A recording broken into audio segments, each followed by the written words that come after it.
Graycat YouTube again.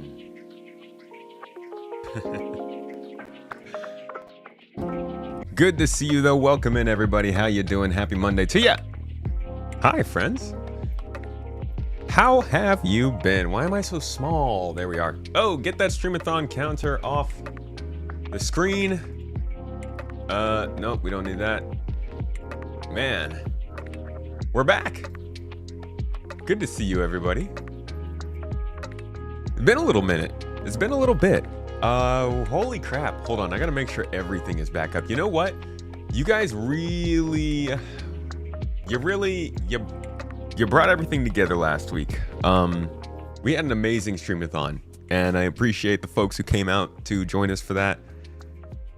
We did, I think, 35 hours, and the majority of that was playing Star Citizen. That's crazy. Okay, I've done a lot of streamathons in my life. Weirdly enough now, that is so weird. I've done a lot of these like marathon streams, and for most of the time I've been doing them, I would say the majority of my time was spent not playing the game, right? We'd spend a lot of time just kind of talking about stuff, you know, doing what we do here on Mondays, days like today. And this was the first time I feel like I really got in there and I played and I played. And even when I was done playing, I kind of wanted to play again. And it's just a little bit more of the same feeling I've been starting to get over the last year in the game. Is the video on YouTube going to be turned on? Can you not see the video? Am I just a voice? Am I just... Come on, I can see a shiny forehead right here. Can you guys not see that? Lurch Lord? Where you at, dude? So yeah, I just wanted to like call out the fact that that was a very enjoyable marathon of Star Citizen, which I don't think I've ever had. So that's good. We're getting somewhere there. It was also just an incredible streamathon. I didn't think we were going to go the whole week like that. Thank you guys for pushing us all the way there. And it gave us enough time to do a bunch of testing. Gave me a lot more insight into this update. We'll talk about some of that today, but mainly I wanted to talk today about 4.8 and what is coming up in the next update, because that's what we do, right? We rarely can sit on the old news. What do you mean there's a new update? I was wondering what the next update is. So we'll be going over that a little bit, but I also wanted to check out a couple of the space games. The Expanse put out their gameplay last week, right? We talked about that a little bit, but I want to go a little deeper into what they're actually looking to provide, some of the details of what this game is going to be about. Thank you. And then I want to look at Exodus, which is also very similarly a space RPG coming next year. And like the stuff's crazy. From that, I want to touch on another game that actually is also bringing us closer to a beautiful world of just constant space games coming out. And that is, I think I saw the trailer for this, but I did not really... Yes? Oh, look, the timer's up there, huh? I think I saw the trailer for this before, but I did not really fully get just what kind of game this is going to be. It's called Star Wars Zero Company, and it's also looking pretty good. So if anybody likes space games, space RPGs, story-based character run drawn stuff, join me for that. We'll be doing that one a little bit later. Did somebody just drop subs? Anonymous. Dude, thank you. All right, Toes Gang is starting off for the day then.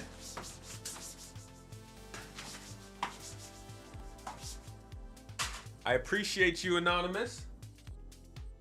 Wish you would say, I can't put Anonymous on the draw for the giveaway. Or I guess it's not a giveaway, it's just like a thank you. But Mrs. Tomato's going to be getting our Toes Gang leaders here. I mean, today is the last stream.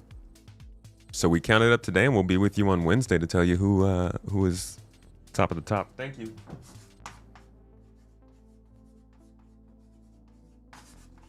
Okay, but my voice and sync, my voice and video are out of sync. I love fixing that. I love it when that happens. Let's fix that. I think my camera's struggling because we're trying to run it in 4K 30 frames. I might go back down to 1080p, but I think the 4K looks good. Sometimes you want to see some skin pores. Let's see if we can fix it. I'm going to drop us back down to a 0-second delay. And you can tell me if that's any better. God, the camera is so far behind. Like if I look at, let's see, if I switch the screen, it switches now. If I move my hand at the same time, yeah, so that helps you kind of see the lag that my camera has right now. You can see me switch the screen here in the bottom. But you can see when my mouse actually hits or my finger actually hits the mouse. Is the camera possibly overheating? It's possible. 'Tis possible. It's only been running for a couple of minutes, so that would be not a great sign of quality. But it's a pretty nice camera, so I would hope it doesn't overheat that quickly. To be honest, I'm trying to get in touch with the company that makes the camera, hoping that they can maybe tell me more about how to get it working more. 2x speed always catches up to the actual. Fine at the beginning, now it's definitely out of whack. Okay, so the camera is getting worse. You know what? Let me try this. Let's, I'll change it back to 1080p. Gross. Now I'm going to be... All right. Hopefully that makes it better.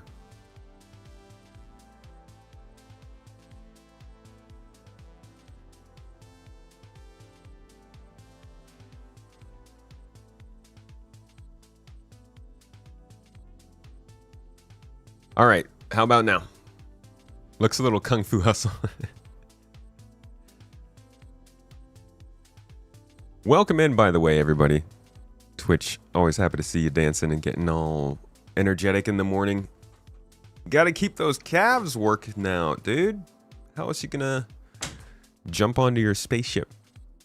Good morning to you, Sagerbomb, Mr. Hyatt, Amsterdam, Space Marine. Welcome in, guys. Greeny Cake, Faldorn. Good to see you. Captain Kaladin. Hell yeah. It's a good book. I'm just gonna think of that book every single time I read your name. Maverick.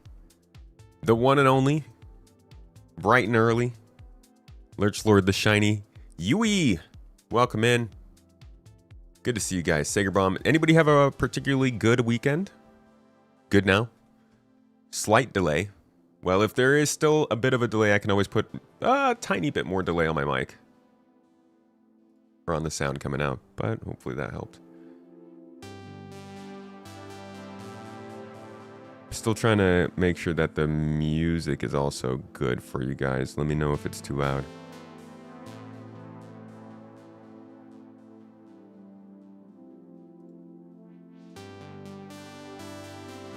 How do I take this? Delete? Don't delete the file, Jesus. Lots of Star Citizen this weekend? Dude, somebody said that in chat. It sounds like we've got lore to talk about. Can somebody point me into that right direction? That sounds like a great place to start. I was going to get to 4.8 features, but if there's lore going on, dude. Oh, boyo. That's... doesn't get much better. Ooh, I like this. I like it. What is this? What is this? Yeah, we're putting 4 stars on this one. We'll make sure this one comes up a little bit more. Okay. I'm not seeing any lore posts on the dev tracker, so where do I need to go? What do I need to do? Who do I need to attack and hold at gunpoint to get more lore information?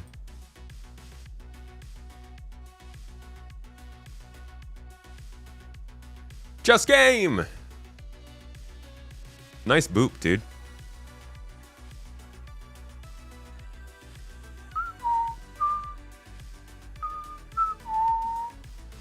Hello, Just Eric. How you doing? Timer in the top left. Jesus, go away. I'm understanding how I want to run this stream a little bit better now. And actually, the streamathon last week I think gives me a little bit of breathing room to be able to work on that. You may notice I haven't released a video in a long time on Space Tomato Gaming. Oops. Fell behind a little bit. And then last week was a lot of streaming. And to be quite honest, I am being a little bit more particular about what I put out on that channel. So should have something up about what we're going to go over today, which is upcoming ships. But yeah, that's my bad. Your organization had a 150 person blueprint grinding event. You got credit for 200 missions complete. Jeez, bro. Did you go over the loading screen Vox Populi newspaper? Yeah, from the live drop? I did. I'm trying to figure out now where you mentioned that there is a lot of lore, a lot of Star Citizen over the... Oh, did you mean like you played a lot of Star Citizen over the weekend? Man. I've been duped. Alright, who is it that said that there was lore? Heard there were some interesting dev comments on Spectrum over the weekend about the next iteration of crafting. Yeah, we talked about that. I put that video out last week actually, but it didn't, I think I might have jumped the gun on that. The lore team was so active the last days. So, yeah. Renee Kowalski. Where did you see the lore team being active? Soul Citizens mentioned it yesterday. Haven't heard what they had changed. Oh, the Galactopedia. Okay. I got you. Yeah, the Galactopedia is not necessarily the easiest thing to find out what has changed there or what's been updated. And a lot of times it's not actually that relevant to what's going on in the moment. It'd be nice if they had like... Oh, recently updated. Look at that. Why did they recently update the Spirit Wars? It only shows you the number one most recently updated. You just went through all the SC Tracker updates in your inbox? Well, if there's nothing that they really dropped that big from the devs, we'll just move on to features. Or rather ships. What ships are coming in 4.8? Now, we're not going to go crazy on the upcoming ship stuff, but we very much can look at the ship tracking sheet, our favorite, and see what kind of stuff might be happening in the next however long. All the blueprints you want are all behind faction missions that you have no rep for. Doesn't that feel good, dude? You have something to shoot for. Can't see how you see what and where is something changing. They have no news like other. Yeah, wouldn't that be great? Astra seems to think there is very little changing, but actually things are being hooked in to the back end for Squadron 42. Yeah, I don't think they're like doing... I don't think they're updating anything crazy.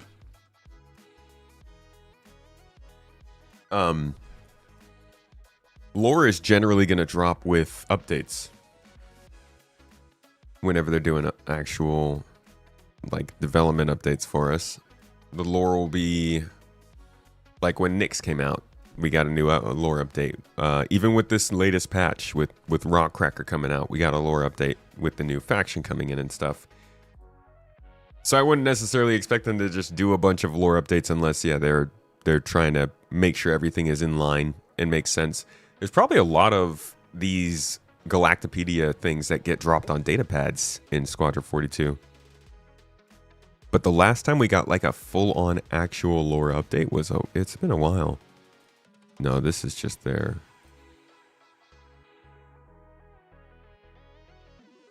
Yeah, if you didn't know, by the way, this is a whole freaking... These are a bunch of short stories. I was actually considering going through these for supporter videos, just like narrating these.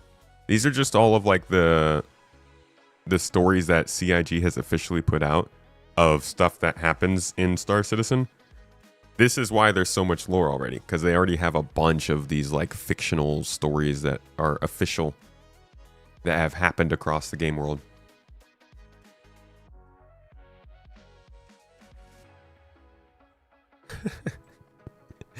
Just game with the absolute best emote.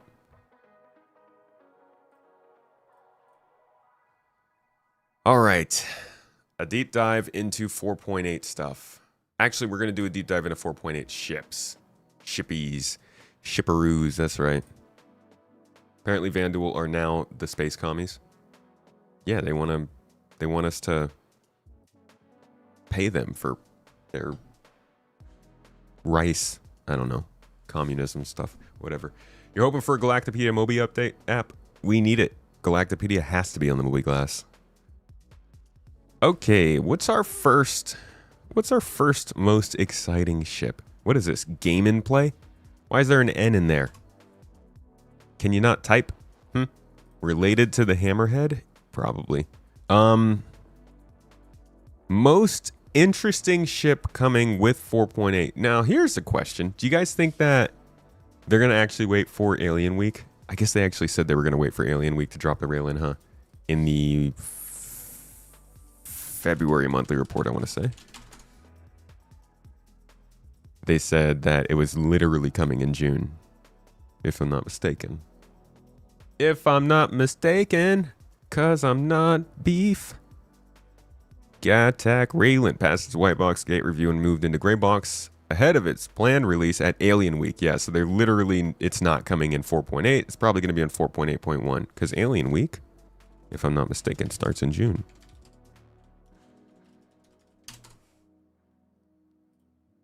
Alien Week 2025.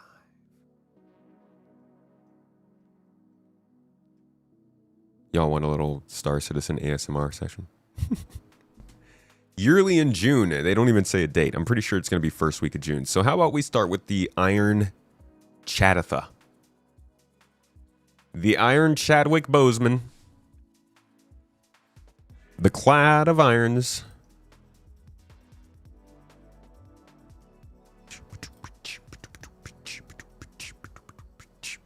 Oh yeah, the Hull B is definitely coming out soon. The Hull B might actually come out before 4.8. Anybody in here think that the Hull B is coming out in April instead of May? What's up, Diva?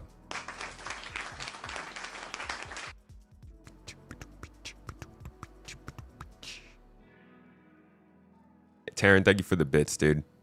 Have you had any pizza lately? Any good pizza? Can't have pizza biddies without good pizza, dude. I hope you're having a good week. I hope you had a great weekend.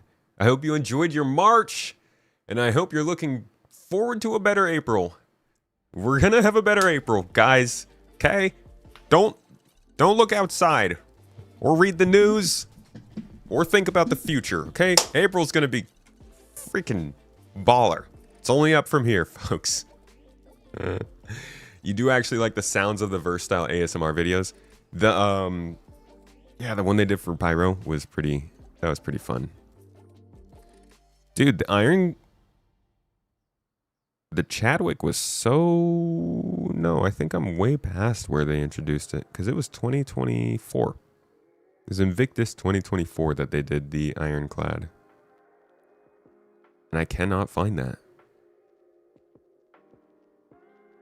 This would be 23.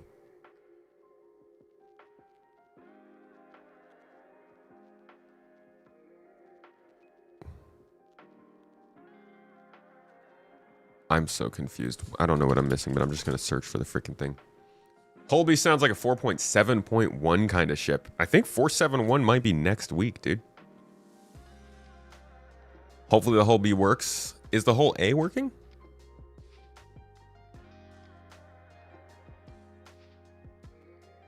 Frashmon. What's up, dude? You believe CIG said 4.7.1 for Hull B, so next week or the one after? Yeah. Yeah. The next, your guess is the UTV next week. Right. You know what? Yeah, Ironclad, I'm sorry, buddy. Sorry, my friend. Brought us one step hey, closer. What did I just say? I said sorry, not welcome. Just give us a minute, okay? We got other things to talk about. The UTV is actually a really good one to start with. This one excites me. Okay? Let's talk about this. Hold on. Let me do the freaking recording. All right. Space nerds. The Graycat UTV is actually a unique ground vehicle for Star Citizen, and I think it might be the best vehicle for people who want to just like run missions and have a companion vehicle. If you look at the other ground vehicles we have in the game, generally Tumbrel is going to have the, most of them, right? The Cyclone is the #1 choice, but if you look at its stats, they're not great. It says it can carry 1 SCU. So it's got that. It's got the spot in the back. It's got your seats for 2, but it is a little bit big. 6 meters, 4 meters wide. I mean, it's kind of large. It's meant to be long distance, a little more of a racer, right? You got a couple other choices in the ground vehicle area. The mule.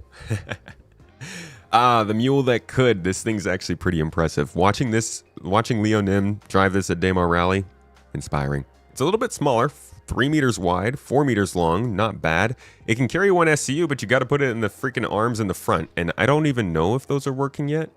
It'll be great when they are, but right now they're not.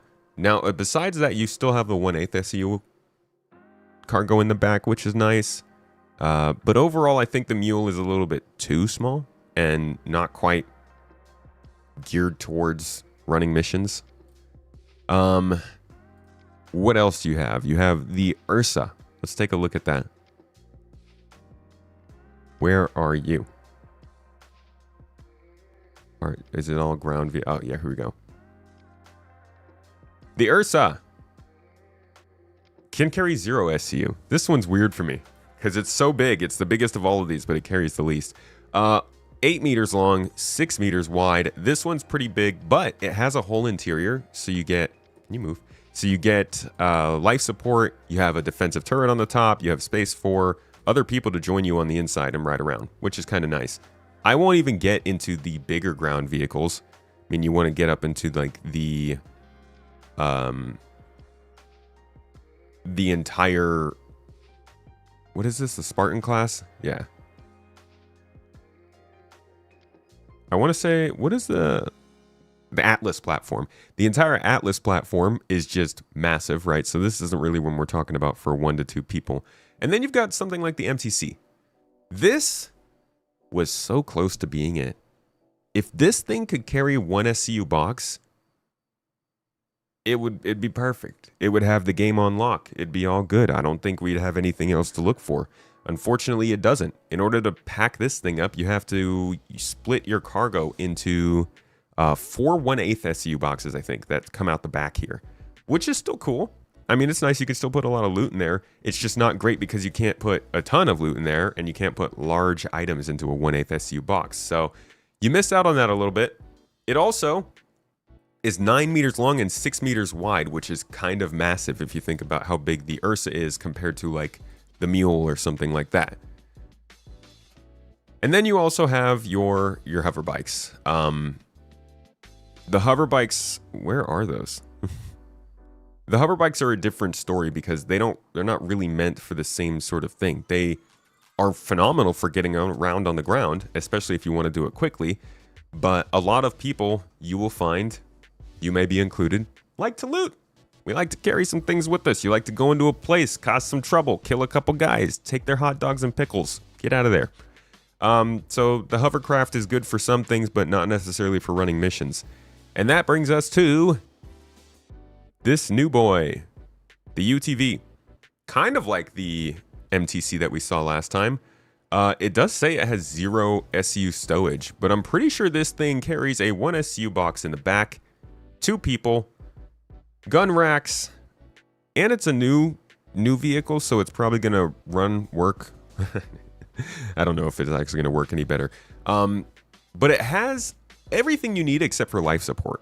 And I guess an interior if you really want an interior. The main thing that I like here is that this is the kind of vehicle that you're going to be able to throw into the back of almost any ship, because it's about the same size as the other ones, but it can carry a 1 SCU box. My big question is, how is it sized compared to these others? If it's sized the same as like an STV, then you're looking at a 4 meter length and a 3 meter width, which is tiny. It's going to be able to fit into a ton of stuff.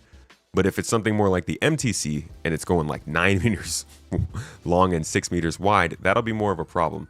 So We need to see what this thing's going to look like, but it is probably coming out in the next couple of weeks. It has been shown off in Inside Star Citizen. It has been referenced already in Inside Star Citizen. And you can see it has that space for the 1SU box in the back.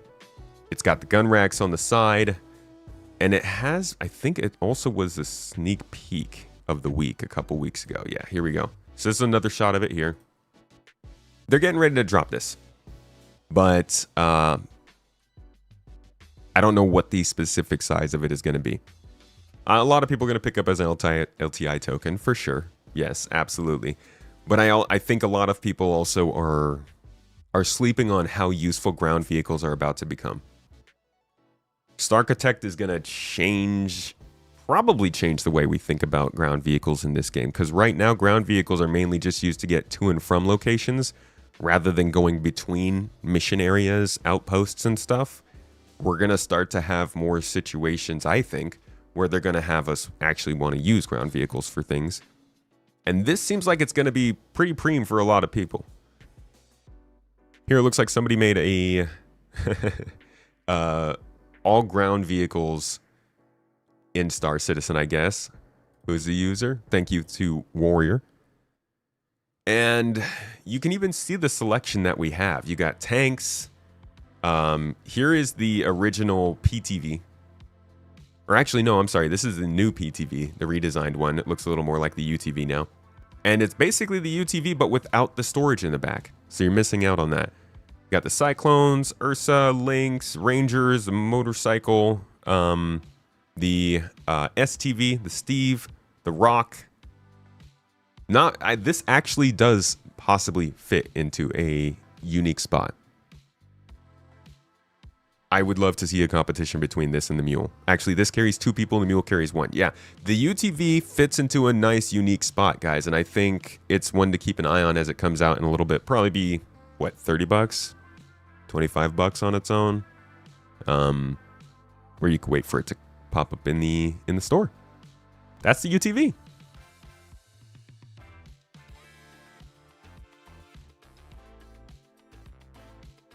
The sneak peek makes you think of those new distribution center contracts. Yeah. That's a good point. They want us to do beginner missions at local places. Anybody actually interested in this kind of thing to use? Or are you guys all on the LTI? The LTI train. The CCU train, dude. It's going to be so funny when we're talking about that kind of stuff in the future.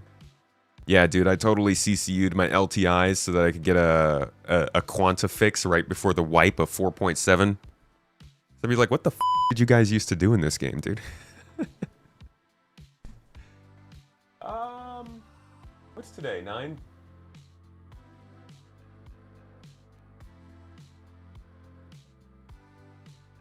$9:20. 3:30, 9:20.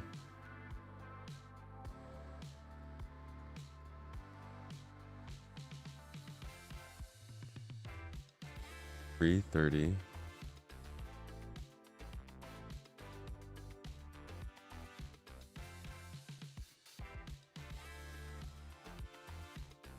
Ooh. CCU game is dying. So I've heard. What are they doing? What's going on? What's happening? 9:20, 3:30.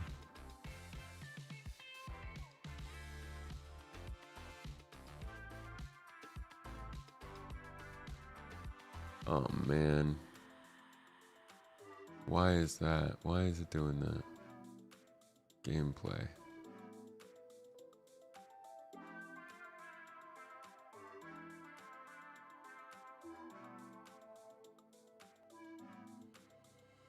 Whoa. Sorry, y'all. Give me one. Sorry, I'm having a weird moment here. Well, that's me. Hey, everyone. Give me 1 second, folks. Gameplay buffer. Branched.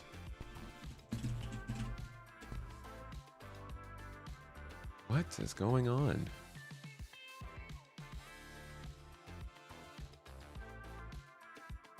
All right. I'm having some weird shit going on with OBS. You know how it is.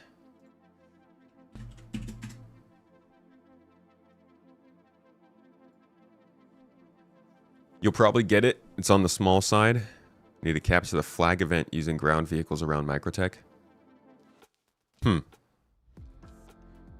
I really do want to do more, more party kind of events like that. Like really fun style events that aren't really focused on like acquiring anything in the game, but do take more setup. Part of what I'm trying to do actually is I am trying to slowly build out the roles in our org needed to facilitate that really easily. Because there are some people who want to do the, like, when you think about putting together a big event, obviously the first thing you think about is like what you need for the event. Say you want to do capture the flag. Okay, we need 2 carracks, 2 boxes that go on each carrack. That is the flag. Okay, we need 2 respawn points for the either team. All right, and then you run it. But then you start to think about, well, are people going to be respawning? Can they get more armor? Cool. Well, then you need some supplies brought to each ship. Enough supplies for each person to respawn enough times. Is everybody respawning? Oh, crap. Okay, now we need some medical gel on the carracks, enough for all those people to respawn. Is anybody trying to ruin this event? We might need a little bit of security to make sure that nobody's getting in too close to ruin all of the stuff. And the numbers start to balloon as you start to realize that a small 5-on-5 person battle is like hours of preparation. Some people want to do that though.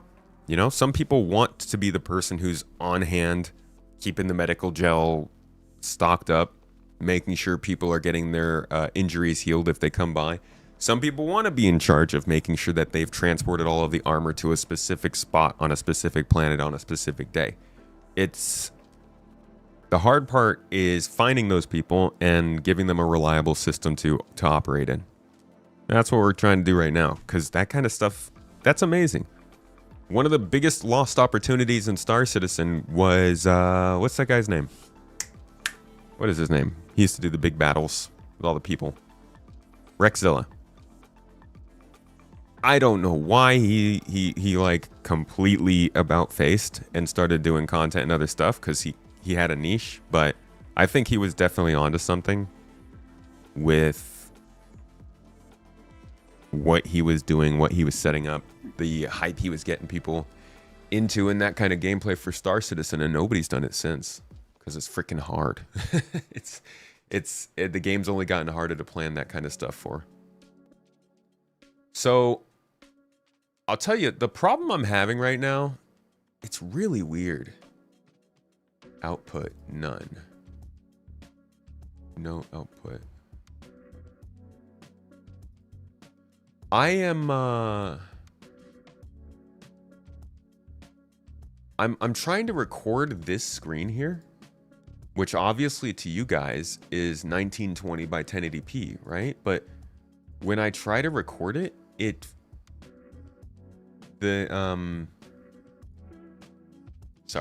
when I try to record it, it's showing it to me as like a square. It's not recording the whole screen,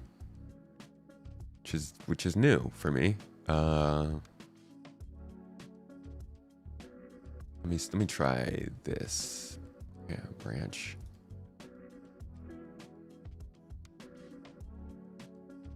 Yeah, there we go.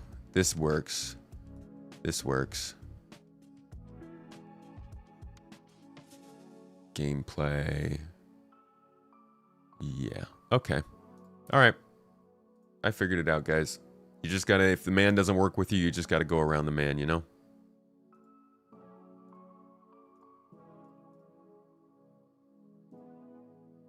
We good.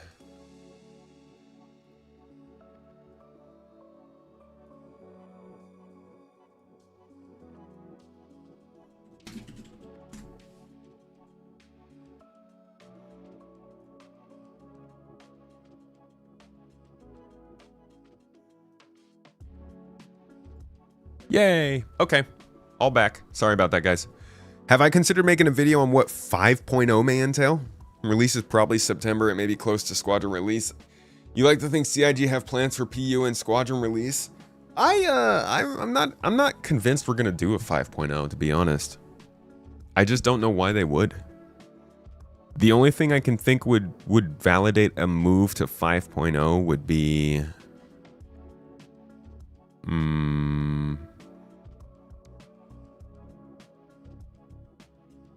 if they ever got their dynamic islands idea working. You guys remember that? Back when they were first talking about server meshing being in testing. That was so long ago, dude. It's funny to be like, oh yeah, when they were first talking about server meshing testing, because that was still 6 years after they first talked about server meshing development. But if you go back to the letter from El Charmano in, I want to say 2023 of May. Hit it. Take us there. That's December. That is not May. Maybe it was 2022 of May, I think, actually. Do a little search for islands. Yeah, so listen to this. Dynamic server meshing V2.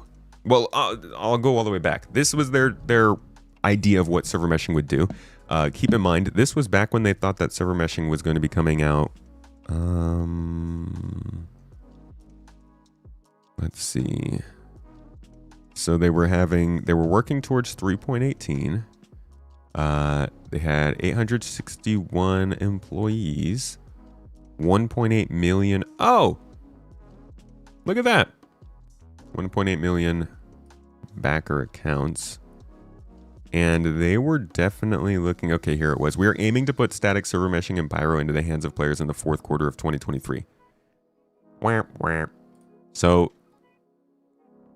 the timeline was definitely pretty far off, but back during that time, they were talking about something called simulation islands. He said, at first, the servers in server meshing are going to be bound to fixed zones, but we will quickly move to dynamic server meshing V1. That's what we're working towards right now. Quickly? I wouldn't say quickly at this point. That's where we're going to assign servers dynamically to entity zones based on gameplay and simulation load.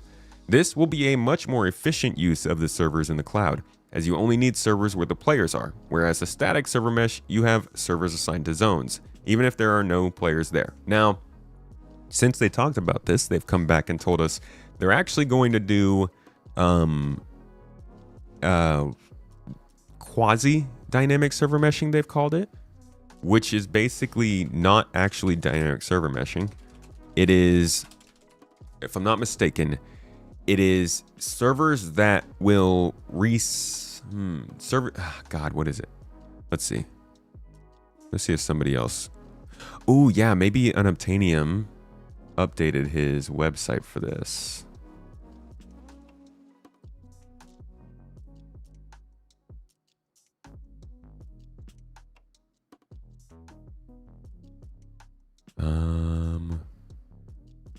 Let's see, server meshing V1, reassign entity zone on demand anytime, even after initial shard setup.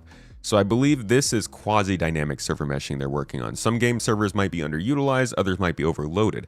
This is also not efficient in terms of server costs, as underutilized game servers cost the same as optimally used and overloaded game servers. So the idea here, I think, is that these servers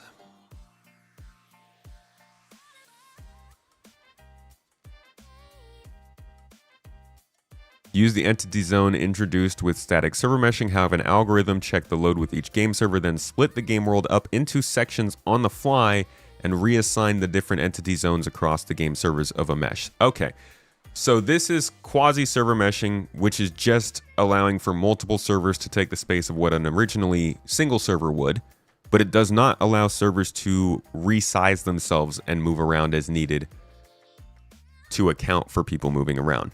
That's, I believe, what this would be.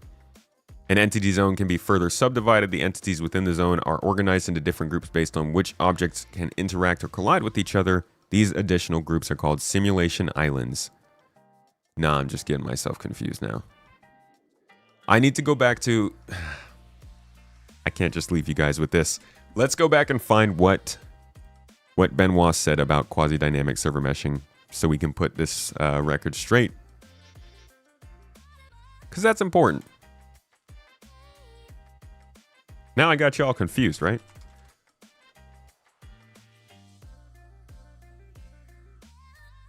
All right, let's listen to what he has to say about this. Dynamism, I guess. So we're running out of words internally to define what the next step of server meshing is. Currently, we're working on quasi-dynamic server meshing, which is we're trying to iterate on the static mesh, right, to bring it so that if an area is empty, right, and nobody's there, we can spin down a server, and if people go to that area, we can spin up a server. To achieve all this, all of the mechanics required for a full dynamic mesh need to be there. So like mass authority transfer between servers, because when a server goes out and it has X amount of entities that it currently has authority over, it needs to give that to another one, and that obviously you don't want that process to lock up the parent server. So that whole mechanism is what we're working on at the moment. In fact, we've done over the break. The team has actually reached a milestone.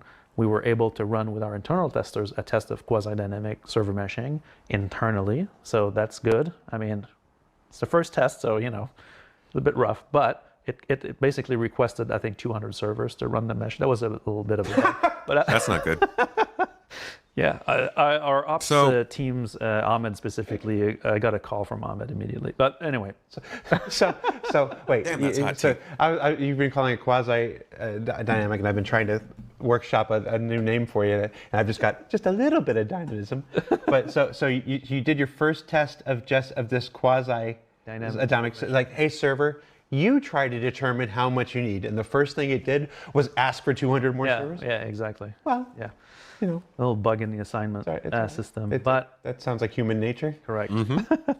So that's what we're working on right now. That's the next step towards the full dynamic mesh, right?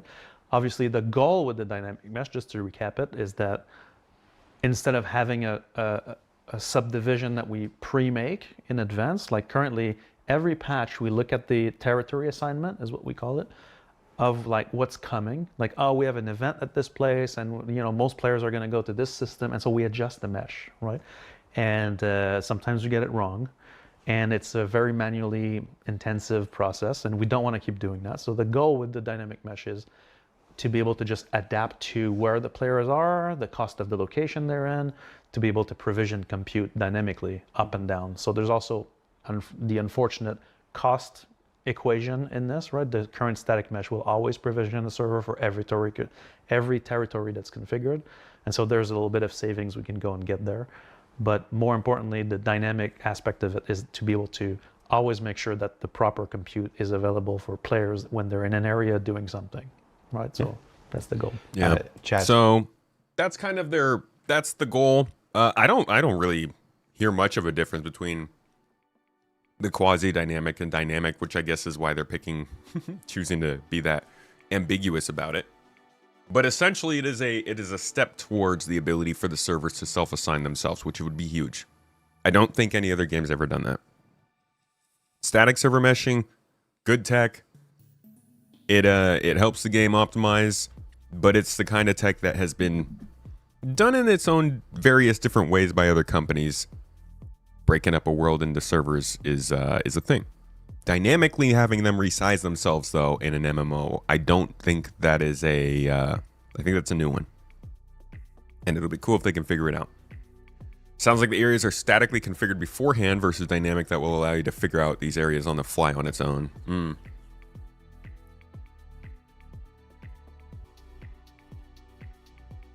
By the time the game releases, we will be flying real spaceships. Dude, I freaking hope so. That would be awesome. Like I was saying in my last stream, I play this game because I doubt I'm going to be flying real spaceships in my life.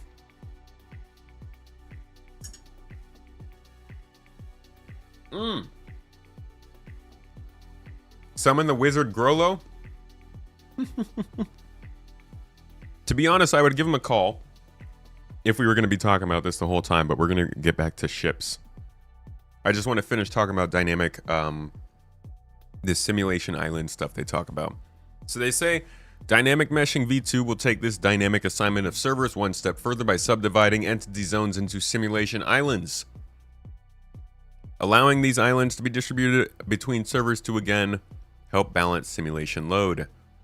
This is how they want to supposedly try and have entire ships that can handle a server. Like you have a whole freaking javelin flying around, and it's just its own server. They say at this point we should be able to handle tens of thousands of players all playing in the same PES universe shard, bringing Star Citizen much closer to the ultimate goal of a huge living universe densely populated with players and AI. That was 4 years ago. We will see if they stick to that. I'll do another show with Grollo coming up here sometime soon, though. It's been a minute. Fifth time you hear what comment, Foxo? That will be flying spaceships by the time the game comes out. Yeah, you'll you'll get used to that. You keep a little book of the regular ones. Okay, what's next? The Hull B?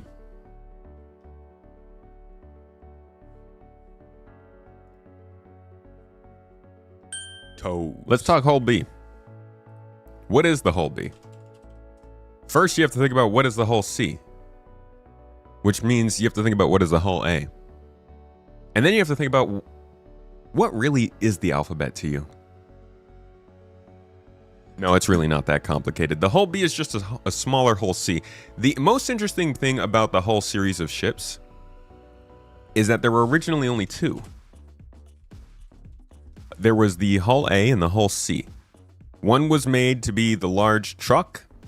The other was this one right here. The other was made to be the small support van, you know? But over time, they realized that they needed more in between those sizes. Listen to this. For most of the concern's history, MISC, the majority of the business has come from the production output of its heavy industrial division. The MISC HI, the High, is chiefly responsible for the whole series of range of configurable bulk transport spacecraft that have become ubiquitous in UEE space. Goes on to talk about the Jean influence. They say MISC has created the Hull A through the E to provide countless options for every type of merchant, from the single-person A to the supermassive E. There's a hull for every job. When the line launched in 2802, 4 standard models ranged in size from the efficient A to the gargantuan D. Okay, I was wrong. I thought they started with the A and the C. The whole series quickly revolutionized... Oh, I think that was how CIG released it. I think they gave us the C first, and then the A, and then they were like, okay, let's do the B and the D. And then they were like, how about this one too? Which they are now like ratcheting down the size of because it's way too big. In 2820, here they talk about it, they developed their super freighter, the Hull E, which has since become the de facto interplanetary bulk goods transporter with docks around the galaxy, moving cargo containers back and forth from the huge ships around the clock. Now the Hull E, I mean, just think about like how long it takes to load or unload a Hull C. I don't even remember how big the Hull C is. 4,600 SCU from the Hull C, right? How much is the Hull E? 3 times as much almost. 12,288 SCU, and I'm pretty sure that's lowered from what it used to be. I think it used to be like in the 80,000s or something like that. Let's see. Yeah, right here. In 2025, during the episode of Star Citizen Live Lots of Ship Talk, it was revealed that the cargo capacity of the larger Hull series of ships has been reevaluated to reflect a more realistic gameplay experience, as the initial figures suggested that loading and unloading these ships would be excessively time-consuming. Consequently, the capacity of the Hull E was adjusted from 98,000 SCU down to 12,000, dude. Even at 12,000, it's still 3 times as big as the Hull C almost. It's basically going to be a team effort just to launch this thing. And I'm glad we have ships like that. I think there should be ships that genuinely you just don't see. If you see it, you're like, holy crap, something big is happening. That's rare. Nonetheless, people will still try to buy this thing for real money and be angry when they can't solo it But that brings us back to the Hull B. This was made as a nice little go-between between the A and the C. I think it's going to fit a really nice spot. Carries 512 SCU. It is a medium freighter of the Hull series of cargo ships. It represents a more durable choice, frequently contrasted with other vessels of comparable cargo capacity. However, while those ships are designed for extended range exploration and various functions, the Hull B, baby, serves solely as a cargo transport. They are commonly utilized as corporate support vessels, and it is not unusual to observe multiple ships in diverse liveries during a single journey. In contrast to the other larger vessels in the series, it possesses the ability to land on a planet while fully loaded. That's huge. That's probably the biggest benefit this thing has. It's going to look so awkward when it does it, but it is the largest Hull series ship that can land on a planet, which means it might be the largest exterior cargo hauling ship that can land on a planet. And that's going to mean something because quickly loading and unloading ships will matter in the future. Think about, like, just consider how a real game would handle this. They would definitely factor in where the cargo is being stored when in the future you have deliveries and you're like using the whole auto loading, offloading thing. The time that it takes to load and unload stuff, the money it takes, that will probably be impacted by the fact that this can store all its cargo on the outside. And at 512 SCU, you are able to store quite a bit. Let's see what that is comparable to in terms of SCU's cargo. Let's say, I don't know, an Asgard? Way more than an Asgard. Let's say a Caterpillar, I think, is around 600 something. 576 from the Caterpillar. So at 111 meters in length and 39 meters in width, you're going to be carrying about the same amount as the Hull B with 512 SCU at 49 meters in length and 15 meters in width. Is that 49 extended? That's probably not extended. But the size difference, like the amount of cargo you're going to be able to carry with this thing, is crazy. The Railen can land planet side, and that's why I was saying this might be the biggest one that can exterior load its cargo planet side, because I don't know what they're going to be doing with these boxes. They said they're working on them in the monthly reports, but they haven't been super clear about how these are going to be loaded and unloaded. If it's not as simple as just pulling the box off the spindle like it will be on the Hull B, then this thing's still going to have a big advantage. It also has an interior, so you got living quarters. That means you're going to be able to run a bunch of really long distance multi-system trips in this, and that also matters. Again, thinking about the future of the game, we're going to have to pay when we stop off and stay somewhere. If you want to put your ship in a space station, you're probably going to have to pay the hangar costs for that. That's why we have hangars that we own at our home locations. We don't have to pay for those. Same idea. If you want to stay at that space station overnight and get a good night of sleep, you're going to have to pay for that. Otherwise, you could just stay aboard your ship somewhere off in deep space and not have to pay anything. So for longer term missions, having that living quarters is good as well. It's got a little bit of a defense. Doesn't even say what it is here. Looks like it's got 2 turrets. Maybe? No. One size 2 turret, possibly. Couple guns. Probably not great defenses, but it's something. And tractor beams for loading and unloading cargo. It boasts the ability to carry 16 32 SCU containers, so you can also load things in larger quantities than some of the other ships you might be using. Like 32 SCU containers, I don't even know if those fit in the Caterpillar. Come to think of it. So this is a really interesting package. It's a big time hauler without being too big, and it's fairly controllable by 1 to 2 people. Here's a comparable hauler as well. A little bit more cargo, about 150, 170 more SCU of cargo, but it's a significantly bigger ship, bigger target. Still only 1 to 2 person, but it's 2 decks, so you got more to handle. If you get attacked, you got to go down to the bottom deck to change out relays and stuff. I think you're getting a really good package from the Hull B as a hauler, but we'll see what it actually looks like when it comes out next month. Let me double check and see if there's anything interesting from the Q&A we can get from this thing. This is like way back in the day, Q&A, 2015, so grain of salt. Yeah, they got a lot of numbers here that probably are not important to look at anymore. They say there are beds, TR8, max crew size 1. There's not room for multiple people to bunk down at once, but you certainly carry a passenger. Okay. So the 2 people can't sleep at once. Interesting. Do you have an upgraded cargo or trade lane software? What? The cargo or trading software will scale depending on the ship, although it will be derived from the same based application. That sounds like they're calling the application based. Rest assured that the cargo system for organizing the Hull E will be quite a bit more complex than the Hull A. We'll see. If the Hull B lands empty and contracted, how will I put cargo on it? Still in the pad. You're gonna have to unfold it, duh. It's interesting though that they're saying it will unfold on the ground. That's an interesting one. And it is also, yeah, it's weird it doesn't have 2 beds, but I think that's even less important now. Like, before I would have thought they would change the bed thing because beds were where you would log in and log off. But now they're saying that's not the case, so I don't even think this is that important. You want to get buffed? Sleep another time, buddy. And that might, honestly, these might be the kinds of reasons that they got rid of the whole bed logging thing, or just the fact that people are going to hate it.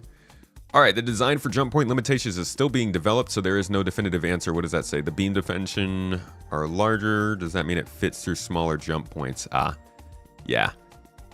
That's not a thing anymore, except for transient jump points. Will every arm on the spindle need to be unfolded at the same time? They say the spindle arms can be unfolded individually. Okay, we'll see. We'll see. All of these answers, these are interesting answers that I don't think reflect the ship after they thought the design out and, like, you know, went through and figured out how cargo is going to work. So take all of that with a grain of salt, but that's the information we really do have at the moment. Besides that, we mostly know what we've seen from the Hull A and the Hull C. And we know the fact that it is coming out soon.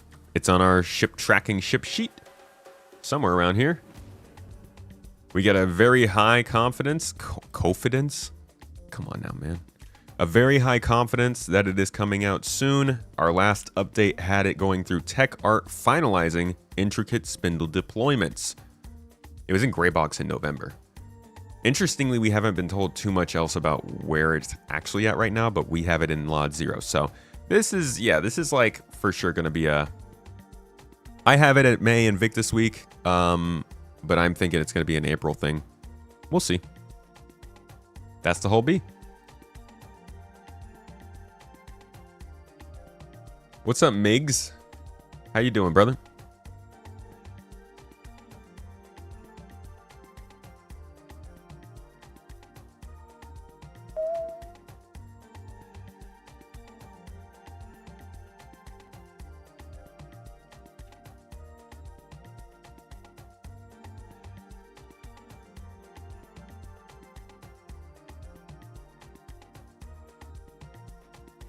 Huh.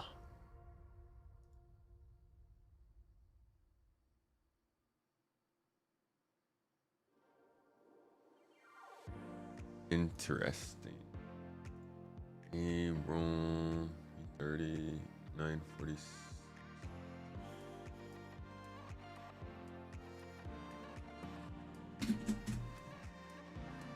What do I think the new Hull B price will be? What is it right now? What was it before? 140? I would guess it's gonna go up for sure. I don't know what the heck the price would be of something like that, though. Just gotta look at other ships that are carrying about that much cargo. Dude, I think I'm gonna get a couple of these. I'm realizing that I might go ahead and do like a big purchase of a bunch of these. Like I said, the price of this game's going up, and we got to do the giveaways. This is going to be a pretty good giveaway for a long time, especially if the game is going out up at $60. So I'm keeping a very close eye on this. Ships though.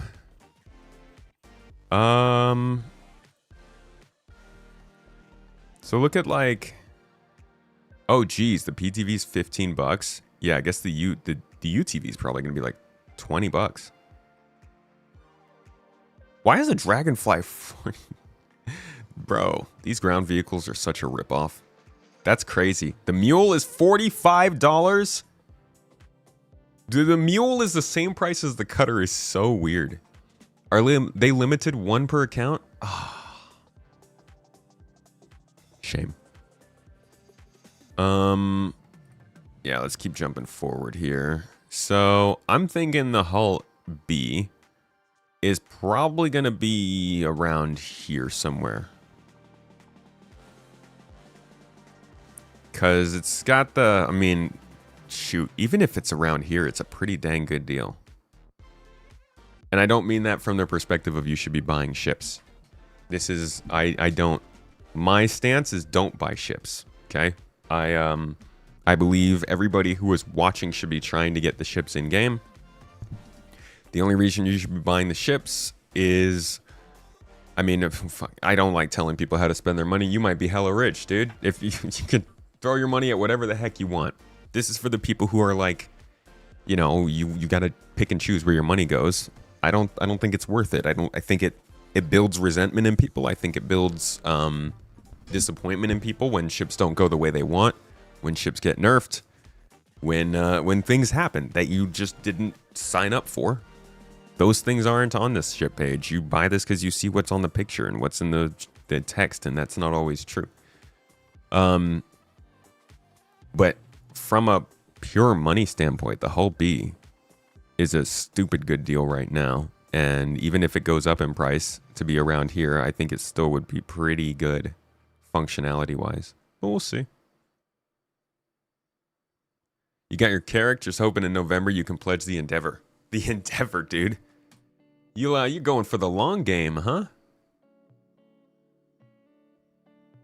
Which ships could I see getting a Mark II? The Reliant series, I think I could see getting a Mark II.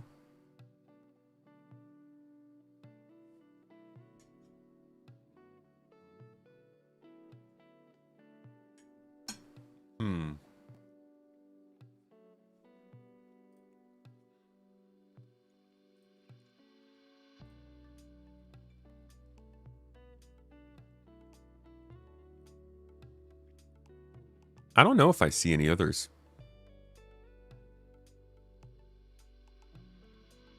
Feels like everything else is pretty... the Mustang will definitely get a Mark II.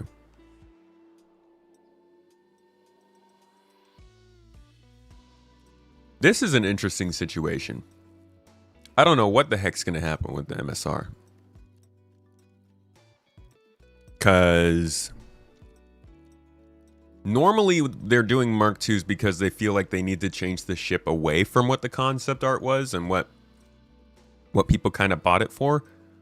But they did that with the MSR before it even came out. So it's kind of like, are you going to change it back? If you changed it back, would that call for a Mark II, or would you just be like, well, this is what you originally... I think they would have to, though, because people have now bought this based on the ship that's in game.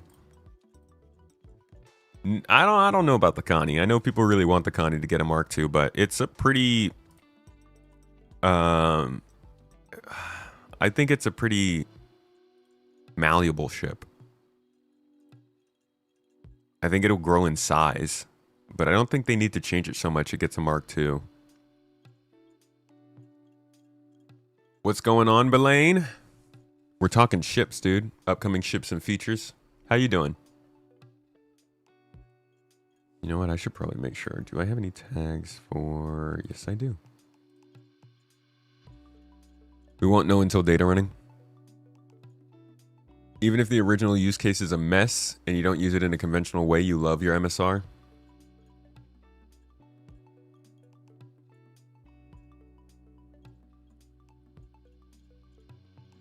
It would be more interesting if they brought back the older ships as Mark 1s. Like if we got the like he said, the Mark 1 300i, the Mark 1 Avenger, which is so small now.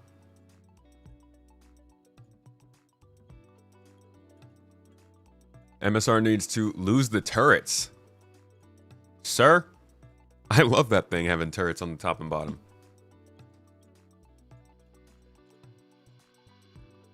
Just got home from work. Ooh, that's nice. I hope you have a good post-work sesh. A chill sesh. A kickback sesh. You think you'd do a rework of the MSR instead of a Mark II? They said they'll only do a Mark II if the original ship can already fulfill its gameplay. But that's what I'm saying. Like, it's not the original ship. A rework would make sense, but then the rework is moving away from what the ship looks like. I don't know. I think a rework makes a lot more sense for it too. But they just changed the design of it so drastically when they released it. Pretty sure every Connie has a Mark II branding on it. I get that in the lore the constellations are a certain version, but like this is from a development standpoint, from like the most important standpoint, these are Mark 1s. It's just going to confuse people to call them anything else. I don't know who at CIG said that. I think that was a bad call. That's exactly my point. See, it's confusing. This is not Mark IV. There's only one constellation. There's no other ones available. And it's confusing people because people are saying it's Mark IV because in the actual game it is the 4th version. But we have a ton of ships like that. When something is Mark IV, that would mean that they have to have still been selling the previous 3 constellations, and they don't do that. So it's best to consider this the Mark I constellation, and maybe there will be a Mark II. But I think people need to stop calling it a Mark IV. It's just going to confuse people.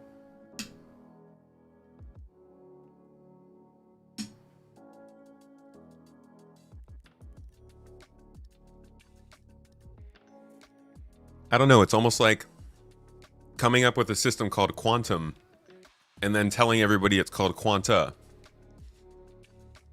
Or coming up with something called events and something called activities and then starting to call the activities events.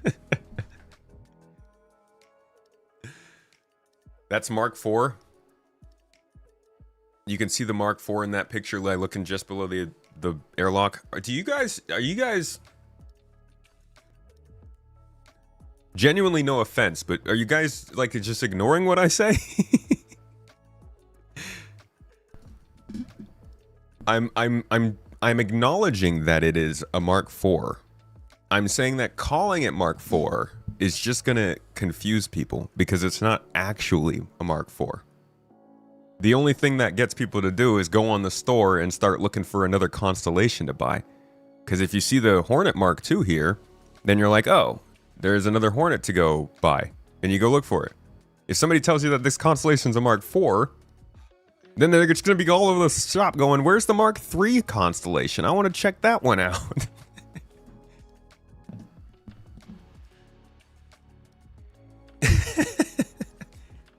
Leo, what's up, dude?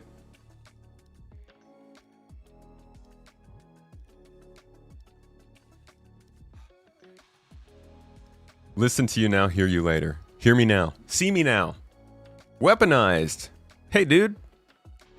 How you doing, man? Hey, thanks for dropping a sub.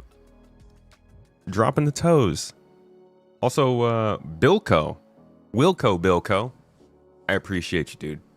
I'm sorry I missed your sub earlier. I appreciate the support. I hope you're having a good day, man. Lore is a liability in development. Go tell that to Paul. You'll get banned. But yeah, I don't know where the Mark IV thing came from, but golly, I say. Stop confusing the people. All right, next ship that we're talking about today. We're going to start getting into the exciting stuff now. So we went through... Come here. Get over here. Ow! Jesus! What the... I was for saying golly. Nobody even asked me to get shot.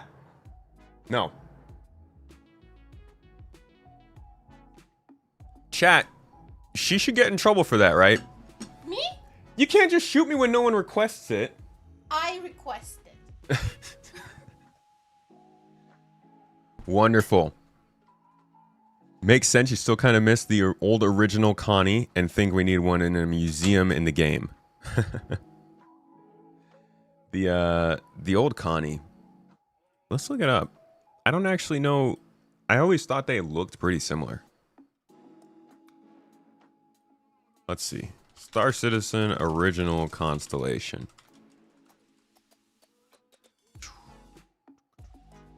See, they freaking called this the Mark III in 2012. Dude, that looks like a Retaliator. Did this one ever make it into the game, though? Or was this just the concept art for it? Good God, this thing looks like a... It does not have enough space in the actual ship for people. That's for sure. The freaking main section here is almost as big as the thruster fuselage. It's like, oh, that must have been Mark II. Oh, oh, it's it's the artist. I'm like, who's this? Am I a 78-year-old grandpa? You betcha. How do you think I'm playing Star Citizen? How does the process? So they did a little interview with him. Yeah, I don't know. Did this one ever make it into the game? Which one was in the 2016 demo? I mean, that was the same one that made it into the actual game, right? Well, evening, everybody. I'm gonna do a quick show of the new Constellation. So this is Phoenix way back in the day. Pick up. I'll just go to YouTube. Well, Please. evening, everybody. This is like the first thing you're gonna notice. It's no longer black; it's a white color. First, from Celebrating Gamescom, I think I have a different. So this is just, yeah. This is the Constellation back in 2014. Where's some more posters? I only ever saw the hangar module, I think, twice.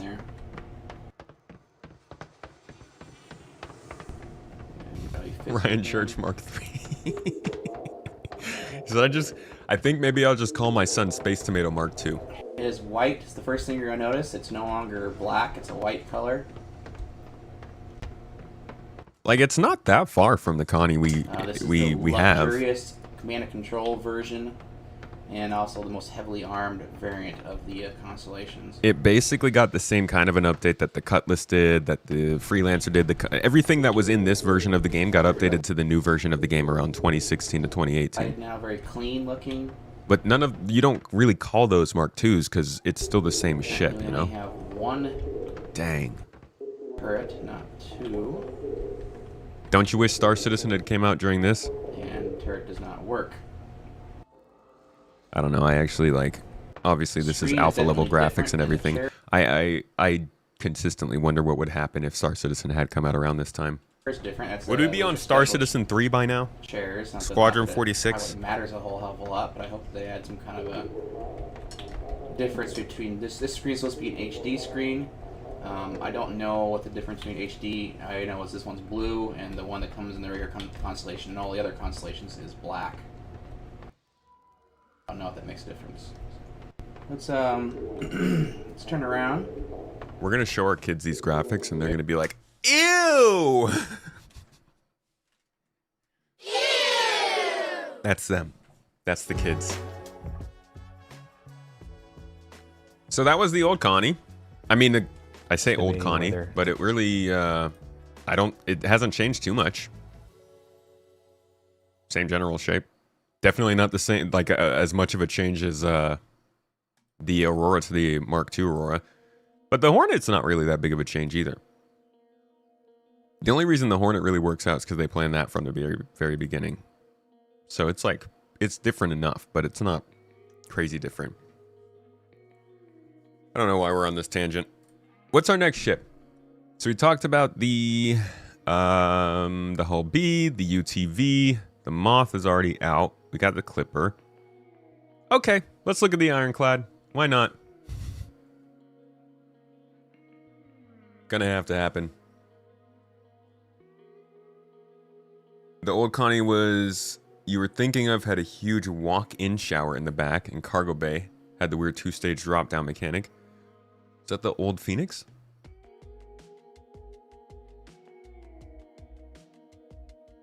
Did he just swipe left?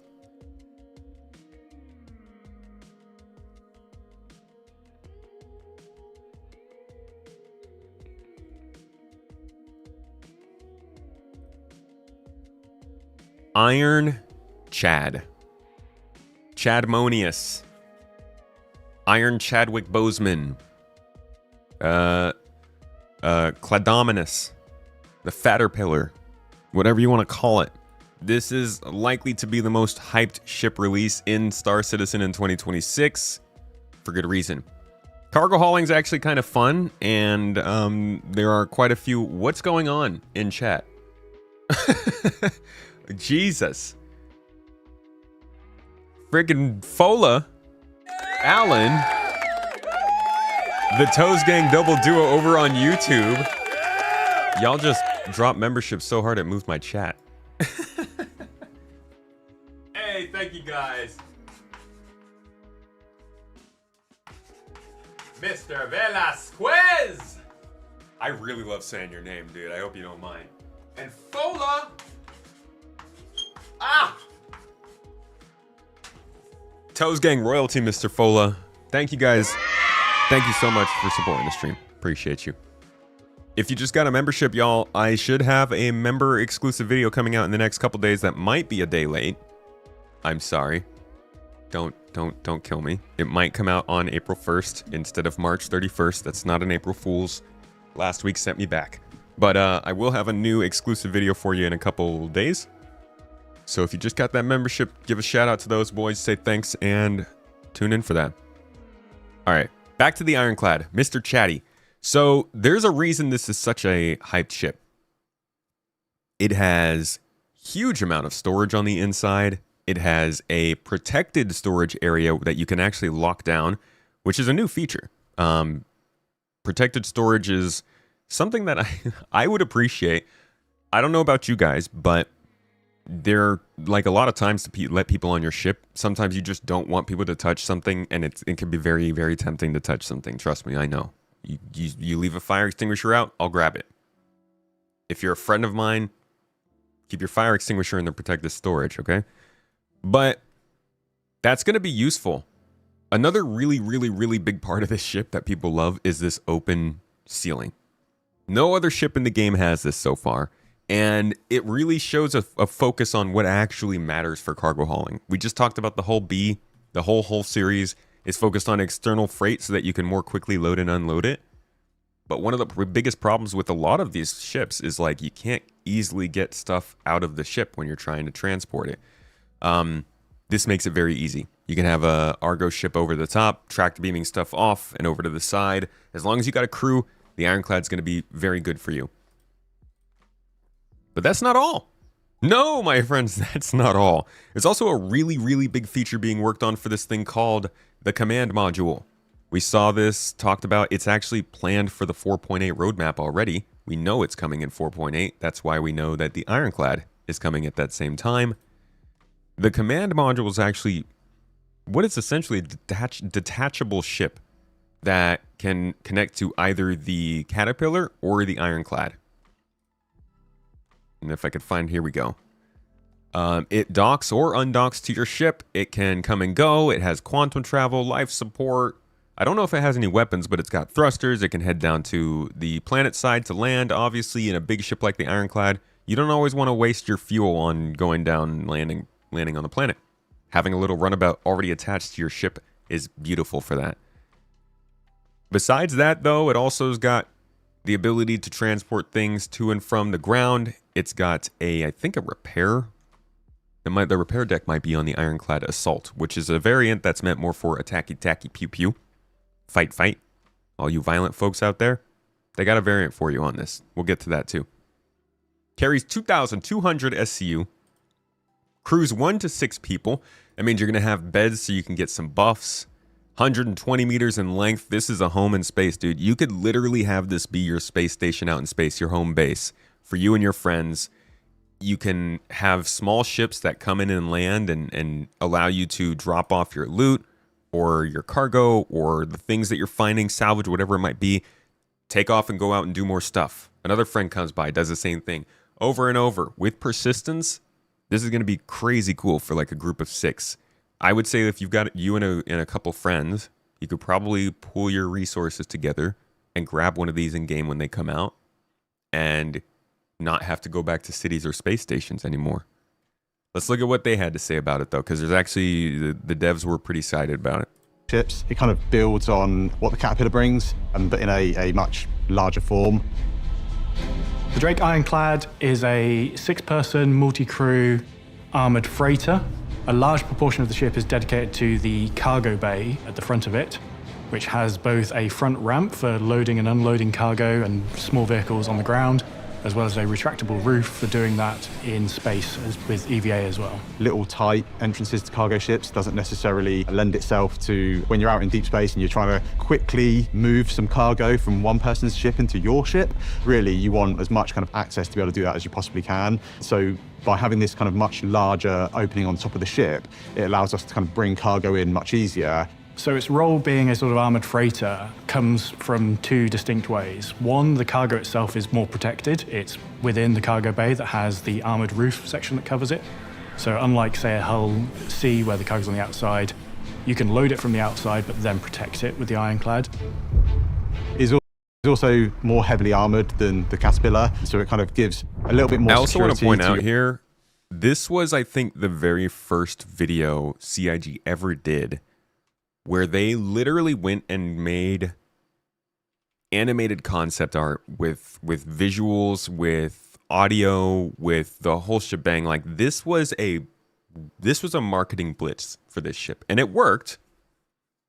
I'm not saying they don't deserve to be able to sell this ship, but they came out with this one swinging. They really wanted this one to hit, and I do think they're probably going to come out swinging with it the exact same way when it's coming to the game in May. I think this is the biggest one of the year, but maybe the Galaxy beats it. Maybe. You can load it from the outside, but then protect it with the Ironclad. It's also more heavily armoured than the Caterpillar, so it kind of gives a little bit more security to your kind of precious cargo. The exterior is very classic Drake brutish styling, a whole lot of engines and a lot of framework and quite thin structural elements support the rest of the ship. Very bare bones styling. It doesn't have lots of nice padding. It's all there and exposed, and it's really just sort of rugged and to the point. So the Ironclad is really 3 distinct areas. You have all the accommodation in the rear sort of third of the ship. The front 2/3 is really just this cargo bay with the front entrance and the retractable roof. And then you have the command module, which has seats for the crew, plus a few little jump seats for everyone else. Command module is there to steer the ship when it's attached, and the command module serves as the escape pod as well. The only time you really want to detach it is in an emergency. It's not designed to be your sort of primary ship flying around. It kind of gives you a little bit of a get-out-of-jail-free card. If you're transporting stuff that is quite valuable, quite sought after in maybe some of our less desirable systems, what it allows you to do is kind of have a little bit of security. So if you're getting attacked or you're getting yourself into trouble, if you want to save yourself, you can kind of jettison your cargo and try and get out of Dodge and kind of get out to safety. And I think that's like a really important thing as we get closer to Death of a Spaceman. With some of the recent tech that's come online, this brought us one step closer to implementing command modules properly. So not only will you see this detachable command module feature on the Ironclad, but as well it will happen on the Caterpillar. Interior-wise, that's kind of got 2 that's entrances a key. He sneaks that in there, but that is important. This is a big tech advancement, which, as is being noted in the chat, will probably lead to quite a few glitches. And I'm thinking that might actually mean, nah.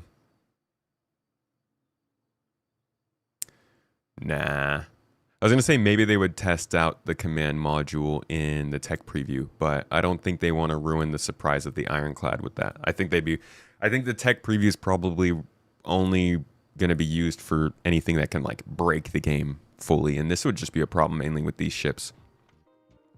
I'm sure there's going to be weird quirks with this, having a ship that attaches to a ship, but it is setting up the relationship of parasite crafts. That's really important. We need to be able to control other ships with our ships.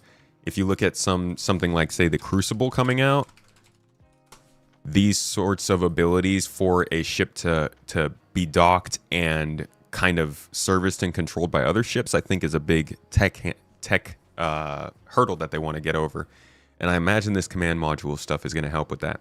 So you can see this is another kind of ship that has a big module that it carries around and it can dock and undock to, and needs to be able to transfer power over to whenever that connection happens.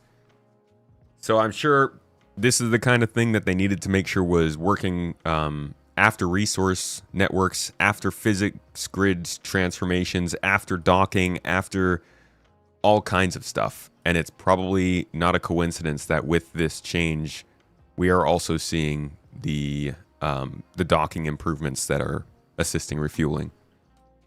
They're definitely trying to hit as many things as they can at a given time.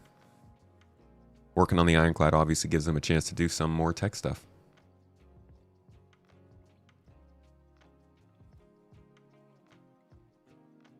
We did sort of have a test for part of the command module. The Aurora Mark II modules add a cargo hold or a shield gen that can be hot swapped with a tractor beam. That's true. That is the first time we moved modules in the open world, I think. Good call, dude. Yeah, the Aurora Mark II drop was actually technologically important because it proved out modularity much better than anything else before it.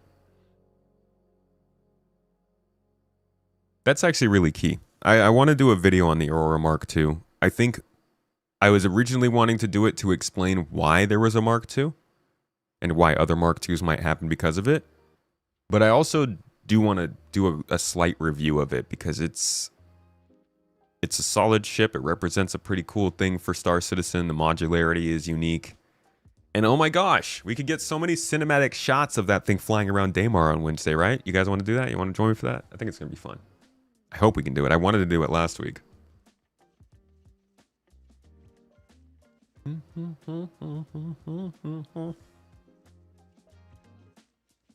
don't think the base building module was in the first few they announced? Wasn't it only cargo, hospital, and refinery to the galaxy? No, they said base building.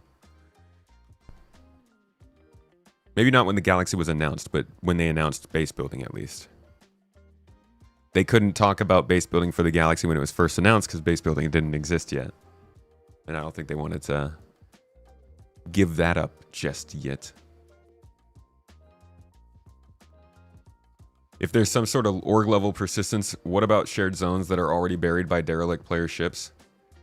Sounds like we're gonna that's it. That's the end of the road, dude. There's a lot of persistence problems they got to figure out here, Supra. I see your like questions, but I think the answer is it just sucks until persistence actually works how it's supposed to.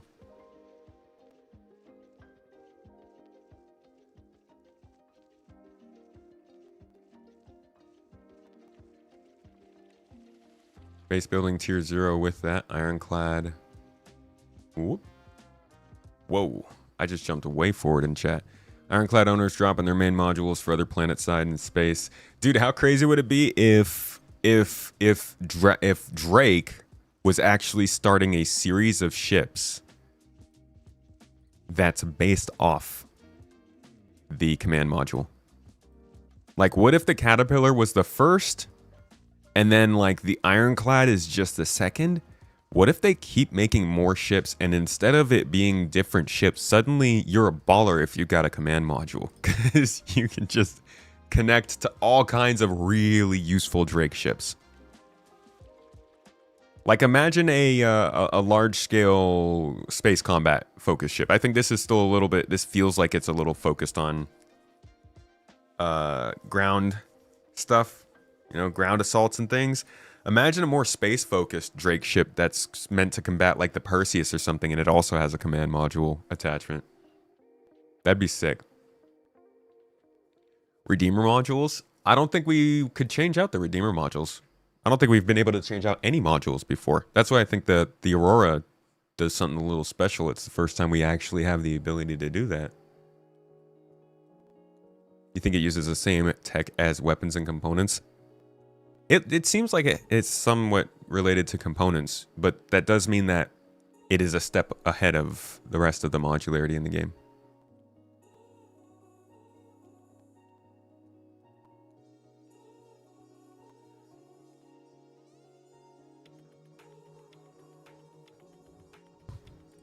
All right. What else were we talking about with the Ironclad? I got distracted, dude. Where were we? Oh, we were talking about the command module. Yeah, so this is where they get to the interior, which is actually pretty interesting. Onto the ship, you can either enter via the command module, and that takes you straight into a kind of corridor section. It's kind of like, almost like a mezzanine. You can either go up to the habitation area, which is top floor of the ship, gives you like super nice views out both the kind of cargo out the front and the rear of the ship, or you can kind of come down the ship into the main habitation area. Alternatively, you can enter through the dock and collar airlock, which is on the opposite side of the ship.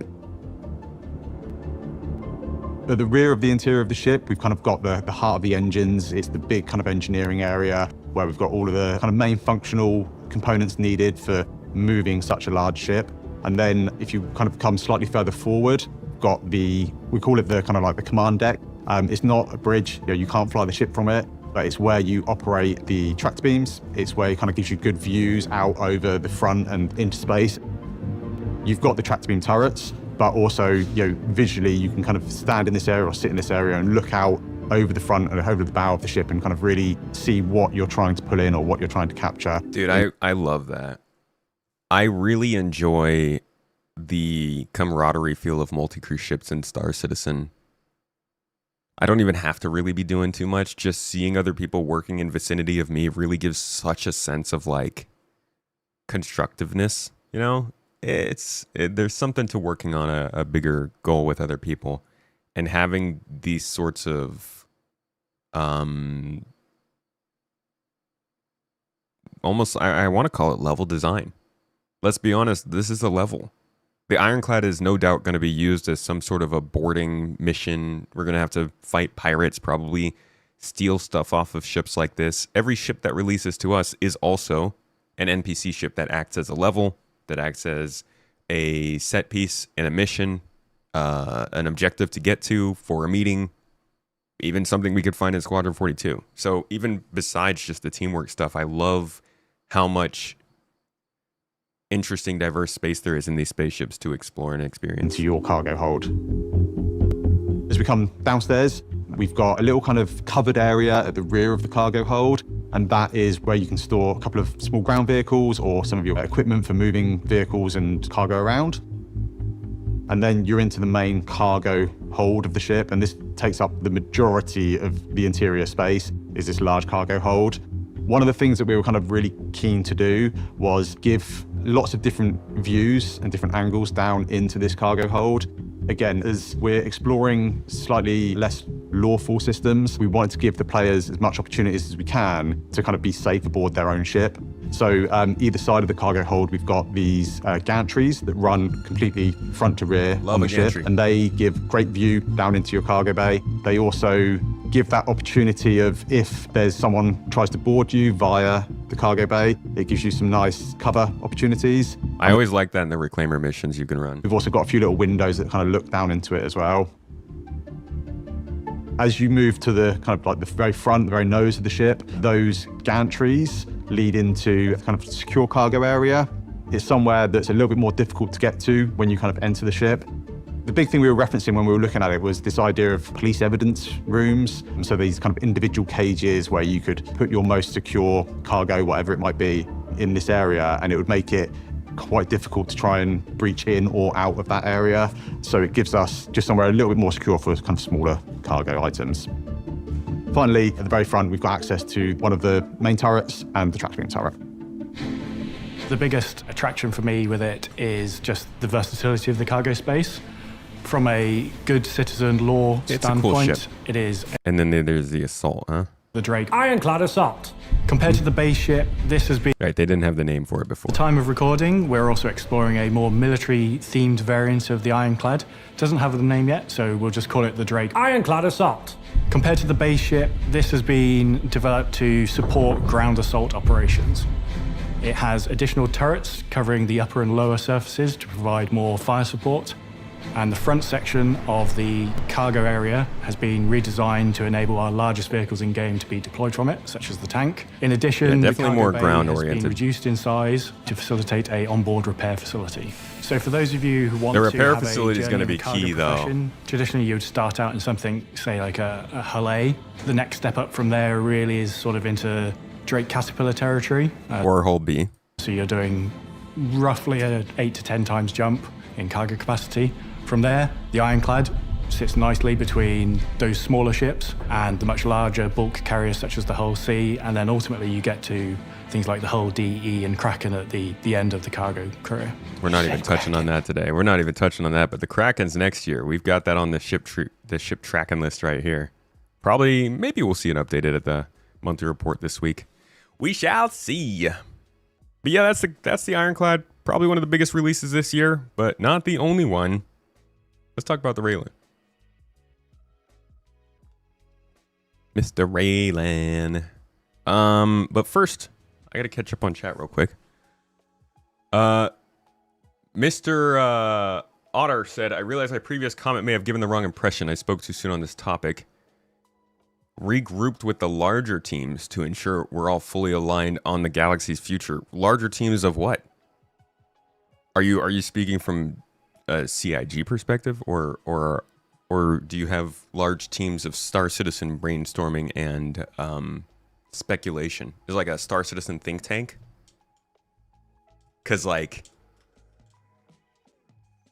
can we pick a label like that?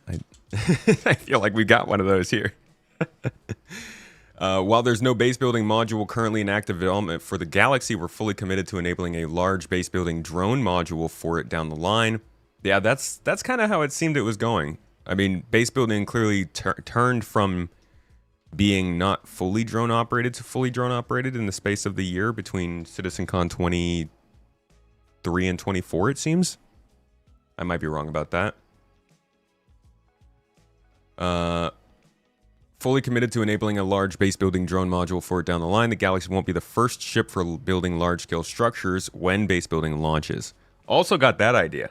I feel like that's kind of why when it was brought back up, they didn't really talk about that, the base building aspect of it.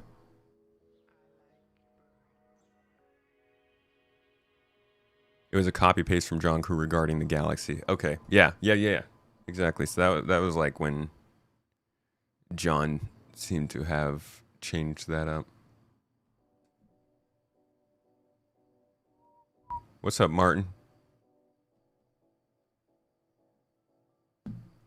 You went with the assault because of the repairability and extra pew-pews. The repairability is going to be really useful, even from a non-combat perspective. Darth Hollister! My favorite store when I was younger. What is this site? This is my own spreadsheet. You can find this, though, at spacetomatogaming.com/ship tracking, I want to say. Yeah, if you just search this, it's right here. Need to make it display better, though. It doesn't display the whole thing at once. Oh, there you go. So you can open it like that, too. Why is it freaking white mode? Ah! All right, I'll have to see if I can make those settings a little bit better.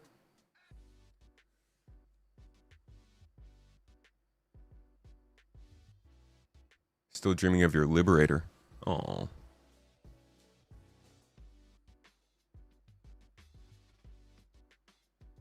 Nolsey. What's up, mate? You just got gifted a sub?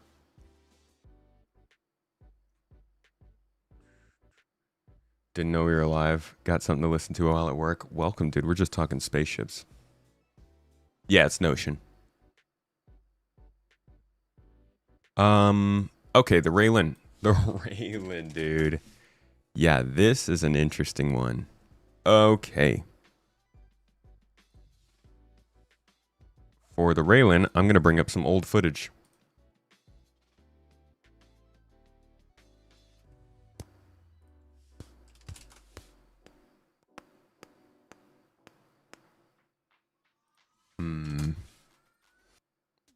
There we go.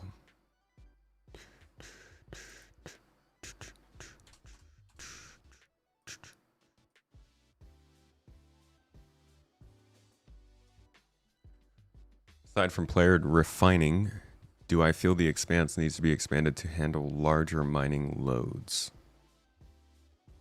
I don't know. Right now, the loads are really small. Like the actual amount of material you get from mining jobs is so small. I don't know. I guess actually, though, you get very little from the refining job.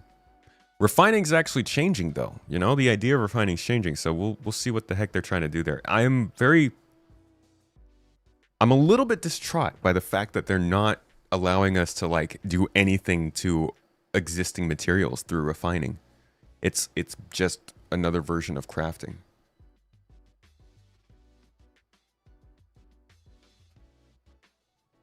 Yeah, I don't know. We'll see, though. Let's get to the Railen here. She continues to not do that correctly. Okay. Look at this. Take a look at this technology, space nerds. This is an old video. If I'm not mistaken, this video is from 2019, 2018. This is at least a 7-year-old video, but you're going to see something very key here and very telling. Look at the animation of this console.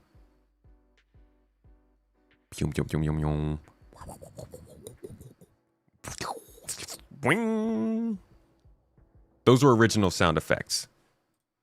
You're going to see the same animations as we go over the Railen here, which is the next upcoming alien ship. We've covered this a couple of times.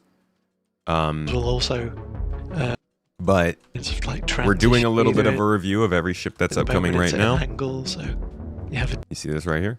It's the exact same thing. Very different experience of like transitioning up through the floors and the floors. So they've been sticking with a very dedicated design language for the Xi'an ships, and they've really been wanting to get this into the game. So we're going to look at what this ship is going to be and who it's going to be for. And the concepts that I hope somehow we still get someday. Let's get into it. Whoops. Oh, actually, let's start here. So we track all of these ships every month, as you know, and the last update we have on the Railen is from February. It passed its white box gate review and is planned for release in Alien Week. That's insane. If you know the sort of process that the ships take in Star Citizen, you know that 3 months, I think, Alien Week's in June, so that would be February, March, April, May, June. 5 months from white box to complete is pretty quick, especially for a ship this big. But we also know they haven't just been working on this in the last couple of months. They've been working on making sure that the cargo is working for this. In fact, if we go back to... No. I'm not going to get myself caught up in that. There is a ship here that they were having trouble with the cargo loading, if you guys don't remember. Which I think was probably... I actually don't know what that would be. But there was a ship they were having some cargo problems with. I thought maybe it would be the Railen, but that was an unknown ship. The Railen we've known about, and the last update we have is that it's in white box. Now, this is a cargo hauler, an alien ship, and it's actually pretty big. It is... Well, it doesn't... It looks bigger than it is. The actual dimensions are just 54 meters long by 52 meters wide. That's really not super large. For, just to put that into perspective, the RSI Zeus is 45 meters long. It's 7 meters longer than the Zeus, which is like not considered a big ship. So when you look at this, it might look big when you're flying around and when you see it like looming in the distance, but it's still a relatively compact shape. It kind of rivals the Caterpillar a little bit. It carries cargo in these weird pods in the back that they have acknowledged they have to figure it out, how that's going to work. It is tall. Yeah, it's basically a box. It's just a gigantic box. Well, not a gigantic box, as we just went over. But let me go ahead and let you see what the devs have to say about it. This is Paul Jones, by the way. He did a lot of work on this one. Now, just a little side note. I don't know if Paul's coming back to work on this game. I'm not going to be the kind of person who's like, please come back, do it. You have to come back. But on Twitter, he did say that he was flying to Manchester. Now, maybe he lives in Manchester. Maybe that's his home. Maybe he likes to be there.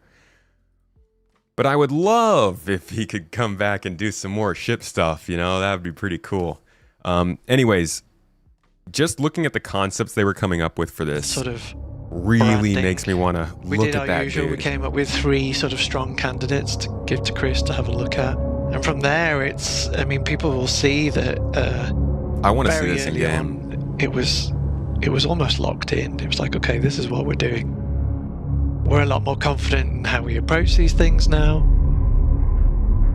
We make sort of stronger decisions right at the start to push those through. One of the big features of the ship was the fact that it changes shape, like massively. So that's something I think I missed here. You'll actually see the Siulen was a concept piece for the Gatak Railen. And this is how I think a lot of their ships get made. They just are concepts for other ships. They just redesign them a little bit. really nice thing about this ship, and coupled with the sort of final materials that we came up with, there's no mistaking this ship now. It's okay, this is the Gatak cargo ship. There's no messing around. And so I think, like it's being said in chat, this is going to get a lot of casual players really excited for. This is the sort of thing that's going to have content made out of it. People are going to see it and be like, wait, what is this? Because you don't really get to see alien ships that much in games. And when you do, definitely not intricate interiors like this. Platform that's going to fly through the air, come and greet you. You get on it, click a button, takes you up to the entrance of the ship through the airlock. That's where you first get your experience of the Xi'an architecture within this ship. When you choose to get on the lift to go up to habitation, you've got a console that's made out of like 50 different pieces in it, and it all builds itself into position, and then you click the button, get on your elevator, which isn't the standard elevator either. At the moment it's at an angle, so you have a very different experience of like transitioning up through the floors, and the floors will also transform to sort of enable you to get through easily. So then when you're in the habitation section, you've got access to beds and lockers. You can go left and right to the turrets and escape pods. So we've gone over this not long ago. I'm not going to go through this whole episode again. I wanted to give you a look at the Gatak Railen. Like I said, it's an alien cargo hauler. There's aside from the fact that it is coming from a different manufacturer and an alien species, it's fairly standard. It's just a kind of like a medium-sized cargo hauler. It doesn't store its cargo necessarily externally like the other ships that, like the Hull series, so I don't know if it's going to benefit from any of that stuff very much. It doesn't dual-purpose combat or anything else. Really, it's not like that noteworthy other than being an alien ship, but that is a big deal. I mean, look at the way that it looks. I cannot favor it to go. Look at the way it looks. It doesn't need much else going for it than that. This is a very interesting, cool looking thing, and I think it's a big vibes ship. This is gonna get a lot of people interested who just want to see that alien universe and get more immersed in that. So we'll see how it sells. We'll see how it does and how it releases. I don't know what to expect from it really though. 640 SCU, crew of up to 4, The one thing I think could really hold it back is it has this really strange component access system that will probably lead to you dying before you can get your ship fixed. Listen to this. And then you transition through there towards the bridge. And again, in there is, we were looking at a way of being able to access components in a non-standard way. So the big stuff we've kept quite traditional, because it makes sense, they're just there. But the smaller stuff, it's kind of like a component delivery system. So you choose which component you want to access. It's delivered to you. You can change out whatever it is you need to change, and then it's taken back off you and absorbed back into the ship. Then you just transition into the bridge, open bridge. And like, what happens when your power supply is broken and you can't use the ship's power to move the component up to the thing? I don't know if they're going to stick to that. And then, like I mentioned, the captain and the co-pilot at the front in their large, like floating, almost like UFO. God dang, style. dude. Are you kidding me? Look at that seat animation. Like floating, almost like UFO style Lord. Seats. So I think there's plenty of great opportunity in there in terms of animation and what we can do with what's spinning, what's moving, what's reconfiguring. So I think the ship team is going to have a lot of fun with that. So what we are does the finally Railen getting add this. to Star Citizen as a whole? It really increases the diversity of spaceships, especially alien ones, because they are entire races of creatures and they don't just have combat ships. They have their own infrastructure needs, they have their own transport needs, so whatever we do as the human race, there is going to be mirrors for those races. When you are traveling through all the solar systems in the game, you don't want to just be seeing the same freelancer or the same hull everywhere. You want this variety of ships to encounter and ships to progress through on your cargo journey. Yeah, dude.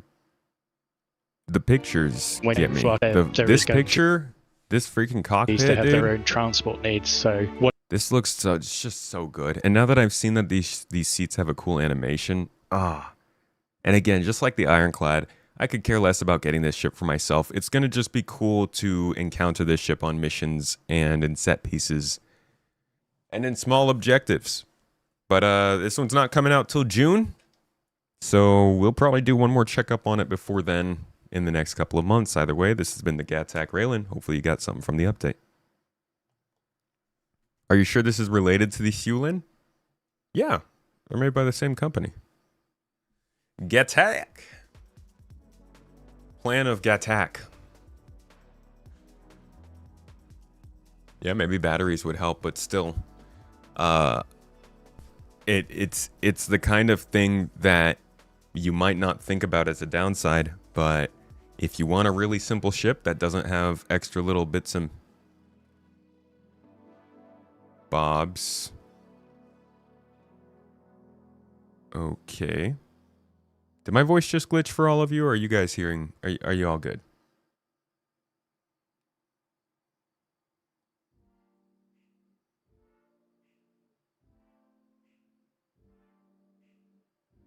Yeah, Gatak and Aopo are both from Jean.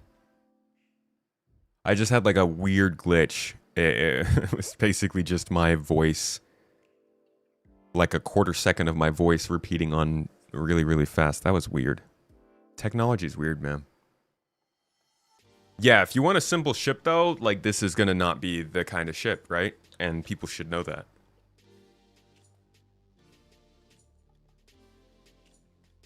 All right. What else do we have? Kraken. Oh, no, not the Kraken. The Railen, the Ironclad Assault, the Hull B, the Ironclad, the UTV. And then we got some possibilities, some weird possibilities. So one of the most interesting things that might be coming up is what they called a shark with a laser beam, right? And I think that's just a Hammerhead variant. Do you guys think that's going to be a variant or an actually new ship? Because they talk about this Aegis ship, and it's somehow related to the Hammerhead, and it was approaching White Box in February. And then Jared gave us this statement a couple weeks ago in some episode of Inside Star, or Star Citizen Live. I don't remember what it was. Might have been here, I want to say.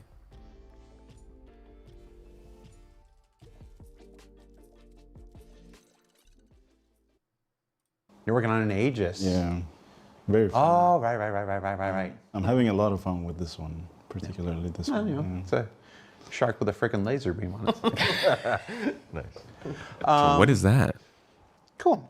We got time. So that, I mean, between the different things that they've given us, because in, I want to say the January monthly report, we got this news that there is a ship related to the Hammerhead in development.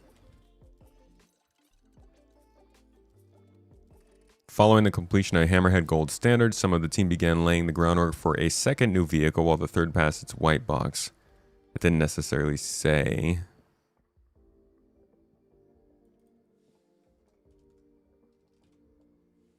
Okay, not January. Maybe it was December? Was it in the February one?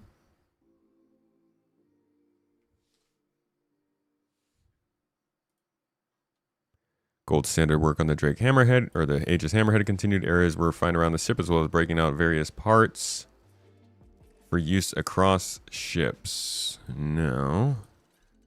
Where the heck did we get that it was Hammerhead related? Did we make that up? Are we cooked?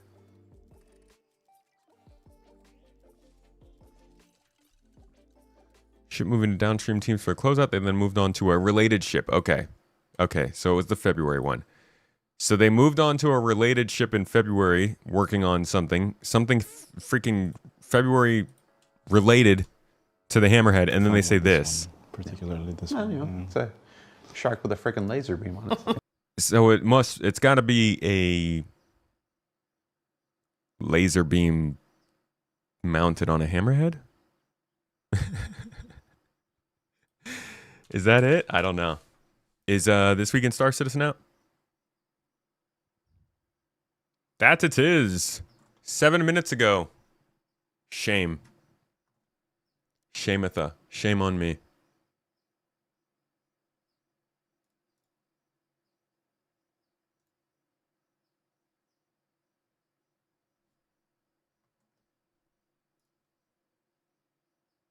Oh my god. Okay. Space Nerds! This Week in Star Citizen is out, so we get to see what happens this week in Star Citizen. I hope it's something fun. Tuesday, the next issue of the quarterly Squadron 42 newsletter rolls out. Make sure you're subscribed by heading to your account settings. Interesting. Wonder what it's going to be. I feel like they are starting to pick up the marketing. They're going to an expo next month. They are doing more of like they did the Twitch drop stuff. They're starting to do a few more interviews here and there. The last sign to look for, besides obviously just giving us a release date, the last sign to look for that they are gearing up for this marketing push is going to be the, whatever the heck it's called, the briefing room. Right? This is what they started freaking years ago in preparation for the Squadron 42 update. And they stopped immediately because obviously the game wasn't coming out. If they do this again, then we're in and we know we're good. But we'll see. Either way, continuing on with This Week in Star Citizen, wherever the heck that went. Here we go. Wednesday, Behind the Ships returns with a look at the upcoming Hull B arriving in the Persistent Universe next week. There you go. Confirming what we literally just were going over. We will also publish a March 2026 PU monthly report, bringing updates from teams across the company as development continues on upcoming releases and long-term features. I'll be here for you guys for that one. Hopefully it comes out early enough on Wednesday for us to go over it. If not, we'll cover it on Friday. This Friday, the latest RSI weekly newsletter lands in your inbox. If you're not subscribed yet, you can sign up at any time through your account settings. The community is gearing up for another busy weekend with the PvP Operation Triggerfish event from the Jump Point. Fans of ludicrous speed can also look forward to the Crux Cup. That's Anzia Racing's event. So if you are into competition, We are starting to get our divisions more set in stone, and our competition division is going to be starting to look at more of these events that are coming up and competing in them. So if you like to compete and you're looking for a place to represent that you know you can get involved in, keep an eye out for GII.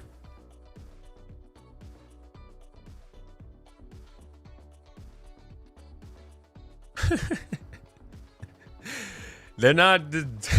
There's nothing here about a release date. But yeah, the monthly report should be interesting. So that's it this week in Star Citizen. It could be an interesting week. We'll see what's coming on the monthly report. I will say this. We're starting to get a very interesting monthly report season, and the monthly reports have already been pretty good this year. I'm hoping that we have a pretty decent core gameplay section this week, because there's a lot of core gameplay that I'd like to hear more about. Like, we haven't even heard about refueling or what might be involved with that here, so I'm guessing they'll start to give us more information on that kind of stuff. But yeah, that's it for now. Hope you got the news. Hull B on April 1st. The Hull B on April 1st would be perfect.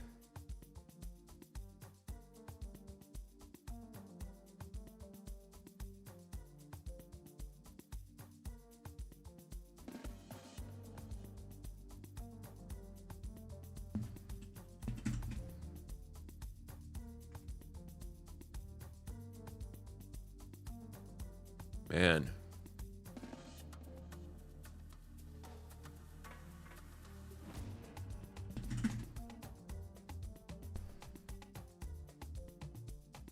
I really need to move my keyboard.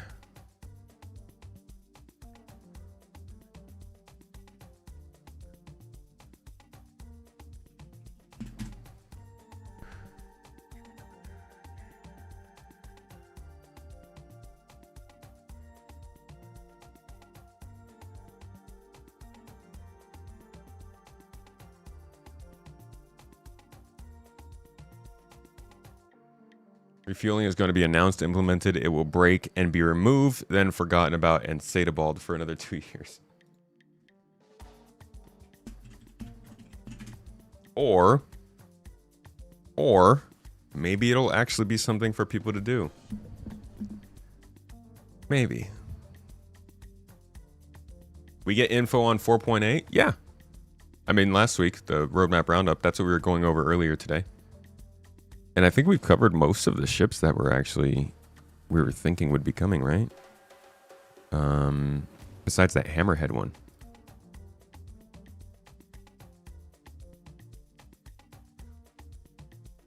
The only way they get NPC refueling to work is if they make it yet another beam. You don't think they'll be able to get NPCs to dock? Dude, they've got to be feeling confident. If they're willing to put docking improvements into the game, then there must be something they did there, because it's CIG. I don't know. Is CIG want to dip into something that's already broken just to break it more? I feel like most of the time if something is broken, they try not to draw too much attention to it.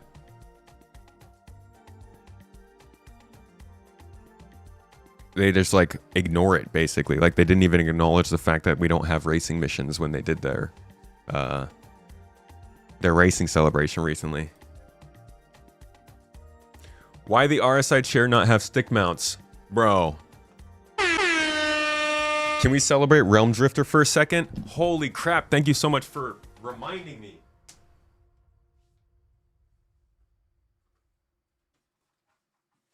Are you kidding me, man? How did he know? How did he know? How did Realm Drifter know? I have a package here from Monster Tech.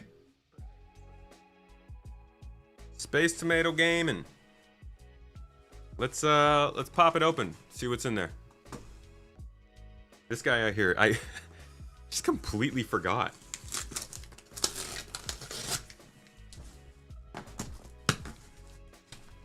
Oi. Thank you for the reminder. Yeah, they did come. Well, they came, I don't know, they came Friday? Thursday?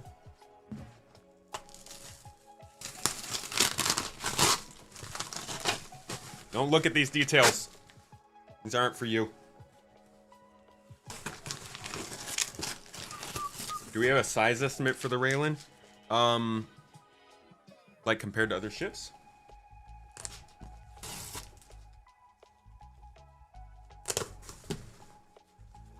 Oh, this is that song that says I like birds. I like birds. Alrighty. Paper! Ha! Ha! Ooh. They sent freaking... Ooh, I loved those last time. They sent gummy bears. Give to the pregnant lady. Anodizing cleaner. Very nice. Alright, so... Here are what we've got here are... Ooh. Thank you. Don't lose Packaging. any of these, come on. Thank you. Okay. We got here. We got a mounting plate. This thing is freaking heavy. I might keep this just to fight off intruders into our home. Dude, you could hit someone so hard with this.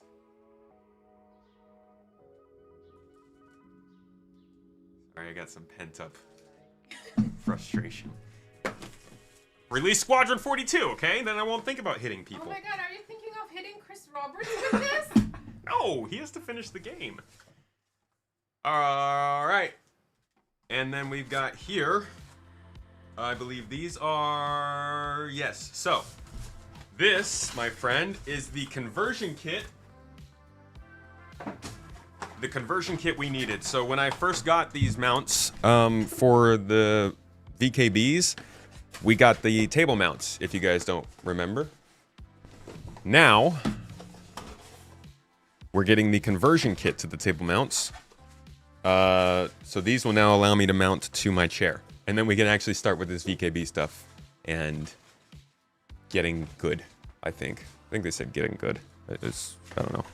They told me this was the getting good pack. So I ordered it. Thank you, Monster Tech. We appreciate you. You make some pretty freaking cool, mounts. I am looking forward to installing these. I don't think I'm going to do it live right now because I don't trust myself for that without looking at some instructions first. But I do plan on installing them here, and then like we can actually get in and start getting testing and running and all that jazz. Yeah. So thanks, Monster Tech. Monster Tech also was the reason that we got the VKBs. They hooked up that connection and made that happen. So it may just be the case that you guys stop dying in all of our GII events specifically because of Monster Tech. So like give them a shout if you want to. I'm going to do a whole review on this whole setup though when I'm done with it. The chair, the VKBs, the mounts all together. We'll see if it actually makes me better. And if it does, I guess they got a sales pitch. No losing the screws this time? Wasn't my fault. Do it on Wednesday so you can get some popcorn first? Maybe we'll do it Wednesday. I want to get back into the game, man. I guess now we can talk about the other games, though.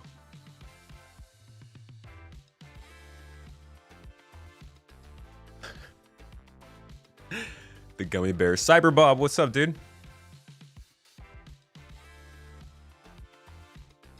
All right, so we're gonna get into Star Citizen. I'm gonna jump in and talk about like the latest stuff in the game. But first, I do want to just kind of talk about these games, okay? Because I'm so freaking pumped for them. Share your button layout once all is finished. You betcha, dude.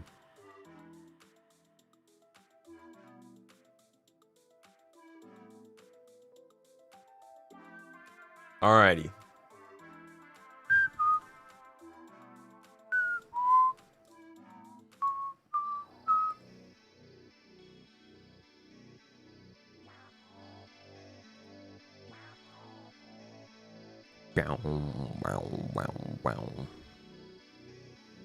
Okay.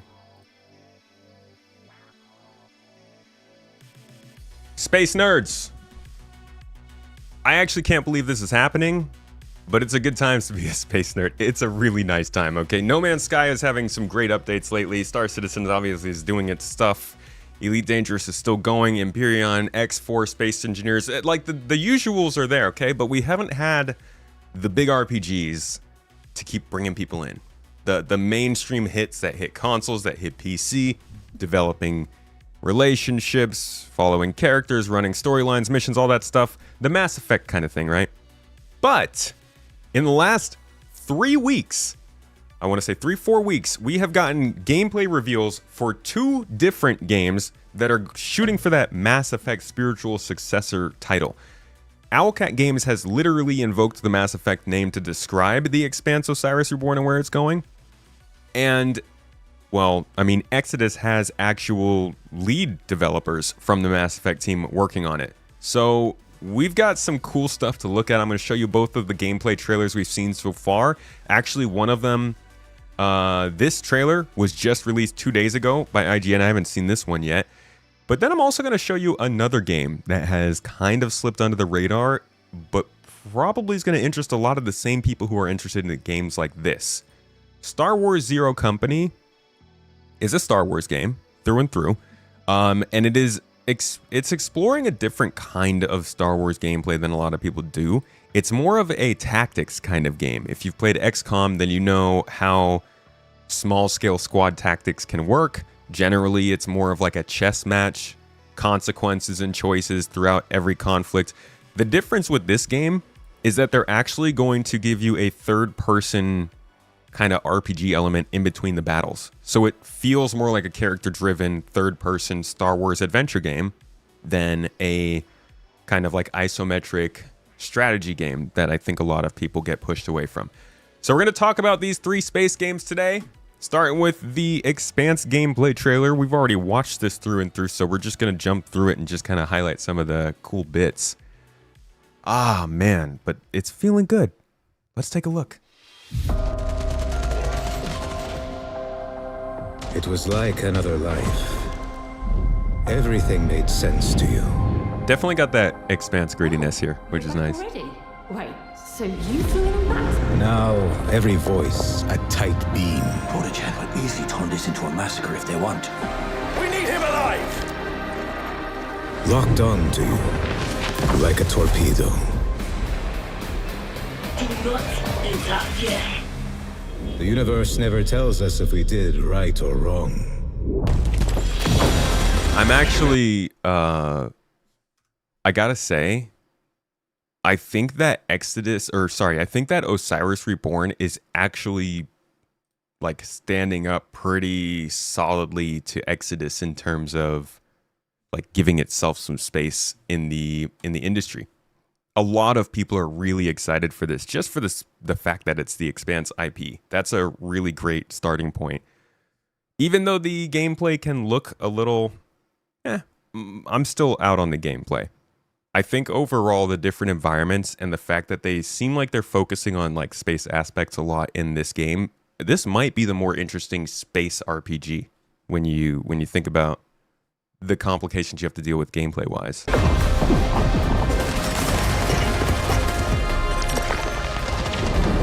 Still waiting to see what they do with zero-G stuff here.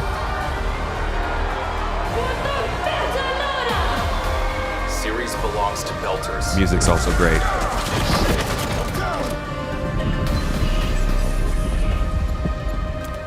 I didn't become a mercenary to run away from my enemies. Fear festering into hatred. Typical. Surely a little gun doesn't scare you.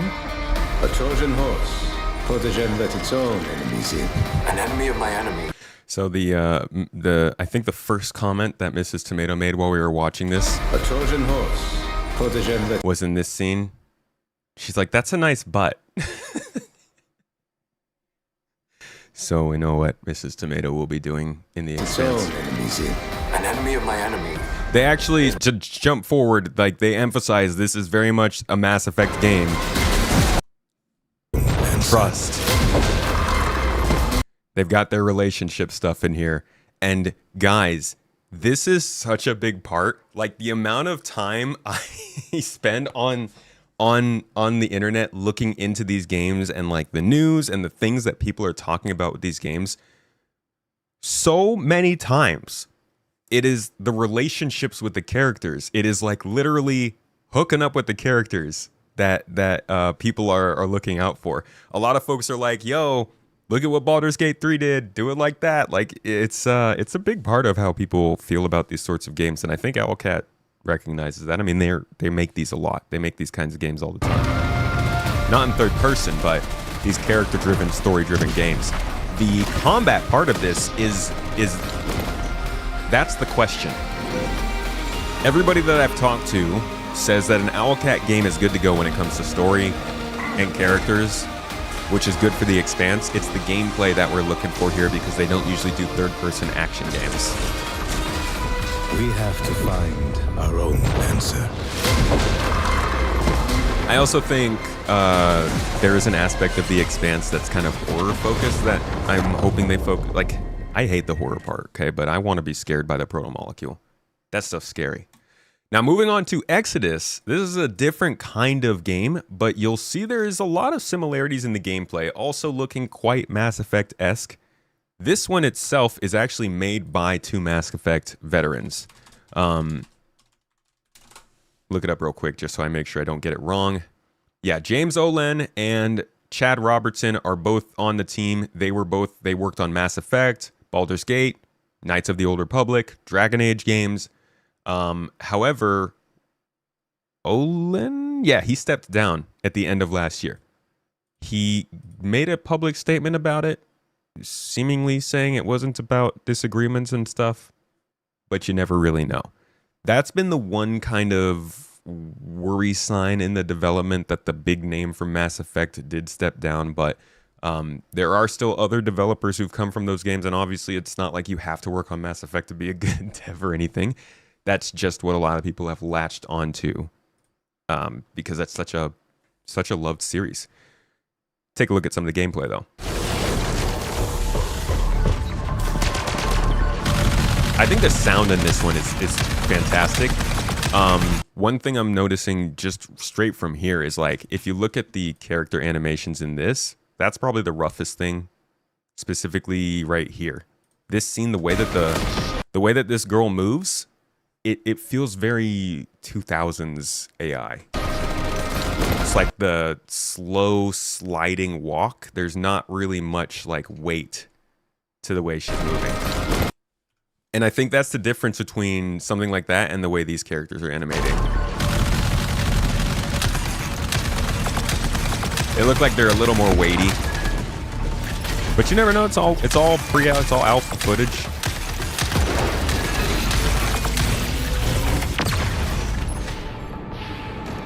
Very common action wheel. You got your team down here, you can give them some powers. It's not alien, the design.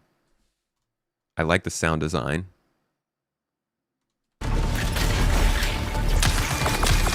I just saw a biotic push here. I missed that the first time. Watch this guy on the right. He just did one thing, now a little biotic push, huh?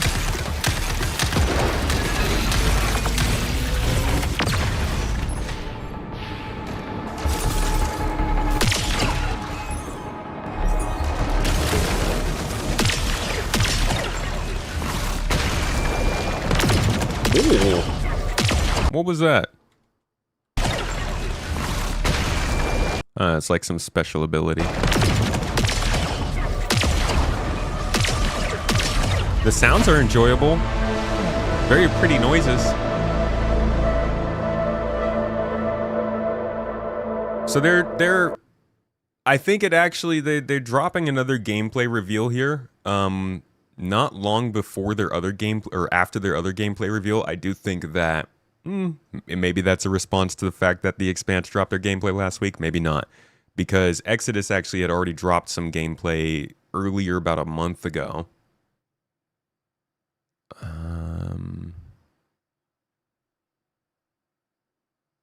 I don't think they have it on here.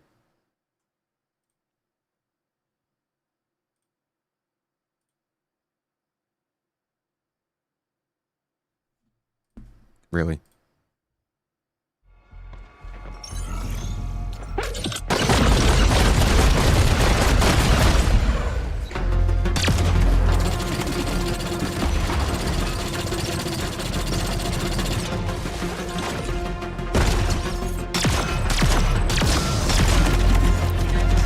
I'm enjoying the sound design. I think that's the biggest thing for me right now.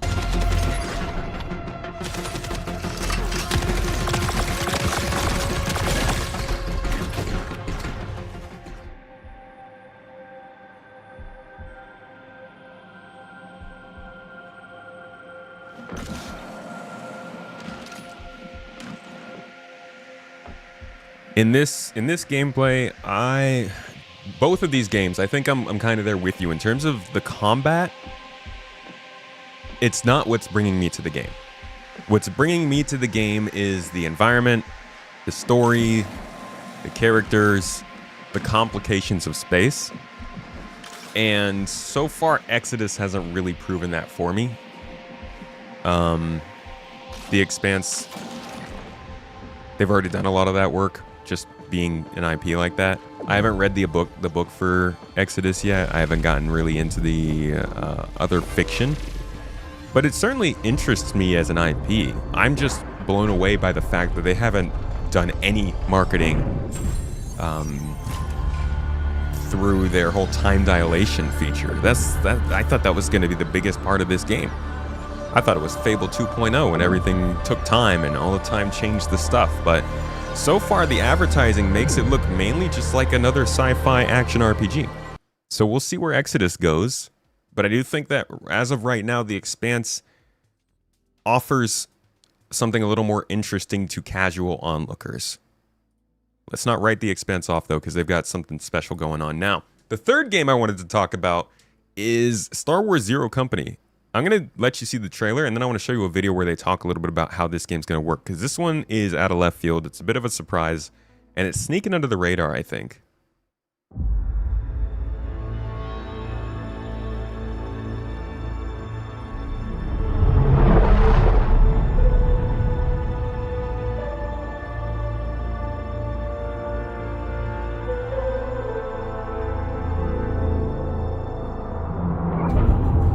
Talk about the Clone Wars.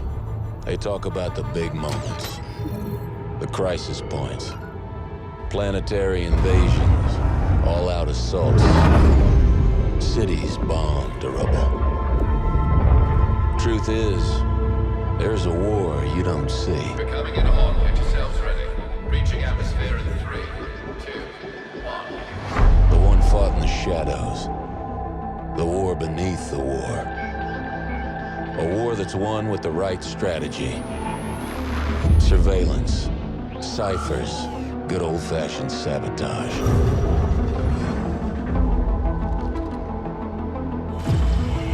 These aren't the heroes they tell stories about. The juice. They're professionals.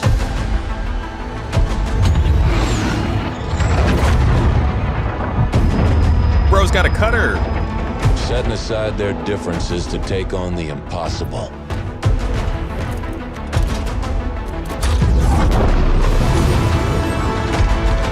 Touchdown imminent. Try not to make a mess. But that's the job, and they get it done.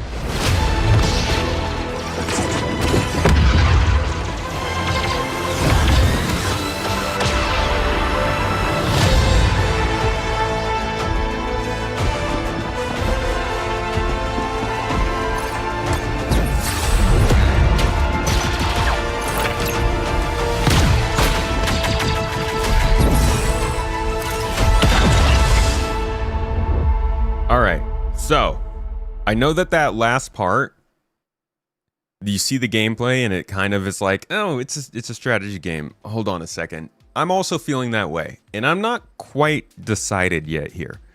But I've started to look more into this and what the game is actually supposed to be, and the amount that they're trying to focus on it being an actually interesting game for action-adventure players as opposed to just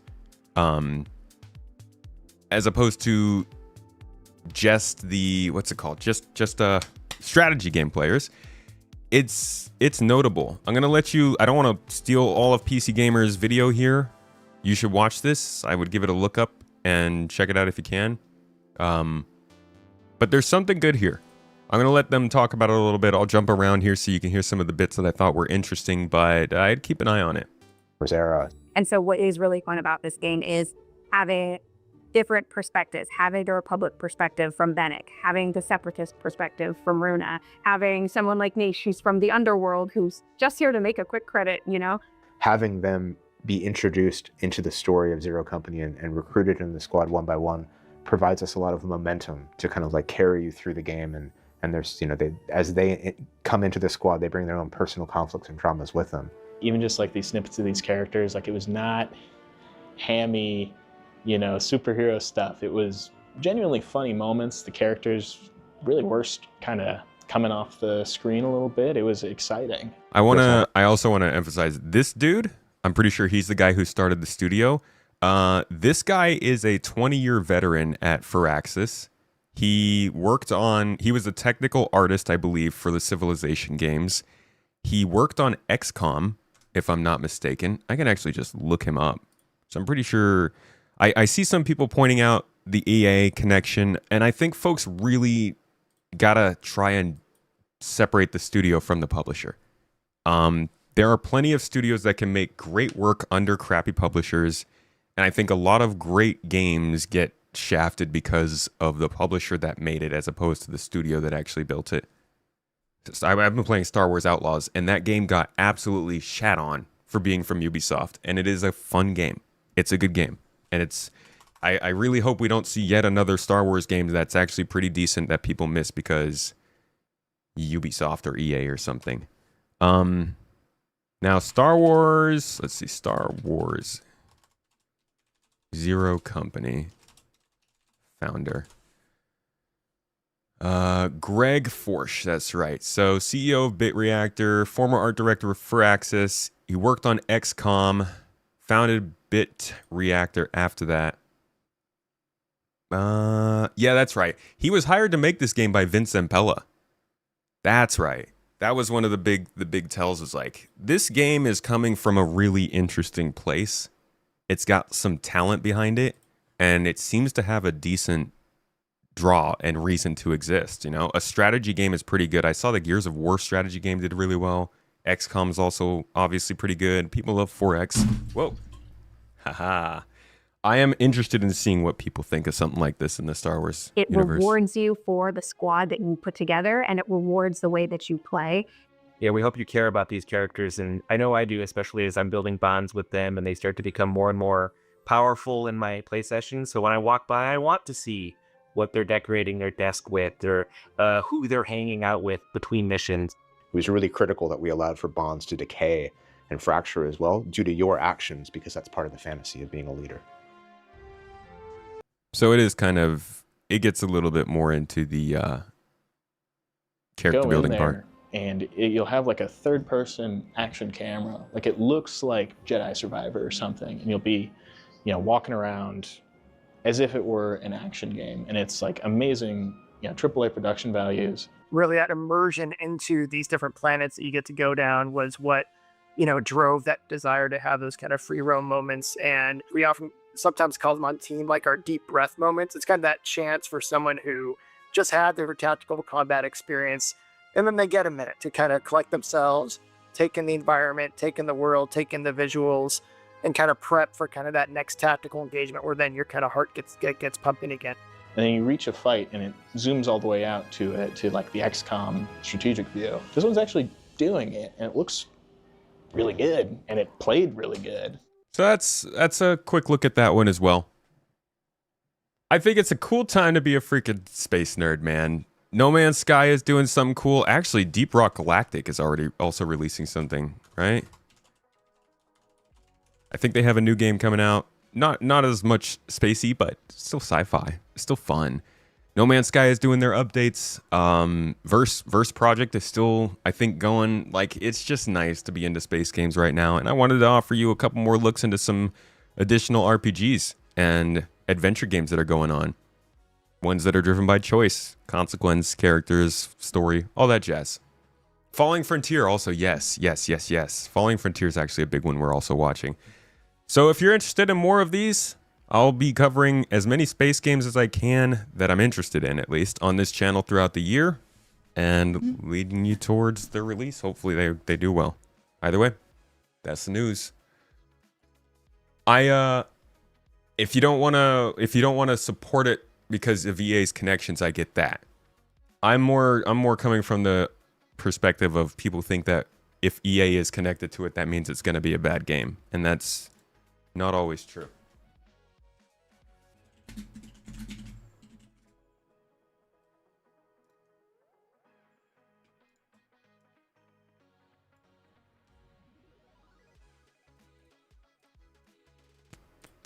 Falling Frontier is looking sick.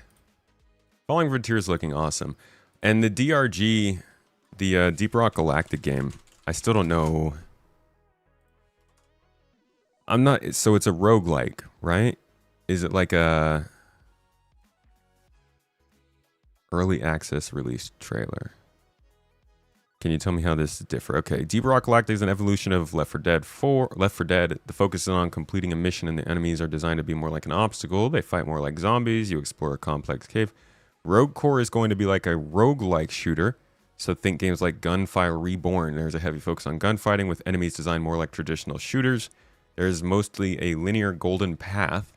So it's more like a big room with tunnels to the next room. Repeat until exit. Start building your loadout in game, starting weaker and getting more powerful. The reason this game is really interesting is it is the first roguelike shooter that really leans into the co-op. In other roguelikes, you are playing the game together, but it's ultimately multiple people. Interesting. Yeah, I haven't really looked into this too much.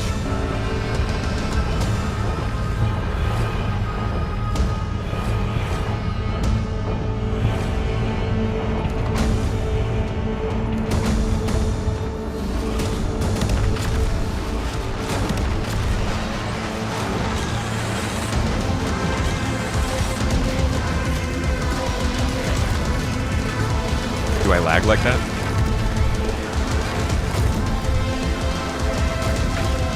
No, this looks like fun.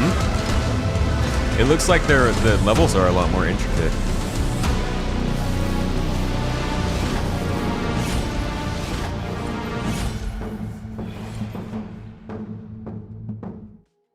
Okay. Yeah, maybe we'll check that one out, dude. I still have to get back to Jump Space. Like I end up checking out games, but I never have time to actually play them.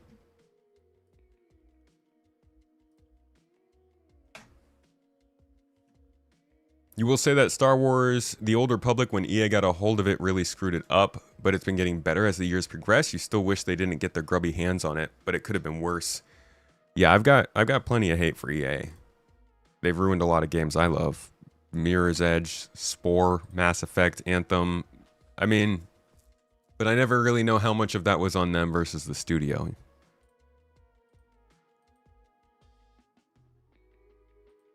Isometric games feel like you're playing a digital board game. If you want a board game, you'll play a board game.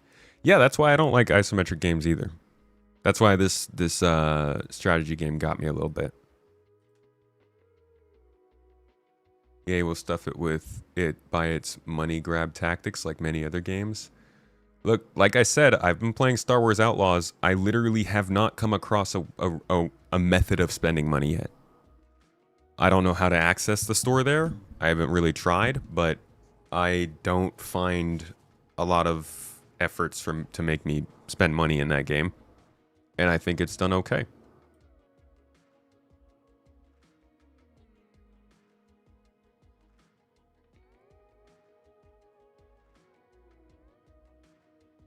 Studios need time and EA says make me money now. Yeah, well that's an industry problem.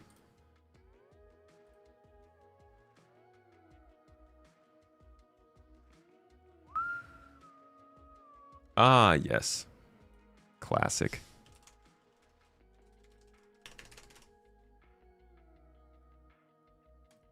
I got a question for you guys. What's the best starting ship in the game now?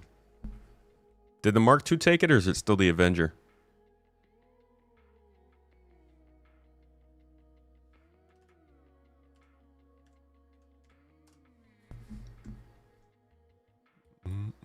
Oh. An update, huh? Level Caps game looked nice. Yeah, C-Beams, I believe. There was also another one, actually. I was just talking to the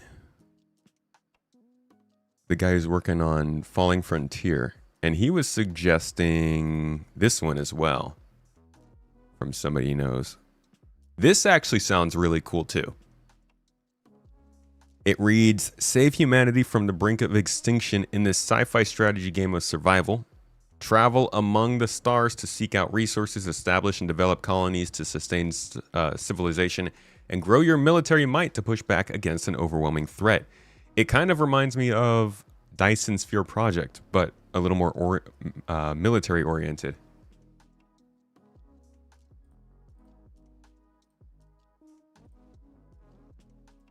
So for those who like strategy games, this one sounds cool because you basically get to make a spacefaring civilization with military might and like go and take over other planets and stuff. Another one to keep an eye on. It's a good time to be a freaking space nerd, dude.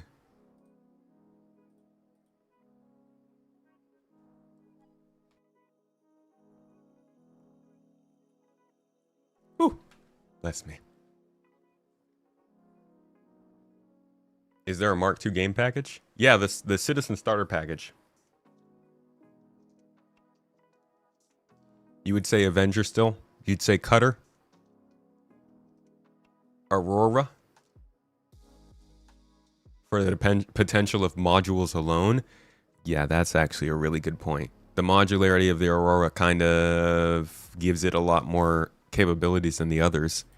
Now we get to see, are they going to change the Avenger into a modular?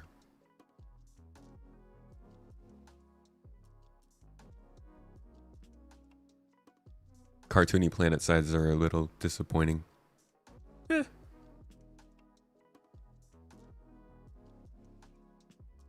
More of a society problem where short-term profits are the most important thing to people.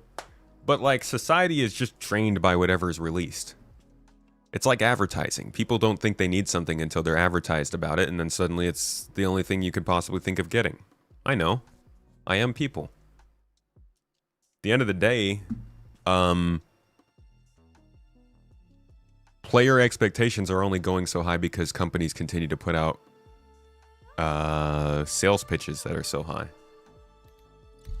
Some of the best games every year are the freaking, like, the ones that do not look like graphical masterpieces or spend tons of years to make. We live in a society.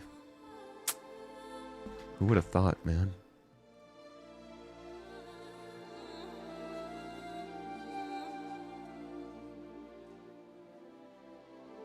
You're gonna stick with your Aurora Mark 1 and work up from there?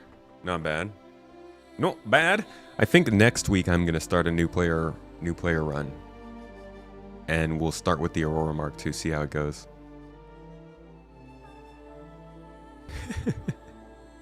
X for doubt.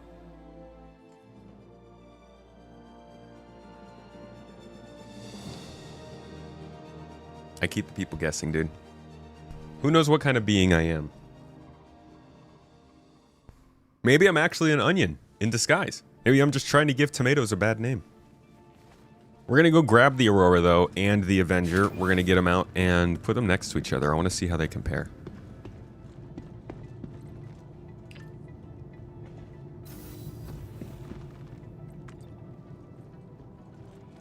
At one point, you want to start with no ship? Samesies, bro. I'm struggling to figure out. I think I'm going to make a new account. Because, like, everybody's seen the account I'm on right now. I think I'm going to make another account that I like just never show the name of publicly. And start on that. Because I don't think, like, this account's cooked. I'm not going to start fresh on this one. Welcome to the ASOP Vehicle Retrieval System. I do think that's going to be a ton of fun. And I wonder if they'll ever let people buy this game without buying a ship. Claim. Your vehicle has been moved to your insurance claim. Just like with a ton of warning signs. Just so you know, you won't have a spaceship. Okay, I see you want to do that, but you gotta know there's no spaceship.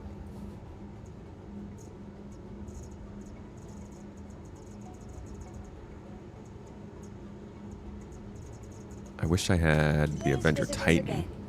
Goodbye. Your insurance, your vehicle. Thank you.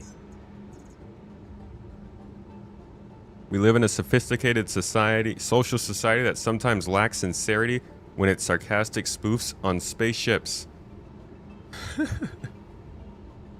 Skipped your coffee this morning, eh?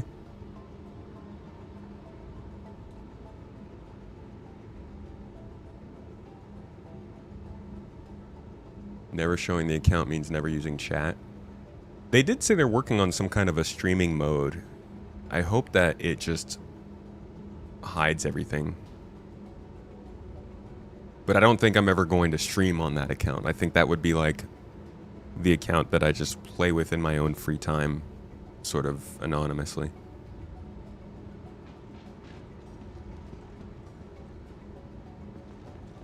Change the name in your settings. It's not necessarily the name. I need to use this account to run the org, like for taking in like money payments, crafting blueprints, things that are tied to this account are used for the org, that kind of stuff. Just be too complicated. I'd rather just make an account.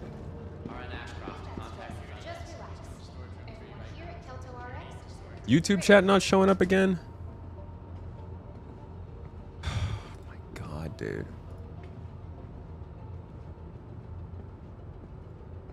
Looking to improve your health? At Kelto RX, medicine isn't only about Attention, emergency staff. Got an accident inbound. It's a pretty big one, so team stand by. Alright, YouTube chat's back. Where were we?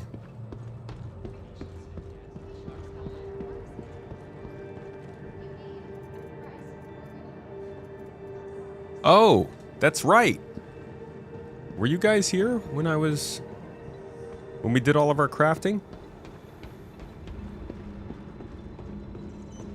Welcome to the ASOP Vehicle Retrieval System. Vehicle selected. Can blueprints be traded at this stage? No. Generally, blueprints won't be traded.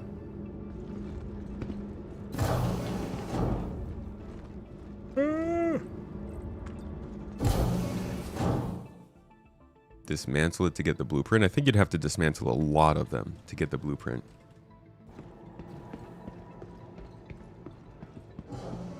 So this is a crafted Fresnel. This is the blueprint that we got. So now I can just make them in mass. And I started making them with some of the org mates. But we ran out of material. So I put out a call for tungsten on the org farmers market. And basically, if anybody wants to get one of these made, they just got to bring me the materials and I'll build it. It's really nice though. It shoots like a freaking beamer. Look at this.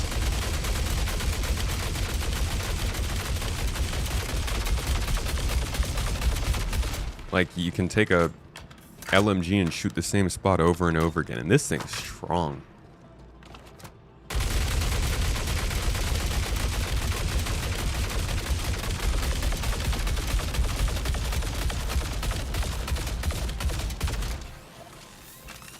So that's been fun. Yeah, I have the Corbel Meyer blueprints too. Indeed. Let me in.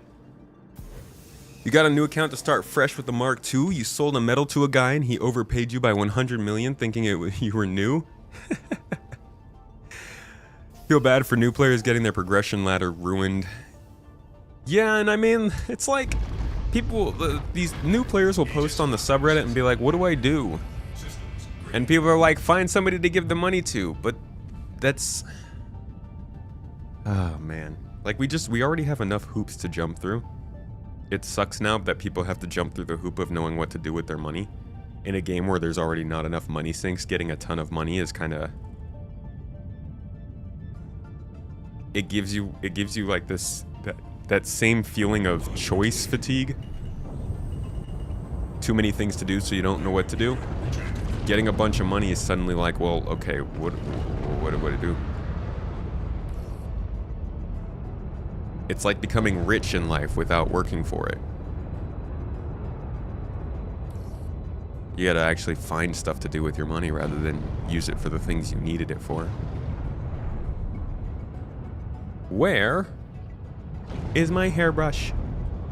Oh, where is my hairbrush? I'm actually just looking for a landing pad here. Ooh.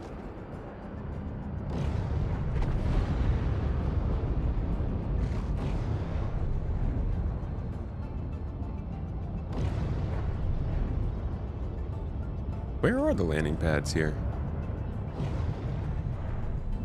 Ah. CIG needs to do something with this money problem. Money sinks would be good.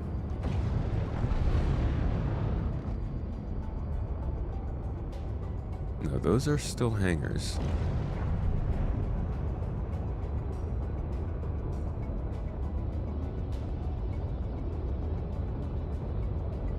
I think it is possible there are no landing pads at this station.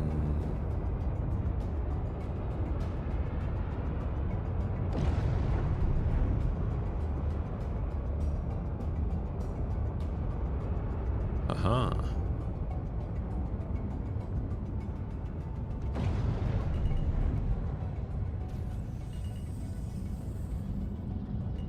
Landing gear deployed.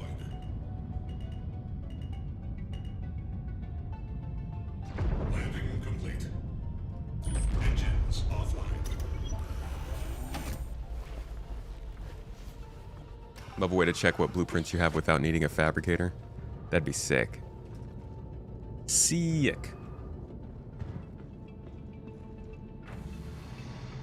Actual ship reclaim price and res cost. Yeah, also probably the cost for having a hangar in certain places, the costs for having a hab in certain places. Item recovery tier 1 needs to come in and start introducing item registration costs. A lot of opportunities. But I think they're still too worried to do it because it's so easy to lose your money for no reason. Or they're waiting for things to fall in place.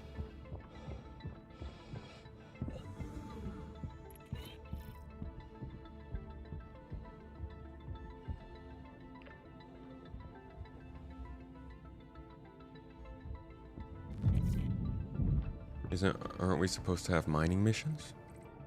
We do. There are mining missions.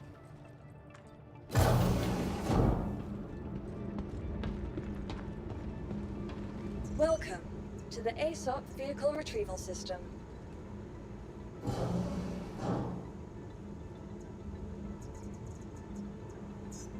Your vehicle has been delivered to the following your plane.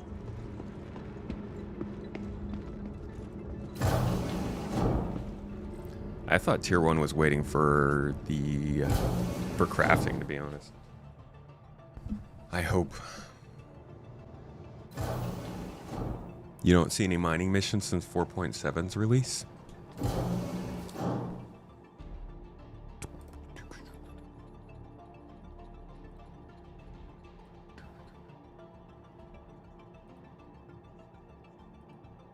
You're not getting these?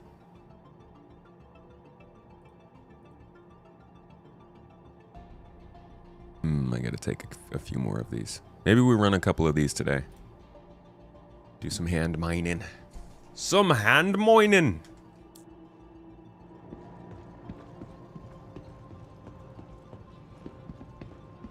Waiting on that riot shield. Breaching charges, riot shields.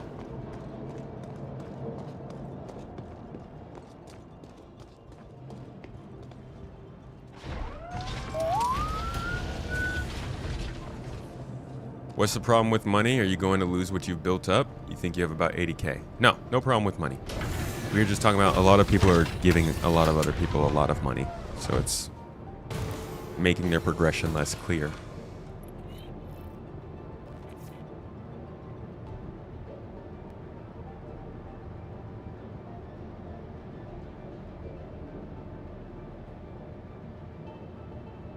Mining missions that suck money.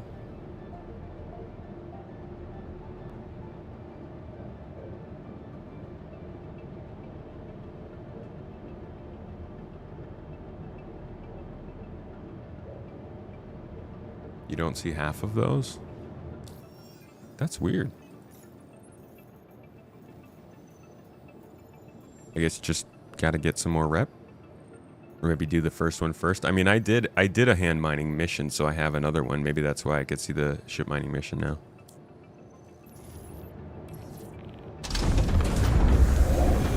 Welcome to Roberts Space Industries. Enjoy the ride. System check.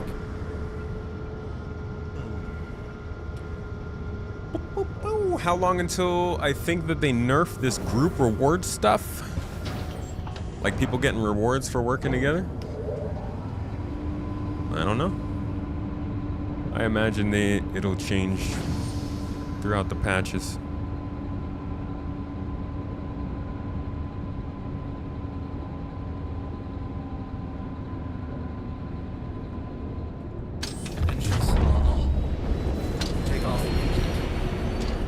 Whoa, dude! Oh my god.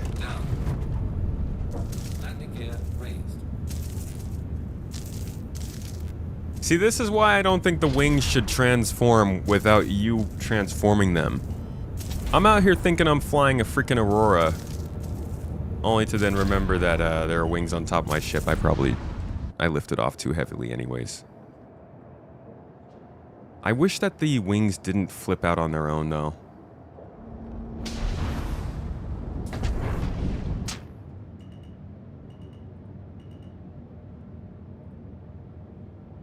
$16,000. All right, let's try that again.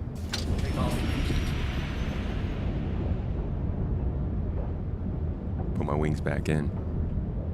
Landing gear raised. Alrighty.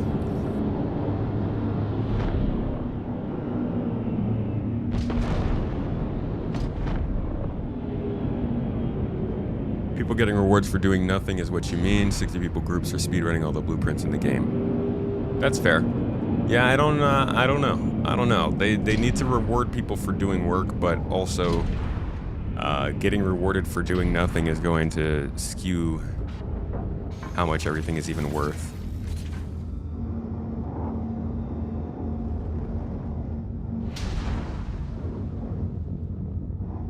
All right. Okay, it didn't actually repair the whole ship, it just put damaged wings back on.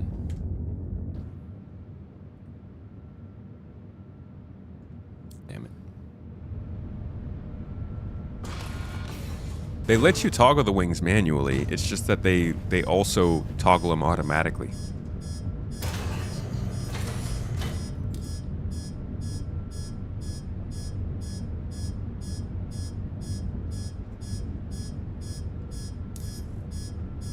It's freaking out like we got a problem, but it looks like everything's good.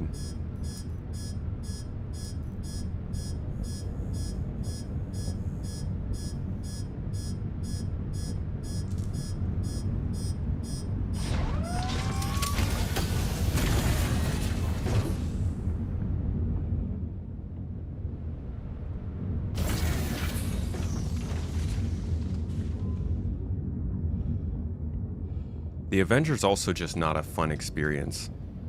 There's not buttons for it. Pretty outdated. It's unfortunate to not recommend a ship because it's so outdated. That's kind of on CIG, they need to be updating it, but it is the current truth.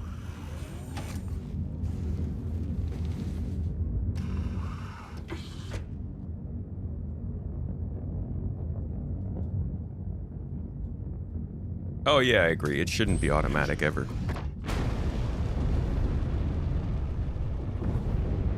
It also robs the player of being able to learn how to control their ship.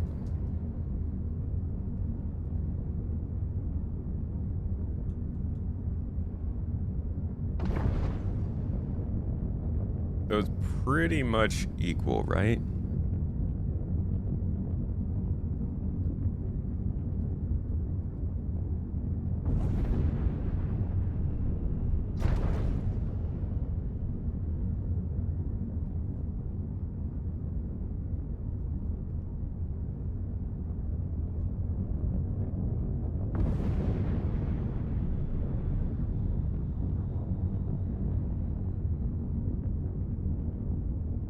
Can't even tell.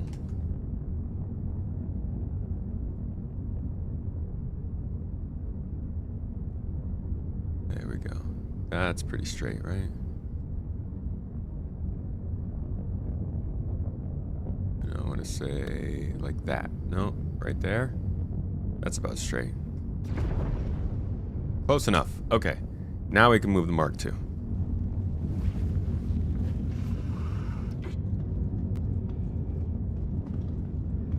Titan is an intercept build, so it's actually crazy fast.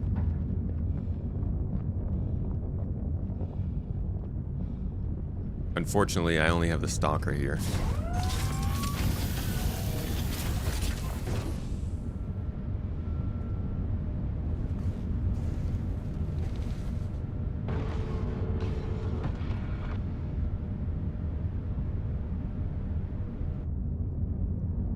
All right.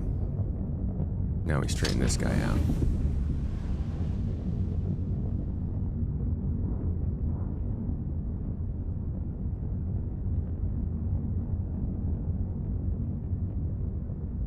That's pretty much straight, right?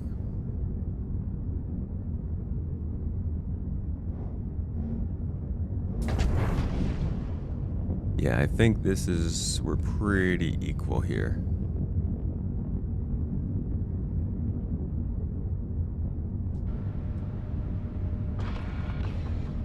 Mark II is massive compared to the Mark I. In fact, I'll go grab the Mark I. So we can have all three of them here.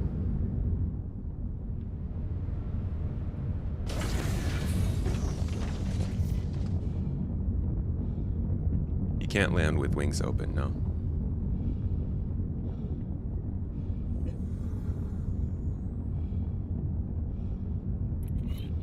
Be nice to have a player-driven market like other MMORPGs where item values are determined by the players themselves. I agree. Unfortunately, we're becoming more and more decentralized because everyone has to make their own market. We now have our own market within the GII. In fact, let me see if I can give you guys a look at that without doxing our whole org.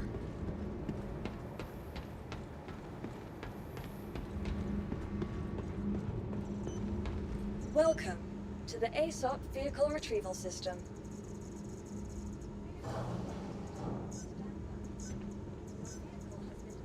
Vehicle selected. Stand by. Your vehicle. Please visit us again. All right, we'll pull out the SE.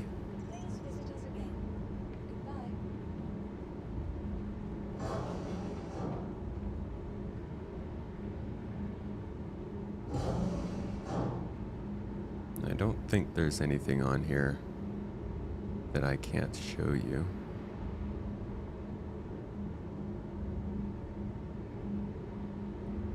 So this is, we now have, you know, our own sort of shop that we're working through and making so that people can jump in and ask for things, buy things, suggest things, offer pricing for things. This is, and I think everybody is going to be starting to do this because CIG hasn't created their own.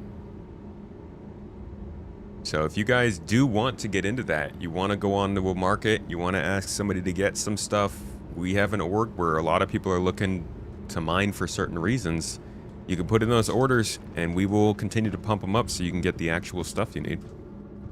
But I think until CIG does their own, more and more folks are going to be making their own just like that. Shout out to Tyrus for putting that together.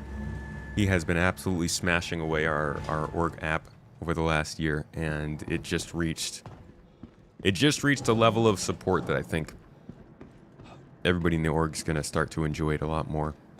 This does look a little different, doesn't it?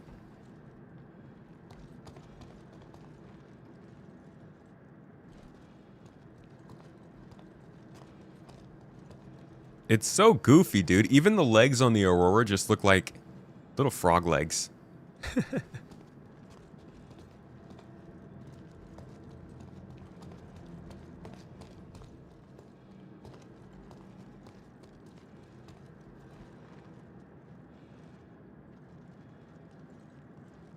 People were convinced that these were going to separate from the body.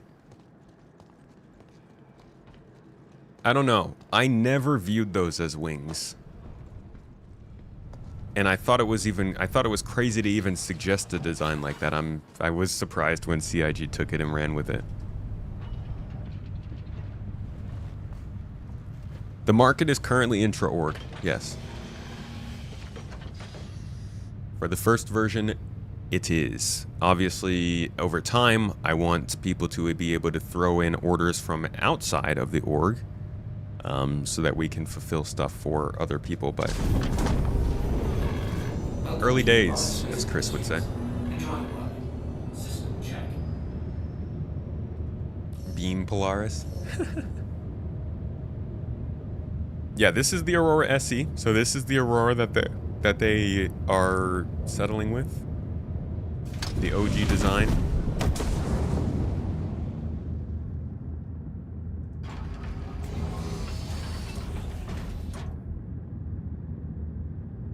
Just a weird ship, dude.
There's your size comparison.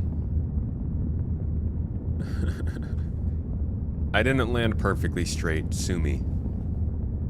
Am I excited for the Hull B? Yeah, I think it's gonna be a cool ship.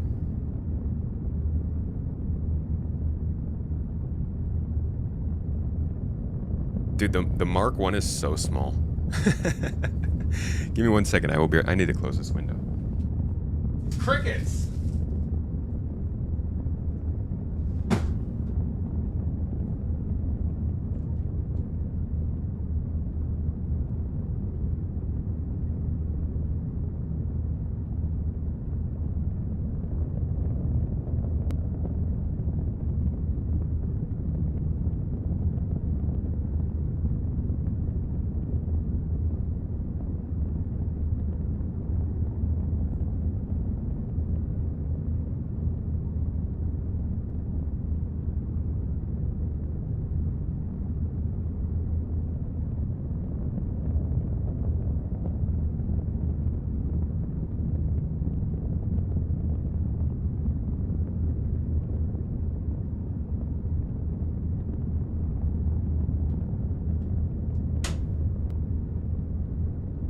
Alrighty. That thing's small, huh?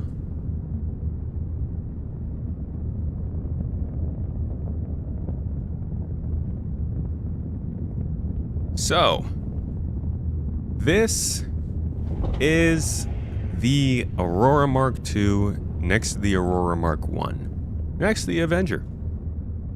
The Aurora Mark II had a rough day, so it's a little damaged, but that doesn't change the size, right? Okay, I'm getting bugged by the fact that this isn't straight. Hold on. Let me just turn this just a little bit. Is that better? That's a little better. So, a size comparison between the suggestion from me on what to get going into this game, the general popular suggestion going into this game, and the successor to the former. Obviously a big size increase. Let's get out and look at all of them. So the Aurora 1 has like a really small interior. This is why they made the second Aurora. They didn't want to blow this one up to the size that would be needed for interior components and all that kind of stuff. So they made a new ship and called it the successor to this one. Only problem with this one is it will be discontinued later in the year. So you gotta have it now, and it'll be a collector's item, I guess. But outside of that, you had a bed, you had an interior, you had some space for some stuff, but it was not very much. The cargo that you could get, you had to put in an underslung box here, so there wasn't really any official cargo outside of that. That was a little bit of an annoyance. Obviously, it's a pretty small ship. Like, even the Avenger is considered... These ships came around the same time, and the Avenger actually was also small back in the day, but it was updated around 2017, 2018 to become a little bigger. Even then, you can still see that it's not quite as big as what a newer starter would look like. This thing, not including the wings, still goes back further than the Avenger, and it's also modular, so you'll get bigger portions of the ship coming back there. Where the Avenger wins is it's obviously aerodynamic, so it flies better than the Aurora Mark 1 in atmosphere, or will when we have control surfaces, but with the Aurora Mark 2 getting wings, that disadvantage kind of goes away from the Aurora, and I'm wondering if it is even a disadvantage anymore. Now, the Avenger, I think, could still get a Mark II. It's possible. I don't think it'll happen. I think if anything, this thing might just grow a little bit more, and they'll just say deal with it. But there is a really good chance that they make a Mark II Avenger just to get away from this design. It seems like most of the time when they make a Mark II, it's because the ship that they had originally is just no longer working, and they run into problems when they're trying to remake ships.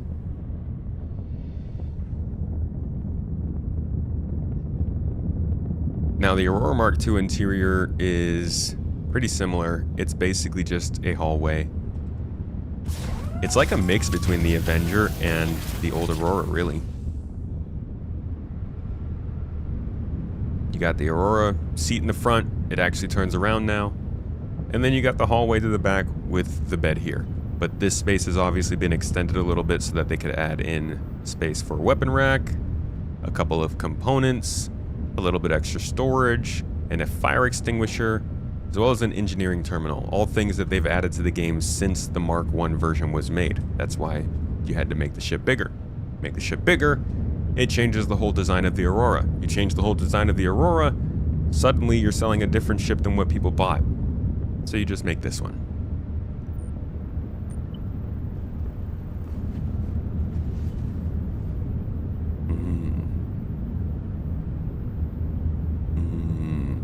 How nice.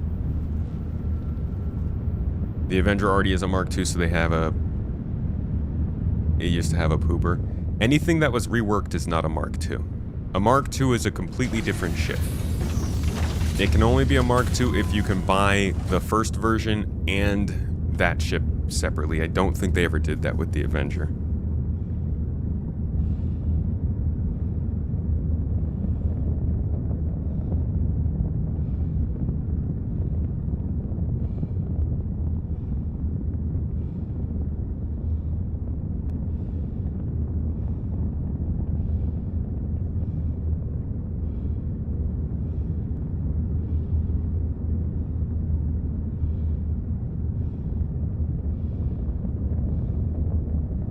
Bulked up the freaking shapes up here a lot.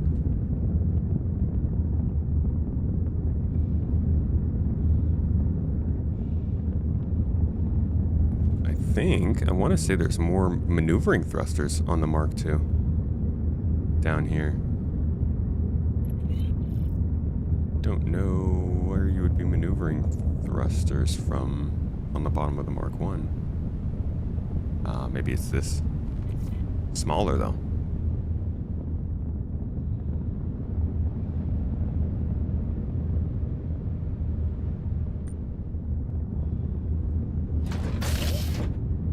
Oh, I've been looking for you.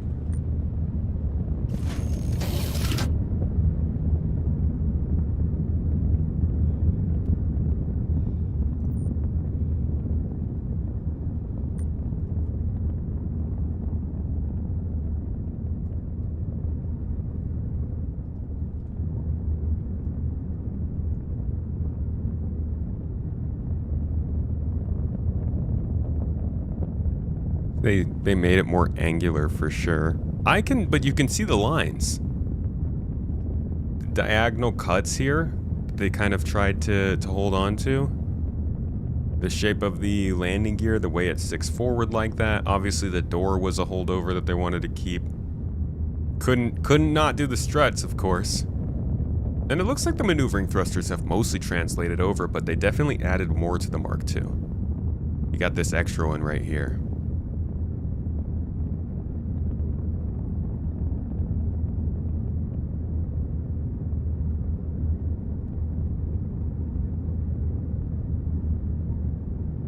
Wings are, in a large part, pretty similar. Guns are actually placed kind of in similar spots on them. I can see that they did try to, like this, I didn't really notice this here before, but I guess these are the retro thrusters. So they kept that thickness there a little bit.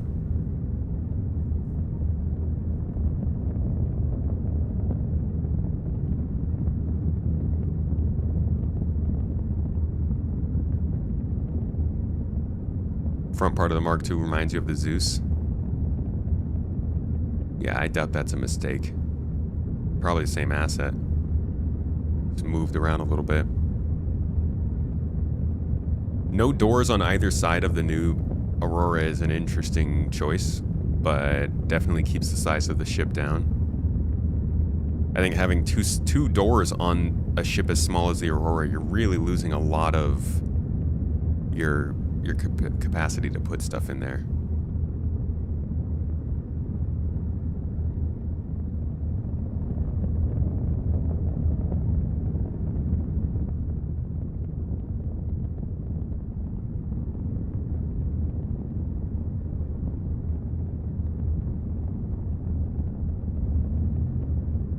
Alrighty, how about the back here?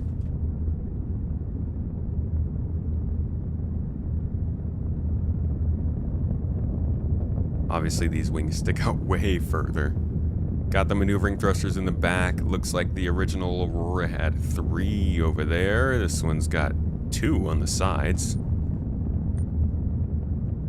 I wonder if the modules have maneuvering thrusters on them. Got a little bit of thrust coming out the back on the OG there. But yeah, the biggest difference is the size. The size increase is wild. From what I see a ship that looks pretty different, but it honestly looks like it uses a lot of the same design cues. They probably could have done a little bit more with like the connectivity of it. This right here, this looks like it comes from a Hornet, you know?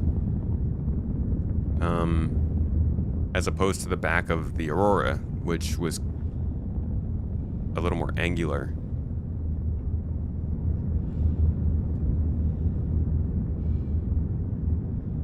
Yeah, it's a bit of a heavy ship. All right, let's fly them both here in space around the space station and see how they operate.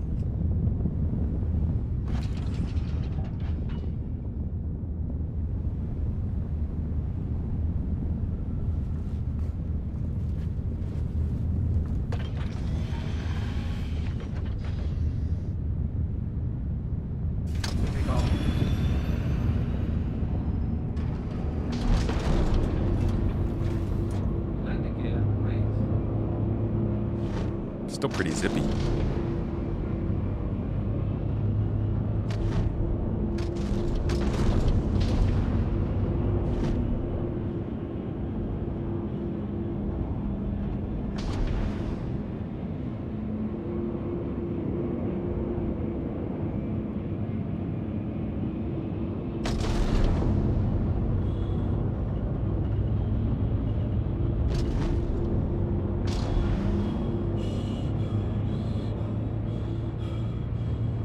Yeah, you can really sit on the boost in this thing because it's so light.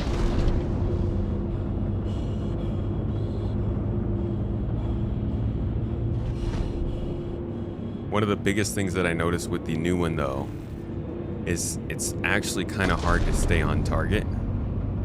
Let me just like, as I fly past this, let's see how I shoot.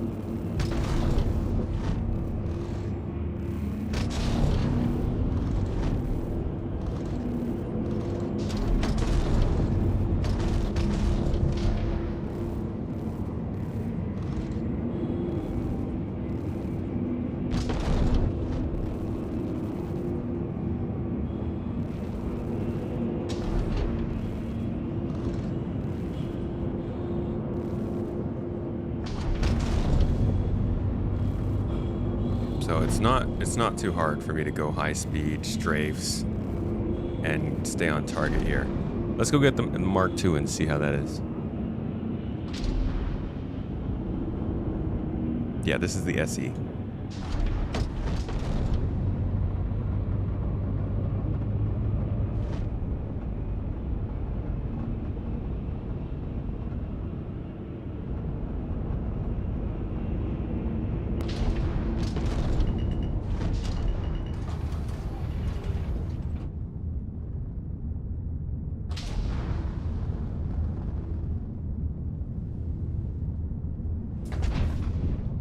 Okay, I need to go freaking turn on the air conditioning again. It's freaking hot.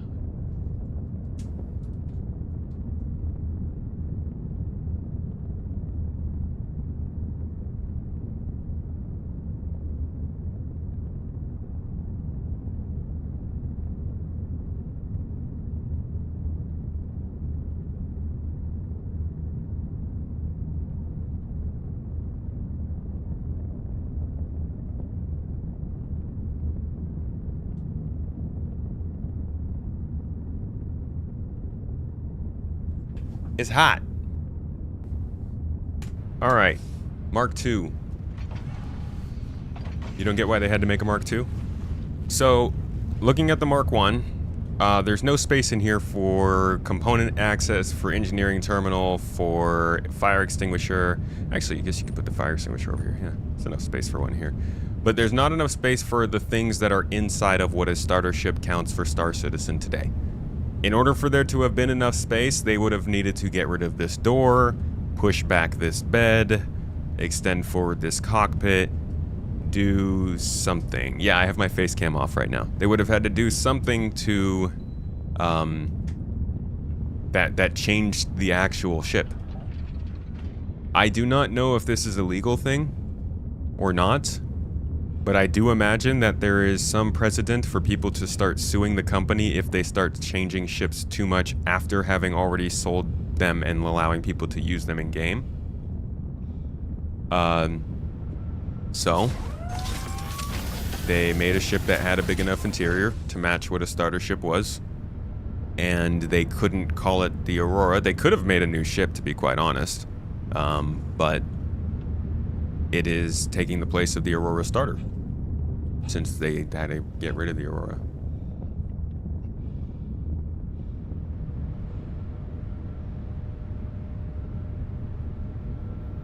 They could have made money just as easily by calling it something else, and they could have kept selling the original. That's not, but you're not listening to why they did it. They didn't do it to make money. They did it, like, yeah, of course, they would have made money just making another ship. That wasn't the case. The case is literally because they have to replace the ship. It's gonna happen to the Mustang, too. The only reason it didn't happen to the Avengers, because the Avenger is a simple shape. Honestly, though, hold on, let's go back inside of there and see.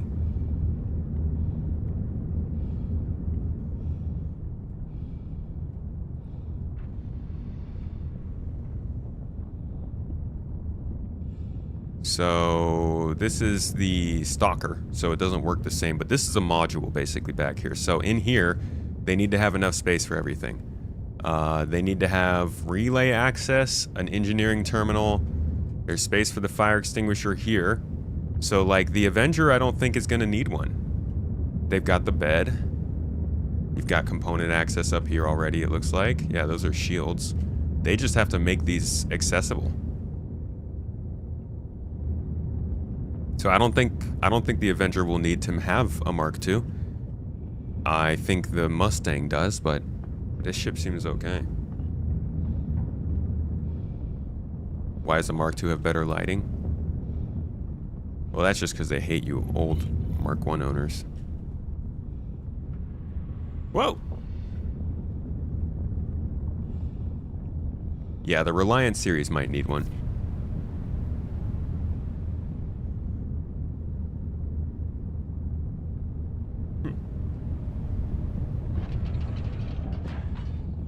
You can truly spend a lot of time doing nothing in this game. I don't think there's a single game that you can't spend a lot of time doing nothing in, if I'm not mistaken.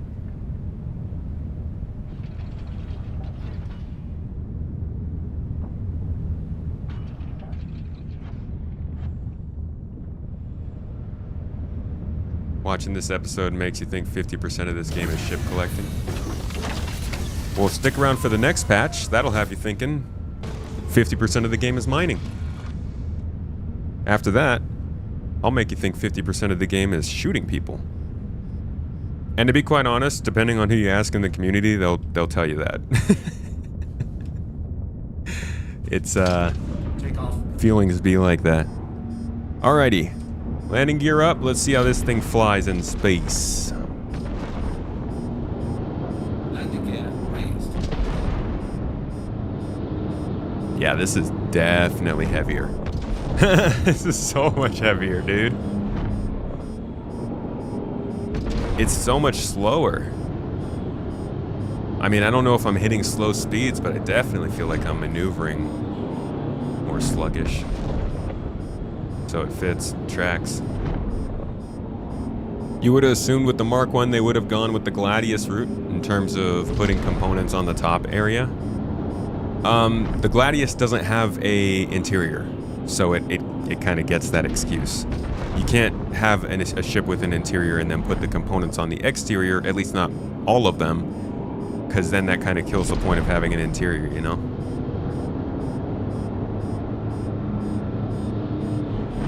That's why I'm wondering what they're going to do with the Mustang. The Mustang doesn't have an interior all the way through. Only 1 or 2 of them do, I think.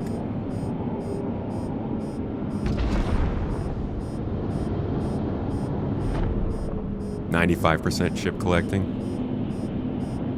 That last 5% is that sweet just watching it what the next update is. To be honest though, I do think that a pretty big part of the game should be figuring out which ship is right for you, right? We just went over the difference between like a Hull B and a Caterpillar earlier. Both haul the same amount of cargo, but one's better for certain things. So this is way slower than the Mark 1. Let me see about tracking this while we... Better firepower, but I've definitely found that while I'm flying with it, I have a harder time keeping weapons on target, but not the case now, I guess, because this isn't moving. It's not that hard. The Aurora got just one component internally, but it also got its relays.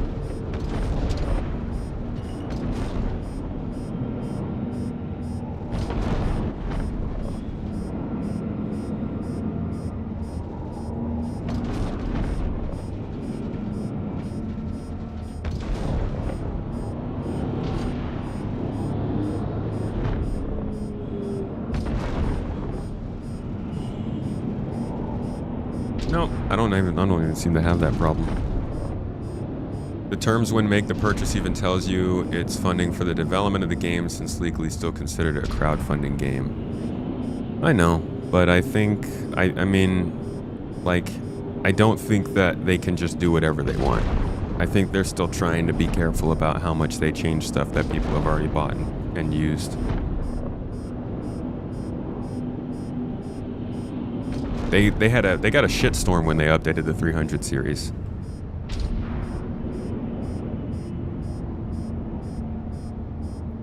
The Org lamp was Aurora original. Their whole theme was to blot out the sun with auroras. Oh, the I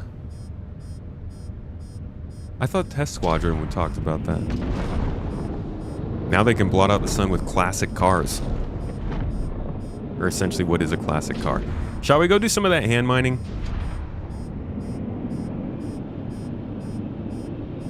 Or shall we fly the Avenger first? I'm not all that interested, to be honest. I want to do some hand mining. I don't know about y'all.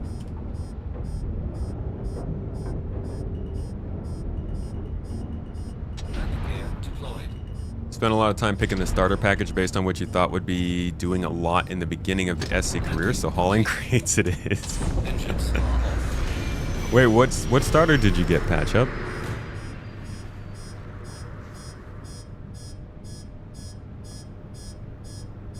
They do need good press this year. Oh, please, please, please. We pray to Great Pico in the sky.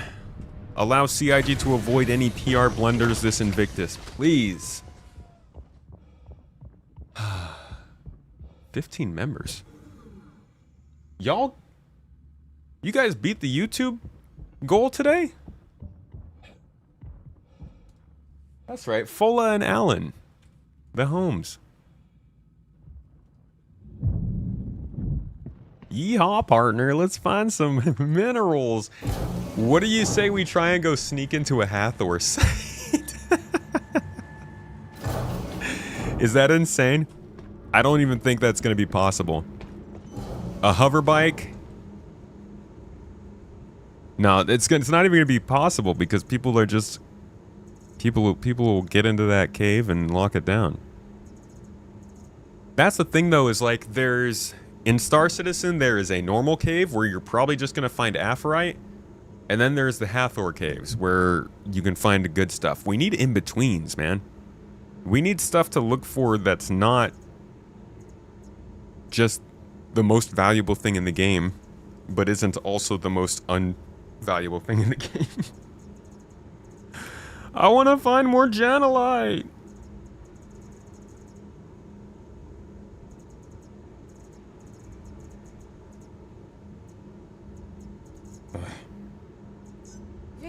My freaking C1's always at Port Tressler. Please visit us again. Welcome to the ASOP Vehicle Retrieval System.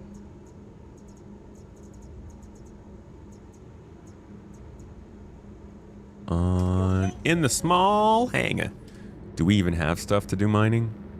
We do. We could do some danger mining with this stuff. Let's go. You found Janelite in a pyro cave yesterday? Yeah, fuck me, right? I can't find any Janelite anywhere. I also had somebody find freaking 900, I think it was Mihai, found 900 plus quality Janelite on Microtech. Star map tells me I gotta go to Pyro.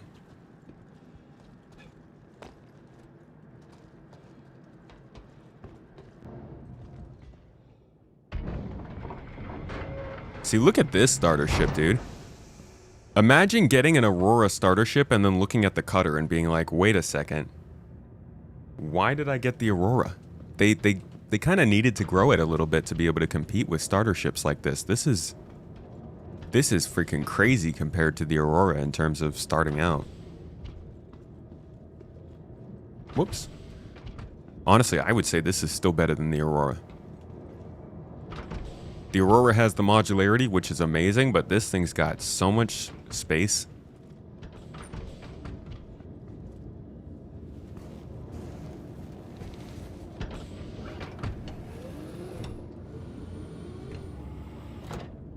Yeah, I'm not drawn to the cutter, but I'm really jealous of it. I wish I had that much space inside of me. I meant I'm jealous of people who have one.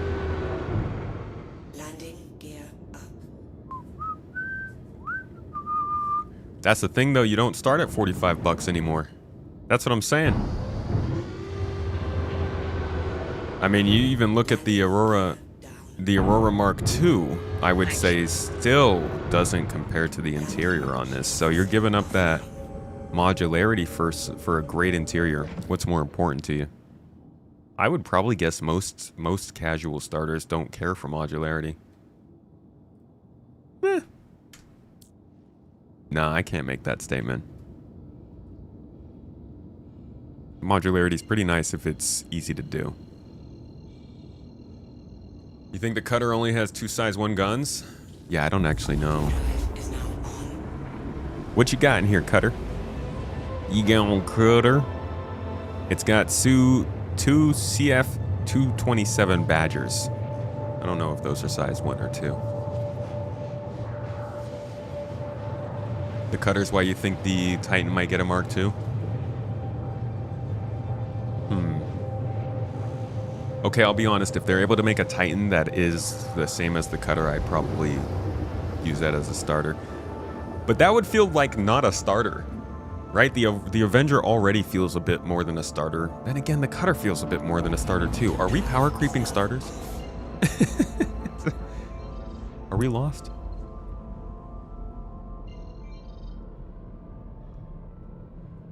Okay, we are here for the good old mining. So we're going to go to Shubin Mining Facility.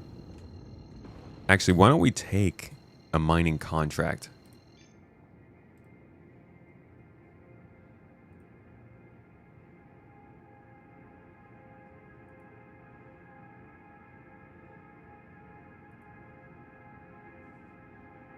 Maybe we can find some hadanite. This will straight up take us to where we need to go. How nice is that?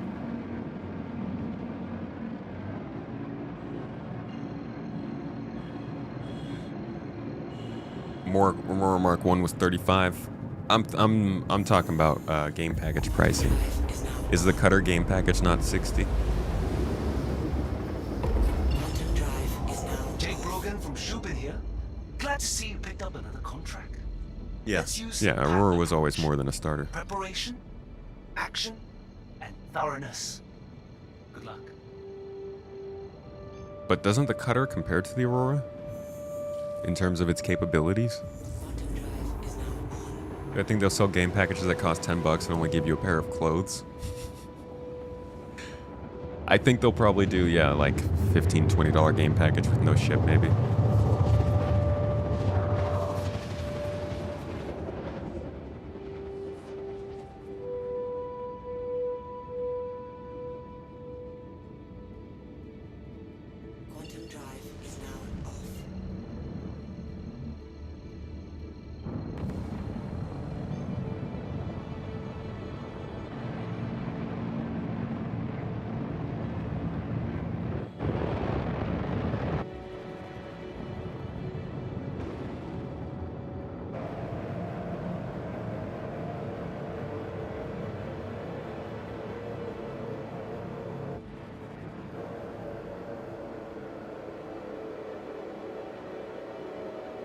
I imagine a lot of miners starting out from Microtech end up around here at some point. Some point in the process. Alrighty, now that we're here, we look for a cave.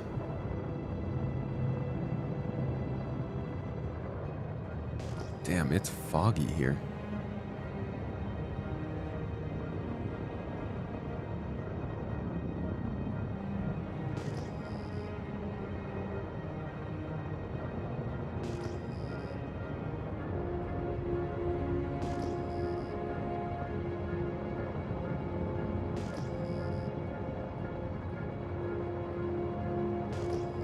Any caves out here, or...?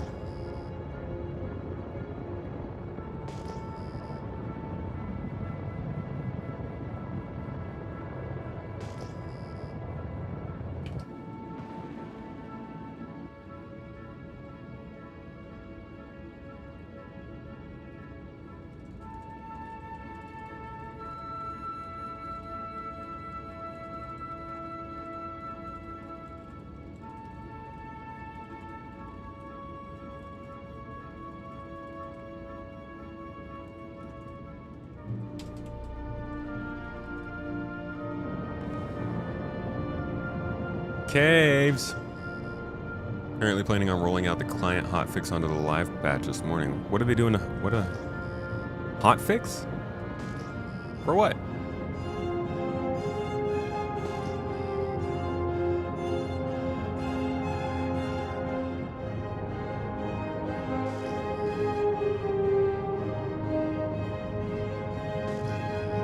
Yeah, this isn't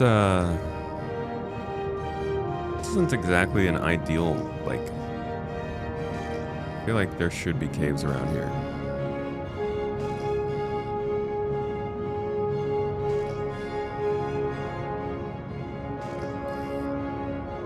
Oh look, there's Aphorite, because there's always freaking Aphorite.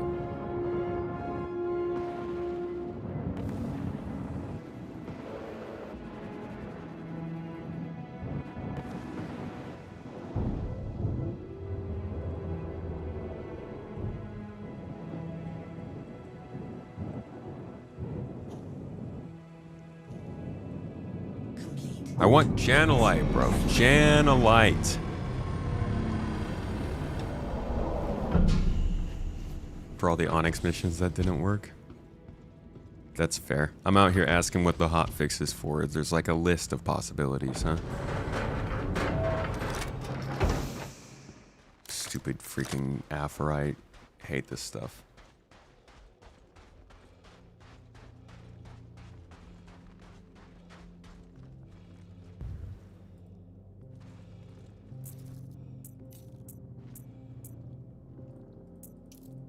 Nobody likes you, Aphorite.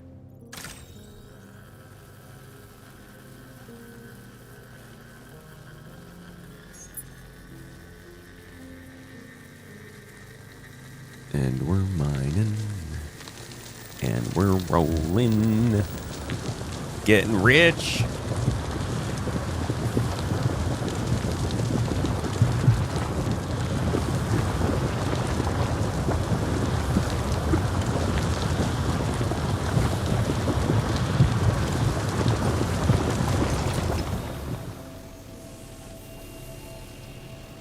God, it's so funny the way they just lethargically float towards your face when after you're done with them. Oh, the hotfix was the one this morning. Okay.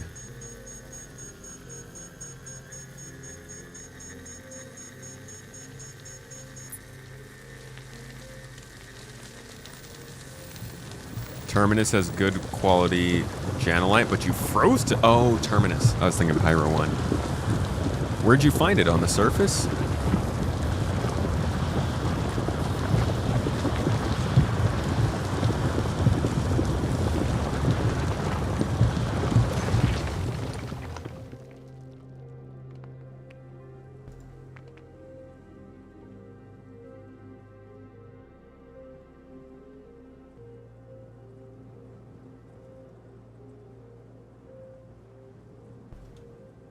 Where'd they go?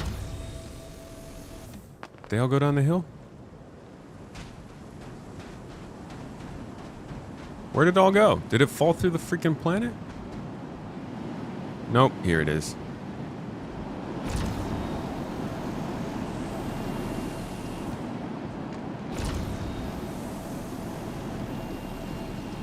Get him on belly. Or my head, wherever you fly to.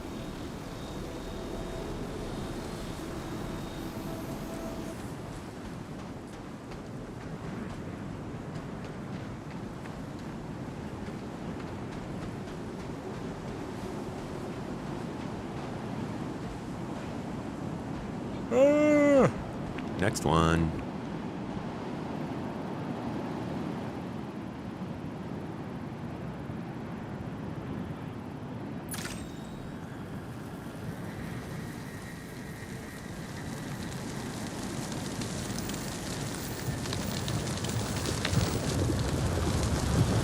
Bloom's surface has it too.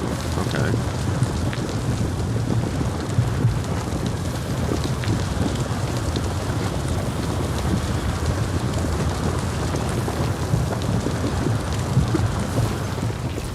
Looking for gold on Terminus. Is Terminus pretty good for gold? I was sticking around Pyro 5. Hey.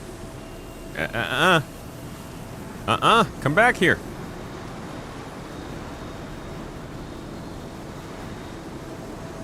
Straight falling through the planet. Get back here.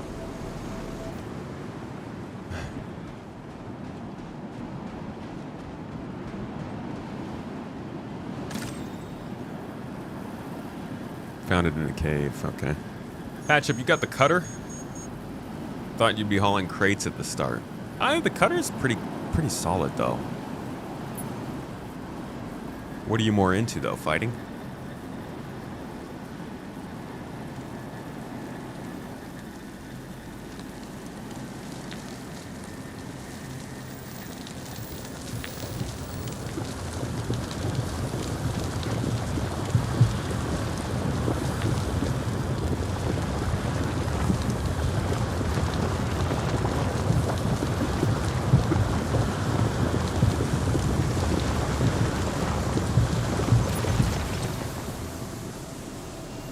Thank you for not rolling away through the planet. They got to improve the hand mining gameplay. Tell me about it. The collection mechanic is still so placeholder. It's just so, like, janky. These gems just float towards your head and then disappear, and you're like, oh, I guess that's it.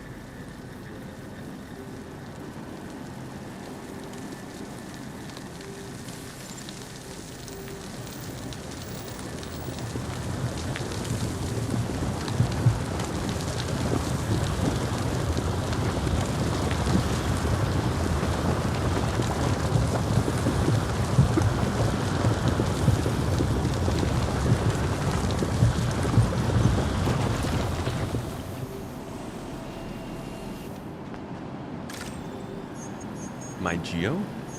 I do not have one, good sir.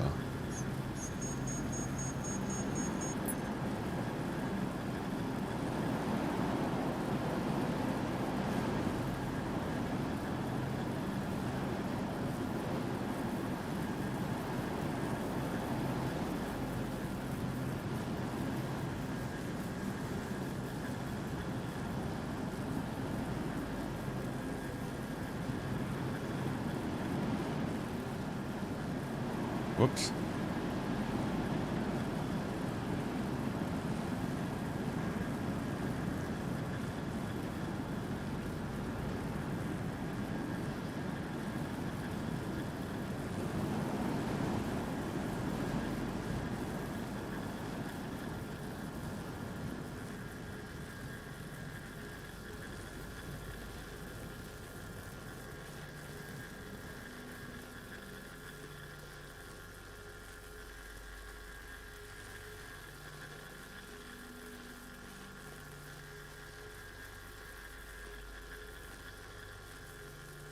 Oh my god, I'm sorry guys, this file management system is just such a pain. Can you cool down an overheated stone with a fire extinguisher? Oh, that's a good question. Honestly, I doubt they actually connected the heat systems that much.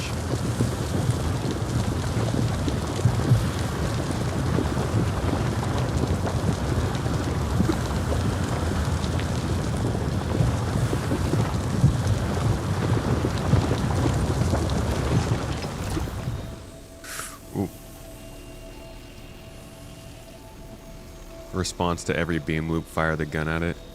That's why I generally try and choose the non-beam oriented versions. Like if I go salvaging, I'm more about going and getting components and finding the cargo and stuff rather than the hull scraping. Fortunately, with FPS mining, you can't get away. Hey! Hey! Whoa! Settle down. Are we good? Just flying away?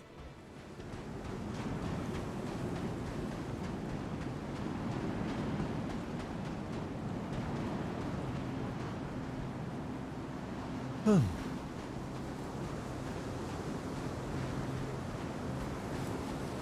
Fire extinguishers work by removing the fuel to the source. Ah. That'll make it tough.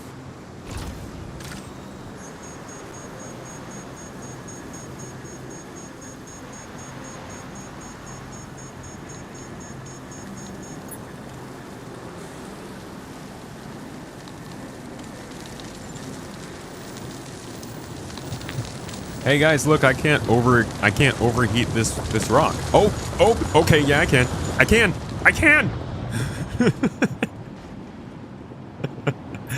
I was wrong.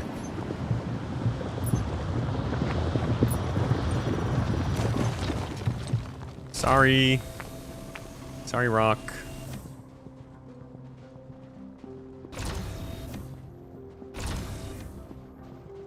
How many have I gotten so far? 15, 20, 31, 39, 44, 45. I need 80. They really need to, man, I can't wait until they get the inventory better so you can see how many you have and not have to count up each stack. Gosh. Oh, different types of fire extinguishers for different types of fires. Does that sound like a possible alternative to different strokes for different folks? I've been finding out a way to be able to say that without getting put on lists. Different fires, different extinguishers. Honestly, that kind of works.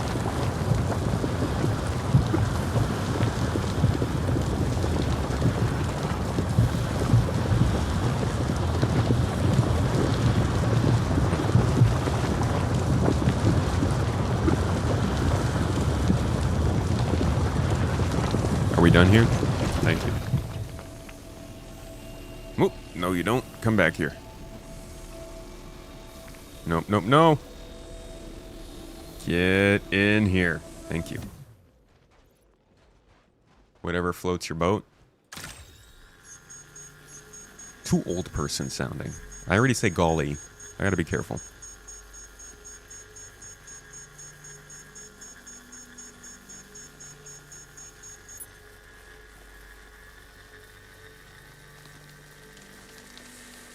The rock cracking will continue until morale improves. And honestly, morale's not going to improve until we can get better quality, so... probably a lot of rock cracking ahead of us.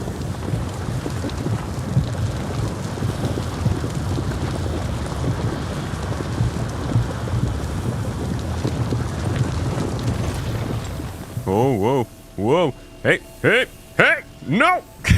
Come back! God!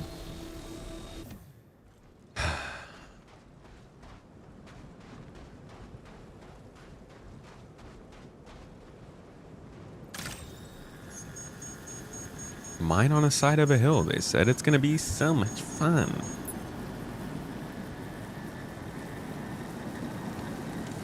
Golly gee willikers. I've done been bamboozled.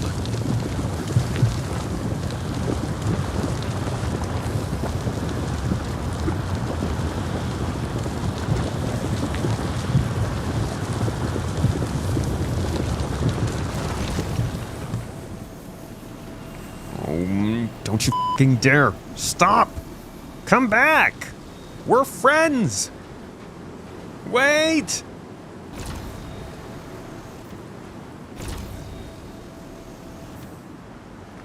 Look at this. Ow! Jesus!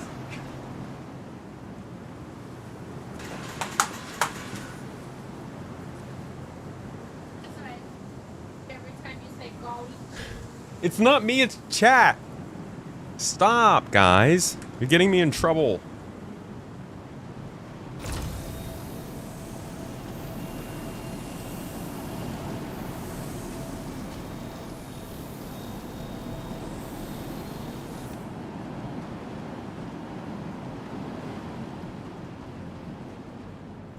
I don't even know where the rest of them are. I think they just fell through the planet.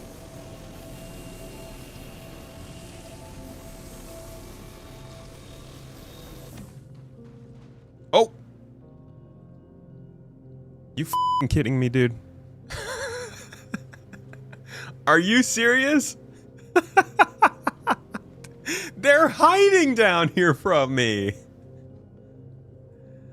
I swear to God, y'all have clearly never heard of the friendly statement rock and stone.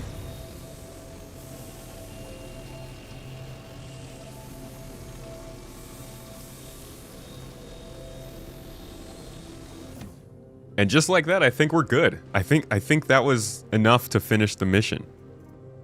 That's got to be enough. 20, 27, 41, 49, 55, 57... 63, 64, 68, 69, 70, 1, 2, 3, 4, 5, 6, 7, 8, 9, 10, 11, 12. They just didn't stack these last ones. They just, we're not into that. Can you stack all? No? No stack all still? Guess they couldn't get it in by the end of the week like they wanted.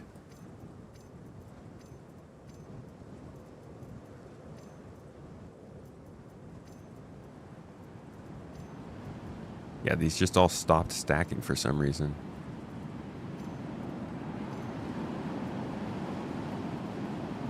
I literally have quality level 455, 456, and 457. Just bunch them, dude.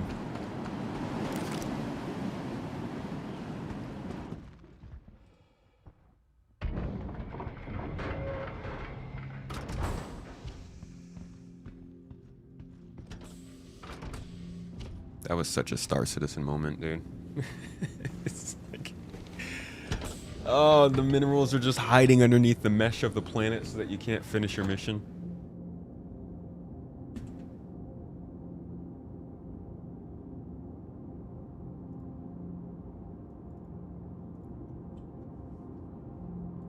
What the hell? Oh. I didn't know what I was looking at. It's like, what happened to the front screen? Let's go turn these in.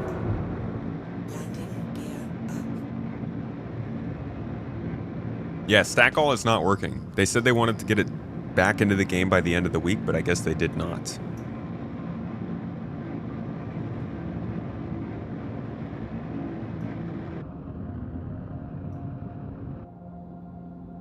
A whole language designed to insult yet sounds nice.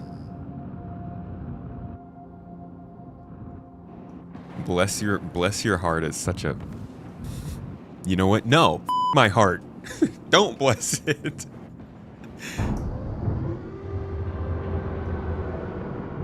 Landing gear down. All right, who wants these turned in? Oh, do I have to turn them in the... I have to put them in the freight elevator, don't I? That should be fun. Landing complete. Smother me with honey and shove my buns in a beehive. Dude, have you done that?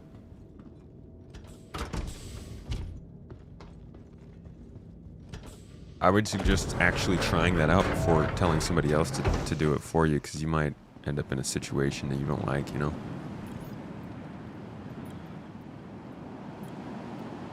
Why am I not using a mining vehicle? I'm doing ground mining. I'm finding, you know, the small gems. Dude, is this thing broken? Ugh.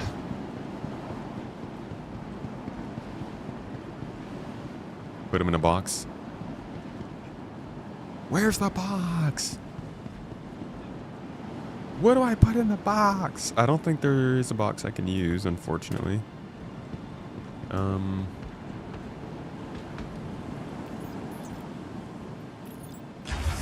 Unless maybe these places don't have shops to sell stuff, right?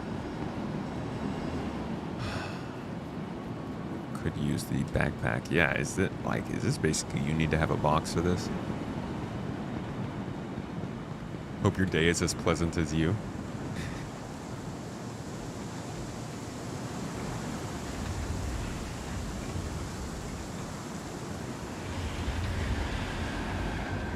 Oh. Oh, we got incoming. I should go close my ship.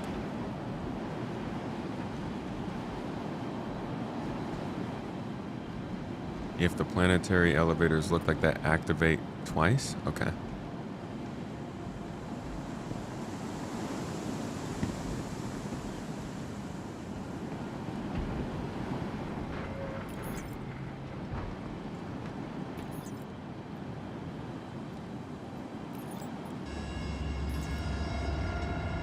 So yeah, I guess it's good to have a box around with you if you're doing FPS mining. Otherwise, you're going to have to just place them all manually on the ground here, which is insane. And, like, these don't snap. So I'm just going to have to put 80 gems down on the ground? Is that... Are we for real?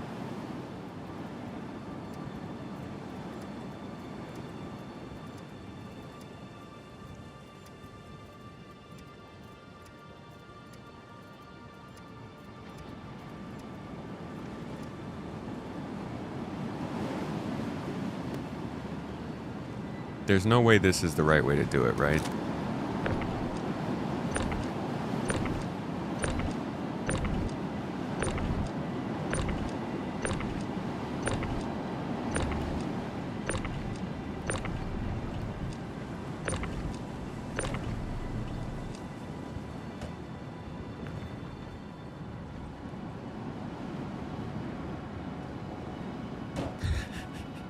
Who is this?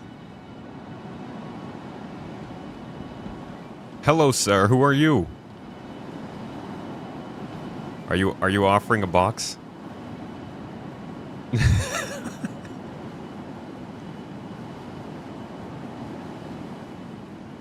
Okay. Well, thank you. I appreciate it. That's very helpful.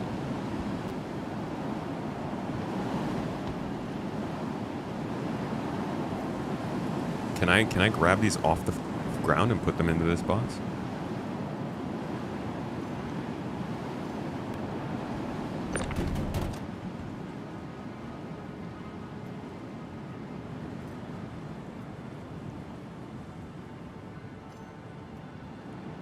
No, it doesn't seem to let me. But all these? I can throw these over there. Is that 80? 20, 27, 41, 49, 55, 50, 61, 73, 74. God dang it.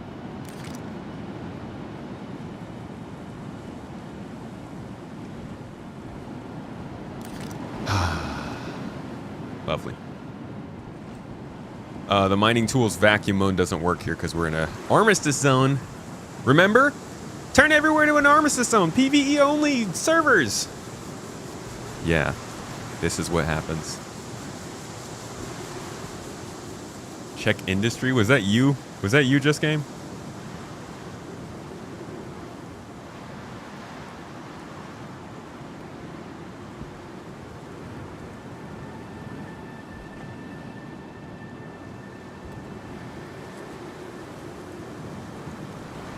What am I looking for in industry?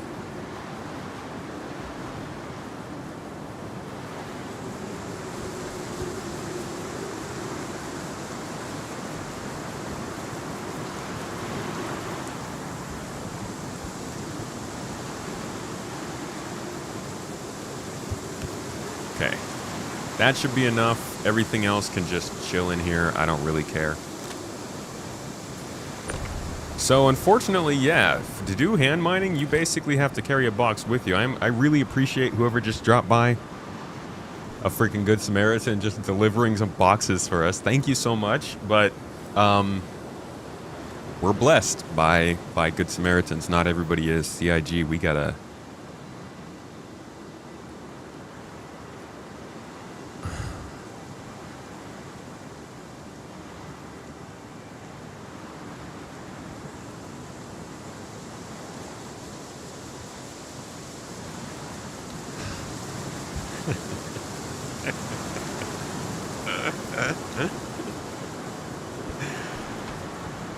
Oh, my best friend, Star Citizen.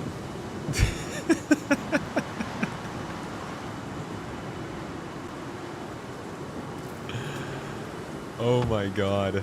The fact that we don't have an inventory kiosk, I think it is the funniest thing that they removed the inventory kiosk because people complained, but now that we actually need them to turn stuff in, we can't actually use it. So I can't use this because they're marking the box as stolen because I didn't buy it. Dude, this is actually fucking crazy. I don't even know how to make a video about this. People are always like, why don't you make videos about these problems? Because if I made a video about this problem, it would just be me ranting about how stupid this is for 8 minutes straight. This is just awful. This is such a miserable way to do a mission like this. And then if you get the box from someone else, it says it's stolen. Like, yeah, screw you, Good Samaritan.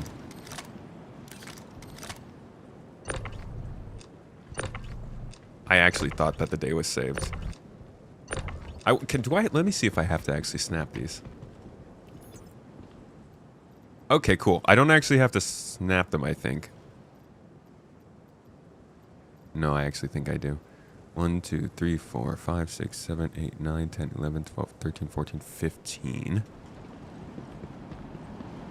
1, 2, 3, 4, 5, 6, 7, 8, 9, 10, 11, 12, 13, 14, 15. So, okay, let me just let's keep trying. Let's see what happens. If the number goes up,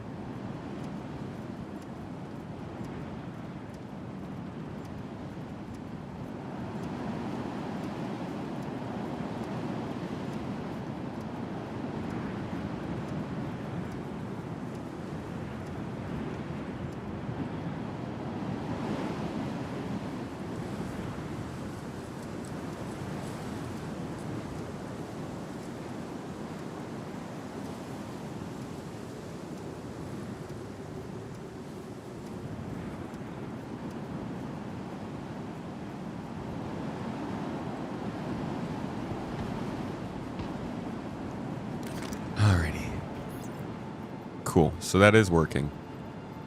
But even now, even still, it doesn't tell me how many of them are on there. How many have I put on there? Don't make me count the whole grid. Star Citizen, why do you hate us? Why you say fuck your players? Please just hold my hand. Let me put my head on your shoulder without feeling like you're gonna spit on it.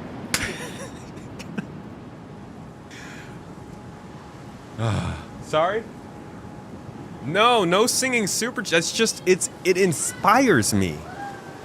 It brings the actual creative energy out of me. The suffering. Oh.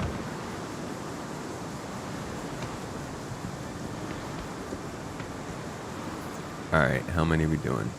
Select all shown. 52 of them. Thank you, that was a great tip.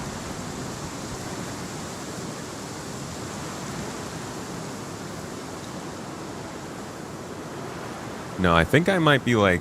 there might be too many items on the ground. It's not dropping them anymore. Drop it. Put it down. I don't have a drop option. Is there something in my hand?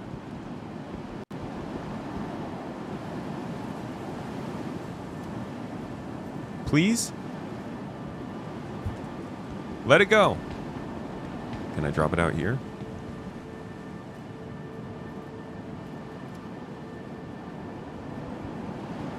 I can no longer drop things.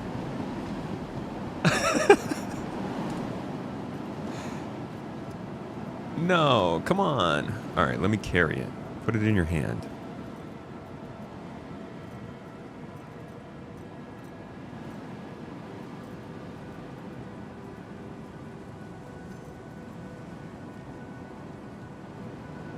Yeah, okay. We'll do this first and then we'll come back for more.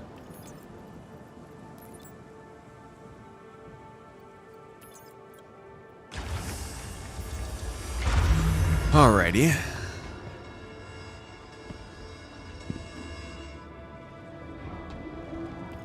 First 50.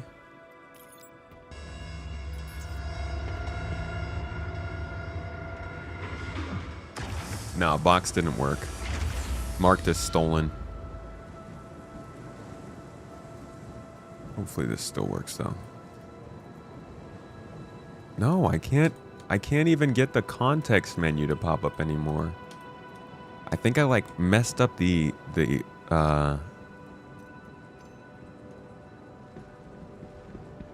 UI somehow. It's just not working.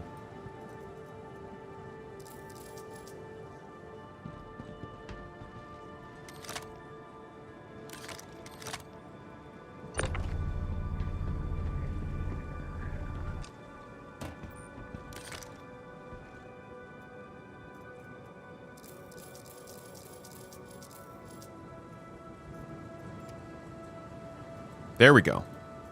So if I just drop them out of the box, for some reason that works. See, Star Citizen is all about stretching your mind and teaching you how to problem solve.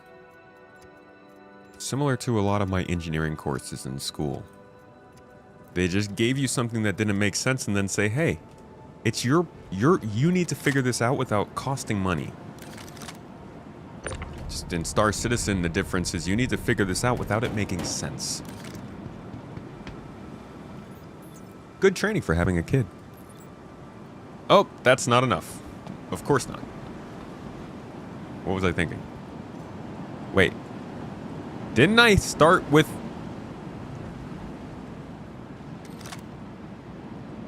Never mind, that is enough. It was just counting what was on the elevator. I'm just stupid. Where'd my tractor beam go?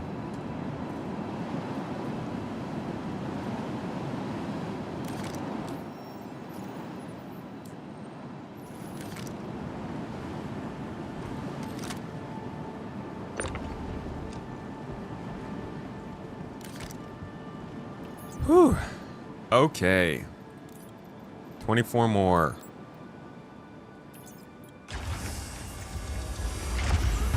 Wait, it said 24 more.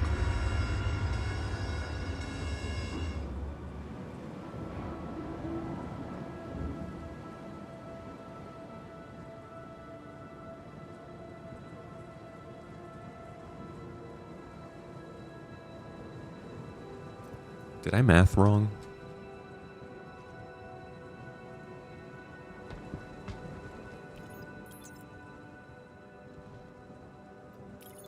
Am I?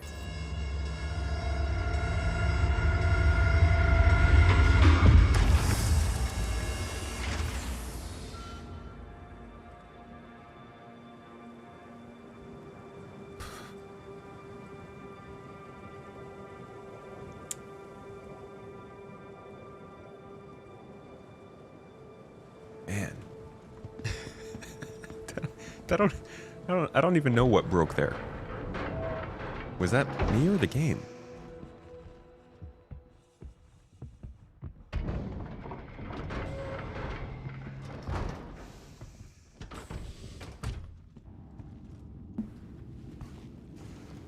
Elevator fixes in 4.8. Hey man, look, if the transport system does not make these things better, I'm concerned. I will have,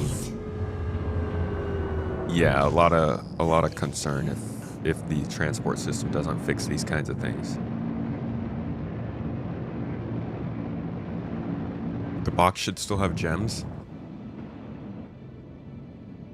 YouTubers, can you confirm? Did it have 5 gems in it? I didn't even check the box like it's stupid.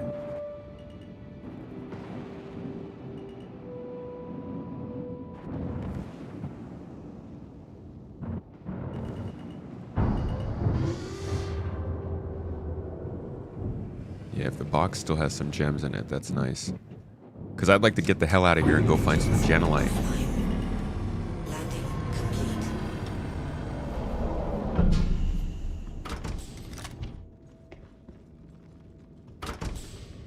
Also gonna grab a box next time we go out.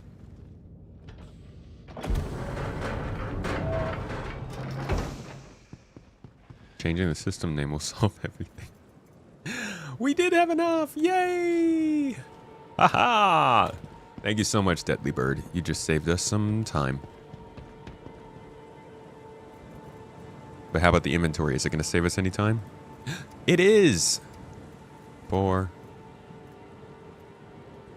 5.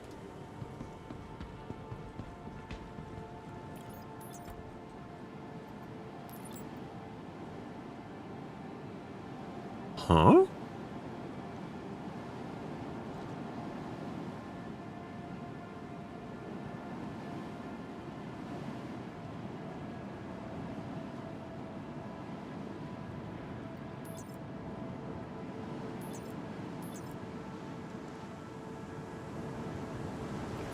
Dude, honestly, if I... What?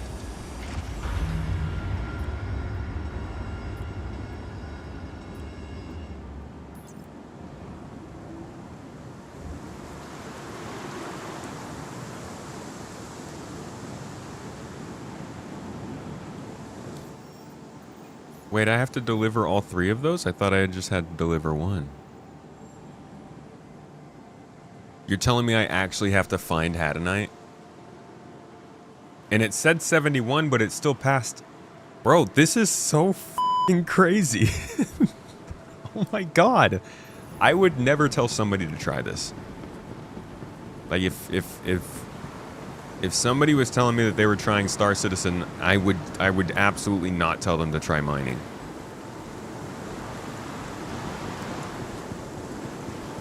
This is awful.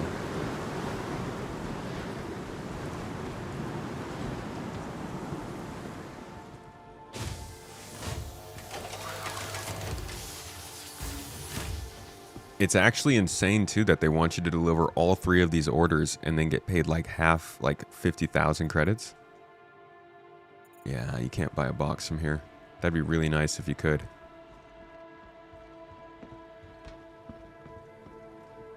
This stuff is not mineable by this ship, no. I get that it says primary objectives, but there are other mining missions where they don't have you get all of them. They just let you choose one. So it's a little bit of a switch up.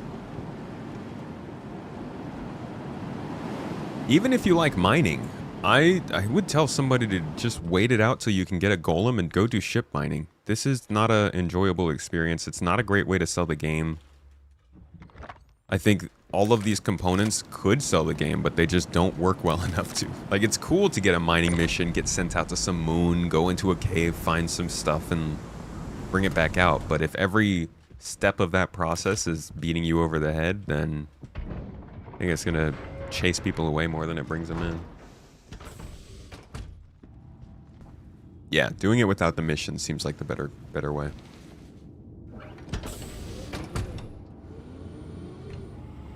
What's up, Fathom? You did the Rock Cracker Station? I have not gotten to do that one yet.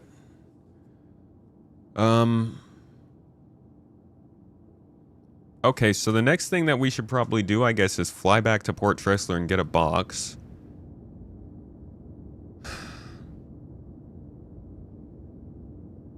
Who am I kidding? I've been live for 4 hours. It's not a freaking streamathon. I'm gonna wrap things up here. Out here thinking I need to be streaming all day. We're back to normal hours this week. I'm gonna go turn in and we're gonna wrap things up. I'm not doing this mission. Crazy people. You tell a player to do mining, just not mining missions. That's reasonable. Yeah. I originally thought that these new hand mining missions might be the replacement for the courier missions we used to tell players to do, but they're not. They suck. These hand mining missions are not a good new player mission. I guess it's still the courier missions that would be good. But this is a 4 SCU.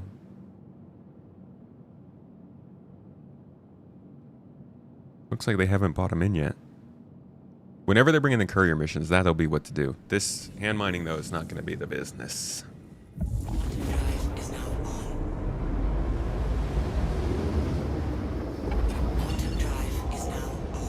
You have to start with hand mining to build mining rep. I think you got to do one hand mining mission, yeah. The first one's easy, though. The first one is, like I said, they give you the choice of turning in those things. They're not going to make you turn in all of them.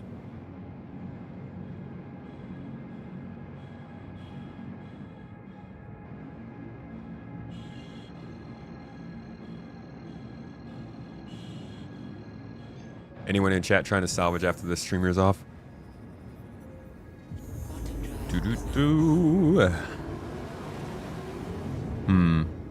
I don't see any salvaging, but it looks like we got a group of people mining in the org right now. Doing some pyro stuff. Pyro collection.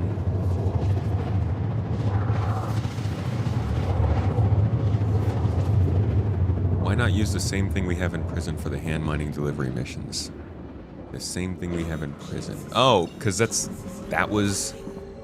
the kind of thing they're trying to get away from. They made a bespoke system for the prison, and it's not usable anywhere else because it works specifically with the prison. Now they probably want to make something that'll work across the whole game, rather than...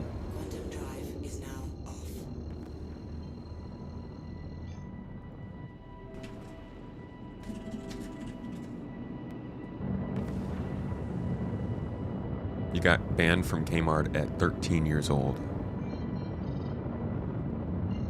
What do you got to do to get banned from Kmart at 13, dude? Did you change the K to an L?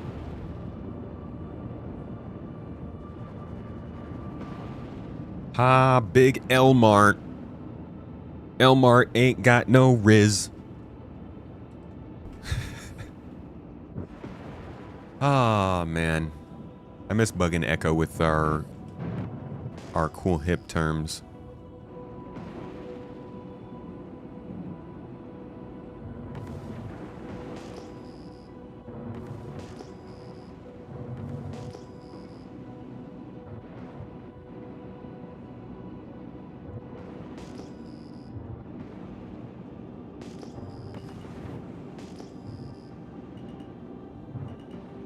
Excuse me, little mole boy.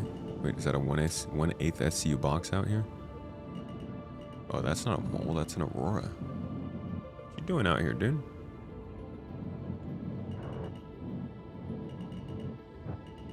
It's also a Pisces out here. What's going on?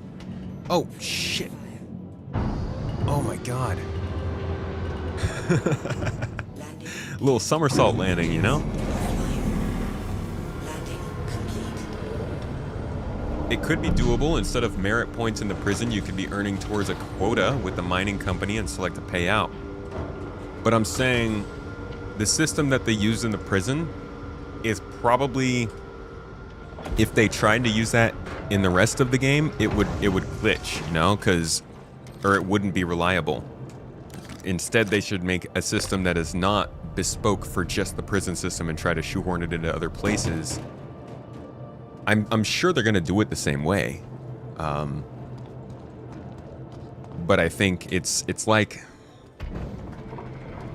taking a ruler, an American ruler, and using that to measure millimeters. No, you're just not gonna be able to. It's not gonna work the same, and that can lead to some problems later on with compatibility. I say that because I'm really annoyed by the rulers we buy here not having millimeter measurements on them. It's personal. Do you have to drop every single hand mineable to the freight elevator for the initial mission? Or can you put it into a box? You can put it in your box. Just make sure it's yours. Wait, did I get a crime stat? I got a crime stat? They were in my hangar. Shame. Shame. All right, guys. That's it for me today. Thank you all for joining. We got to talk about ships and stuff, features and things. Got to look a little bit how bad hand mining is. It's so bad. But we'll I hope it gets better. Either way, I'll be back on Wednesday to look at more starter ship stuff, probably to do some VTOL, or not VTOL, VKB stuff. We'll get it mounted. We'll set up the key bindings. We'll get back into things, all right? I appreciate you all for being here. Thank you for the support today. Thanks for hanging out, chatting, being wonderful, wonderful hosts, and giving us a whole bunch of fun stuff to do and look at. I'm going to pass you over to Aldo Brink, another great Star Citizen streamer. Good guy. Fun times. Y'all head over there. Let them know where you came from. Drop the toes in chat. Tomatoes. All the good things. I'll see you on Wednesday. Thanks for being here. Have a wonderful day.